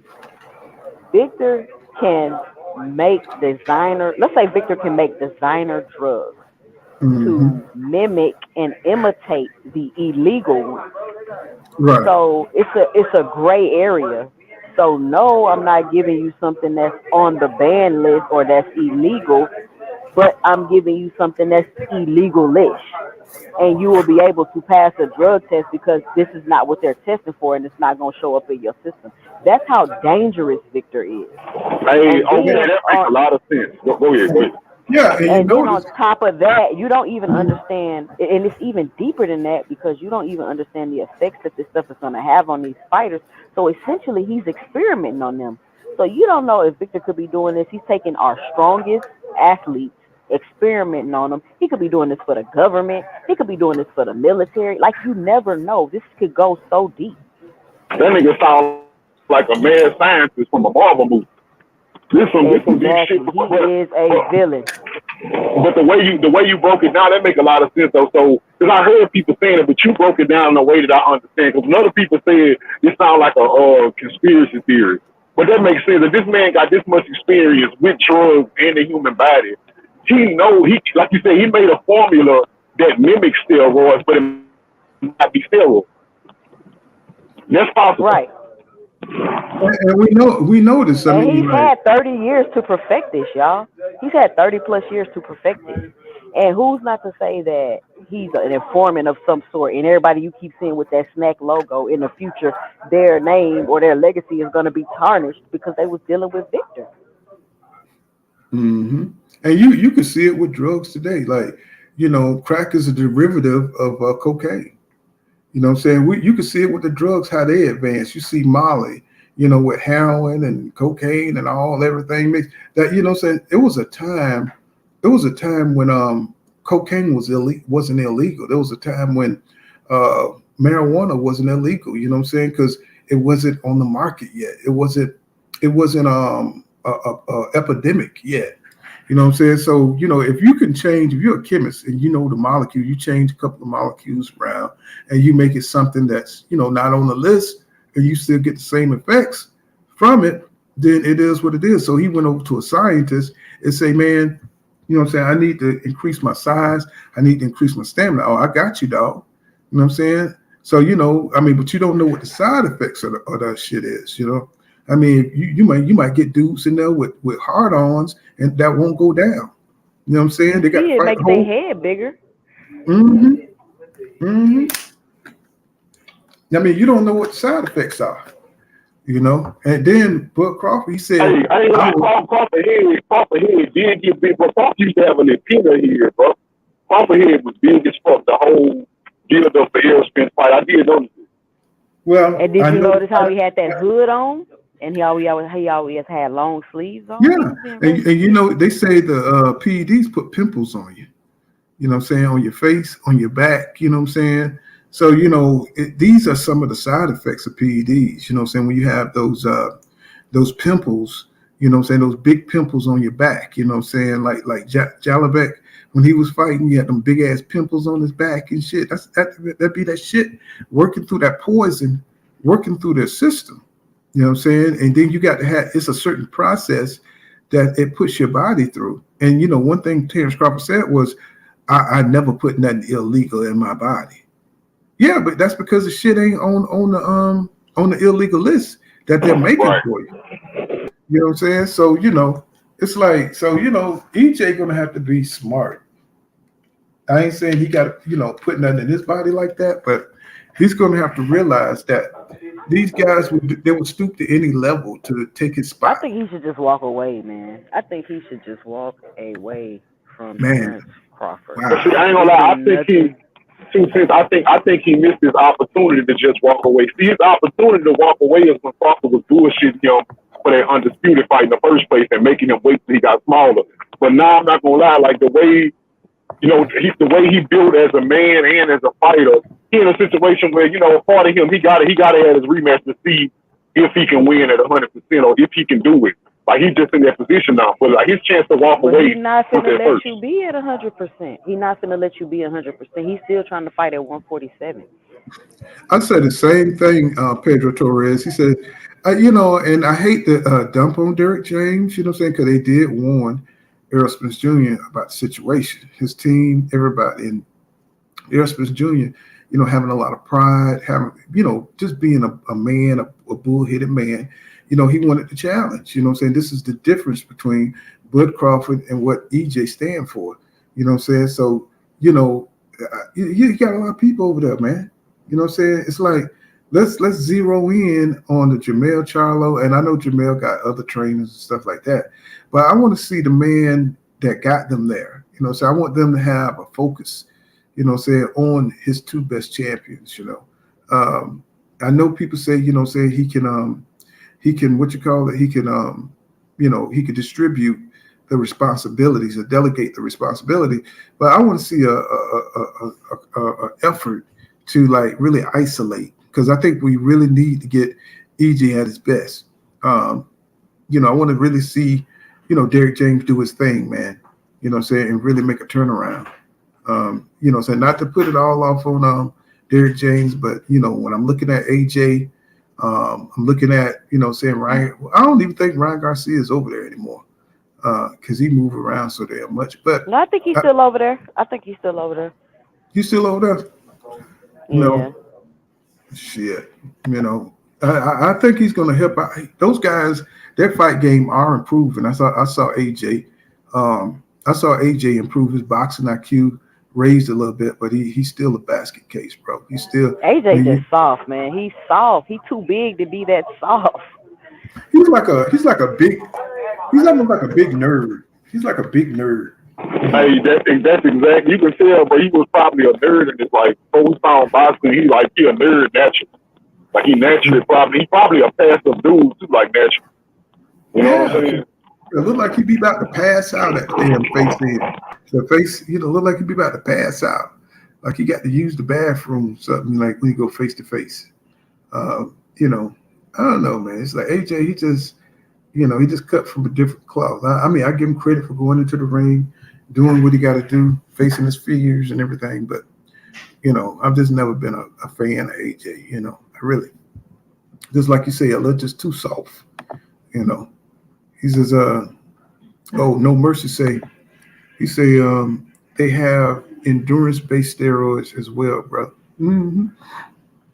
Plus, you know, he has, let me tell you, Victor knows how to flush this stuff out your system. It's like people who smoke weed and they got it down to a science. They can smoke weed on a Monday and they got to go back to work on Wednesday, and they know what kind of stuff they need to put in their system so they can pass a drug test.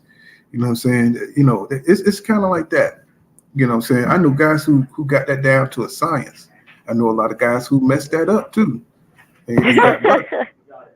Yeah, Victor stay bragging about how he can beat the test. I bet you can. Yeah. You wrote the protocol for the testing. It's so much things that is like a conflict of interest and no checks and balances. And just like Victor say, the people at the top don't want to fix it. They don't want to fix it. He going back and forth and arguing with sanctioning bodies, trying to tell them this needs to be on the ban list, and they don't want to add this particular thing to the ban list. I mean, this is coming from the top down. All this stuff is coming from the top down. So, I mean, it is what it is. We're going to talk about this cheating stuff now, and it's going to go away, and it's going to come back up again in another fight where it's obvious somebody cheating, and it's going to go away. Like you said, Paul, it's just been going on in boxing. It's part of boxing. It's what happens. But what people are not going to do is not let me voice my opinion or not let me speak about what I've seen and try to dog me out and call me names from my observations and my opinions. That's what I have a problem with. Well, you know, I mean, when it's not popular, you know what I'm saying, your opinion is not popular. You know what I'm saying? People want to shut you down because they look at it like it's an affront on Crawford. And if the dude is doing what we say he's doing, then, you know what I'm saying, they don't want that out there, you know what I'm saying, because they know that's probably highly a possibility. If you hanging out with the drug scientists, a PED scientist, you know what I'm saying, most likely, you know what I'm saying, you're probably doing something that's not right. You know, if EJ was hanging out with Victor, like in his boxing shit. His boxing, he's not even a PED dealer. He's a PED scientist. He's not even a dealer. He's the step above the plug. He's the dude that created the drug. You know what I'm saying? Yeah, he's the step above the plug. He's not even a plug. He the you know what I'm saying? He the distributor. He's making it up and cutting it up and passing it out. But my thing is, why he fat like that then? You know, why he fat? I mean, he probably know better than to mess with that stuff that he gets. I was just about to say that he ain't taking that shit. I mean, wouldn't you like to be an example of your product? You know. Yeah, but he like 75 years old. That's what I'm saying. You know, I mean, shit, I'd be cut up. I'd be the most cut up 75-year-old ever. I mean, he looked like he needs some help. And two, I think he understands he don't have the genetic makeup for that stuff. Oh, yeah. Like, you got to see who he's targeting. Like, this is deeper than just an athlete. He's looking for certain genetic makeups and this type of blood type. Like, this is deep. And you think like this is like some Nazi scientist type stuff. Yeah, I'm telling you, they call it in boxing. Yeah, they call it eugenics. That's what you're talking about. They call it eugenics, like scientists that study. They're trying to make another race of white people with black genetics. Yeah, they trying to make super soldiers or something. It ain't no telling. It ain't no telling who Victor's really working for, y'all. Like CIA. These people coming from the CIA. Because he is untouchable. That makes sense because the motherfucker's untouchable. How many people you know can admit doing stuff like that and brag about it? Like, yeah, I know how to beat these kids that'll get everybody else locked up for years. I know how to beat that shit, and I don't even go to prison for it. And you know what else? Y'all should see these. This is what ticks me off too. When they sit on these interviews with Victor and they smiling and laughing and talking to him, like, I get it, he's a genius. But if Victor was another race, that would not be the case. He is so revered. Like, they want to talk to him and get his knowledge. Like, he's just done the best thing ever. The dude ruined sports. He ruined some of our greatest athletes, and y'all sitting up here smiling in his face, like, because he really ruined Marion Jones for me. That was my first experience with Victor Conti and athletes cheating. Well, it's kind of like you know why the United States is number one in medical field. You know, after World War II, you know, saying they grabbed all those people with the paperwork for experimenting on the Holocaust victims, right? All those medical experiments, you know, saying. They brought them into the United States, all the scientists, everything they learned about twins, you know, saying genetics and everything they had, they brought them over to the United States, and we grabbed all that information, and that's how we became, you know, saying number one in medical technology and operating and surgery, and from all that information they took from those war crimes, you know, so it's something to be said of what you're talking about. You know what I'm saying? Out of a lot of chaos and a lot of destruction, you know what I'm saying, comes a lot of information, and there's people there to capitalize on that. And, you know, Victor Conti is somebody like that. You know, why didn't he go to bodybuilding where steroids is perfectly fine? You think he has it? you think he ain't got that covered? He got everything you could do physically covered. You know what I'm saying? That's why he's probably a billionaire. You know what I'm saying? You know, he got that covered. Everything you could think of that when you're performing and you got to use your muscles and you got to use your abilities. He got it covered, man. You know what I'm saying? It comes straight from Victor Conti. Now I ain't saying all of it. That's really the only person I know that's in that field. Oh, what's that other guy named Ariza? Ariza. And I think Memo Heredia is a name I've heard come up. Yeah, Alex Arizia, and it's some names out there that be dabbling, you know what I'm saying, in this stuff, and they done got busted for it. But number one, Victor's a snitch. You know what I'm saying? He's ratting on. Oh, you know he's the honest cheat. Yeah, right. To stay out of jail, he probably had to tell who the plug was, who was financing them, and these people ain't going down. That nigga like Nino. You know what I'm saying? Hey, this thing bigger than me. This bigger than me. You know what I'm saying? I ain't smart enough to run this. He just ratted out everybody. That's how he stayed out of, I think he did. Didn't he go to jail? I forgot how many years Victor served. He did 4 months. 4 months, and he told everything he had to tell. Probably gave him the protocol to make super soldiers. My thing is, how you the most famous drug cheat in the world? Like, on a major scale like that, go to jail, serve time for it, and come out and still deal with athletes on the highest level. And they want you to believe you're the biggest advocate for cheating. You're trying to stop cheating. Like, are y'all serious? That boy working for the government, boy. He probably got whole troops of the Captain Americas out there. You know what I'm saying? Super soldier serum he done made for the government. Probably how he got up out of there, Shit, I wouldn't put it past him, So, you're right, though, because think about it. If the scientists, think about it, the government, because we talk about super soldier shit like it's just fantasy, but you don't think, because all throughout history, every country always trying to find an advantage to get a leg up in war. So, of course, they've been working on that. So, you don't think if they scientists wasn't as smart as Victor, they looking at Victor like, damn, look at all these athletes you did this too much. We've been trying to get these scientists to do this for 60 years and they couldn't.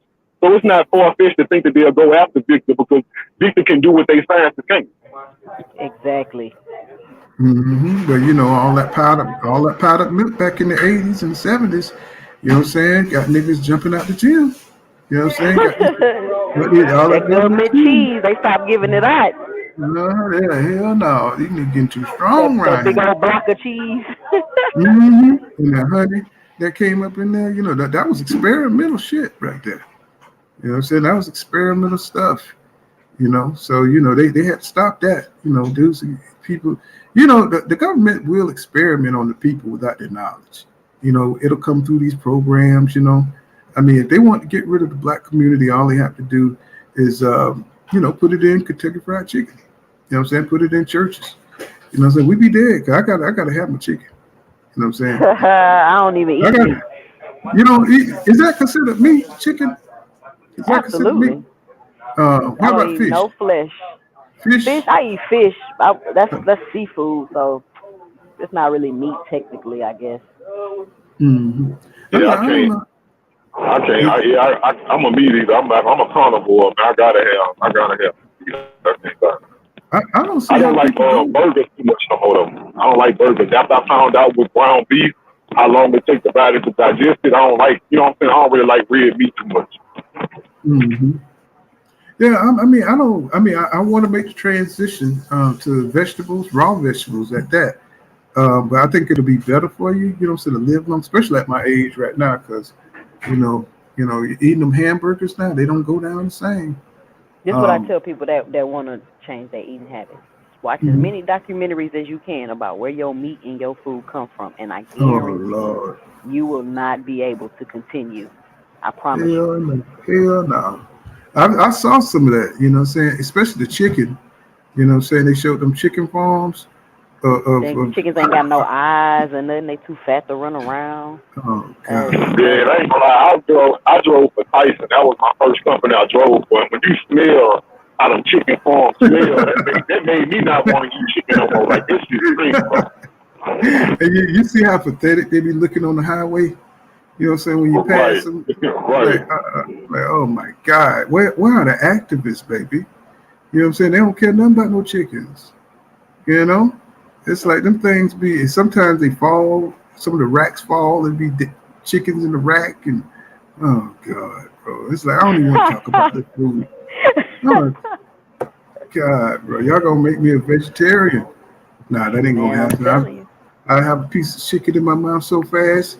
It's really about the quality though, because you got to understand, like, not to get too deep on here, but really the reason why I stopped eating meat, like, it's not like I don't want to eat meat. If I do decide to eat meat again, it'll be high quality meat from a farm where I know where the cow came from, because you got to understand, eating that meat when them animals been mistreated and stuff like that, that stuff transfers to you. That energy transfers to you. And then you wonder why, like, all this stuff causes cancer. Like, these animals are being mistreated. They being fed the wrong things. They not being killed the right in a humane way. Like, all of that energy that's been put into them, once you eating that stuff is being transferred into you. It's like you kill a cow that feels feel like they been wrong, and then now you got it does something to the meat to where like, he's gonna. Like they feeding cows corn. What is it? What they feeding cows corn when they supposed to be eating hay or something else like that, and then that's giving them E. coli. Now they got to get them antibacterial. Like, it's just a whole multitude and assembly line of BS that they doing with this food before it gets to you. That farm raised fish, it hit different, bro. You take one bite of farm raised catfish, man, it tastes like it's off. It's like flavor ain't there. You know what I'm saying? It's like I don't even eat catfish no more, bro. It's like it's not the same. You know, the food that they used to grow back then, you know what I'm saying, it's different than the food they got going on now. You know what I'm saying? It's just we gotta get back to box. Now I be talking about food all day. That's my thing, and that's why I like Victor Conte so much, because I'm into health and nutrition. He's a genius with the things that he knows. He's extremely smart. So you want to take you some steroids too? I mean, I ain't gonna fool with that, because I know that damages your body.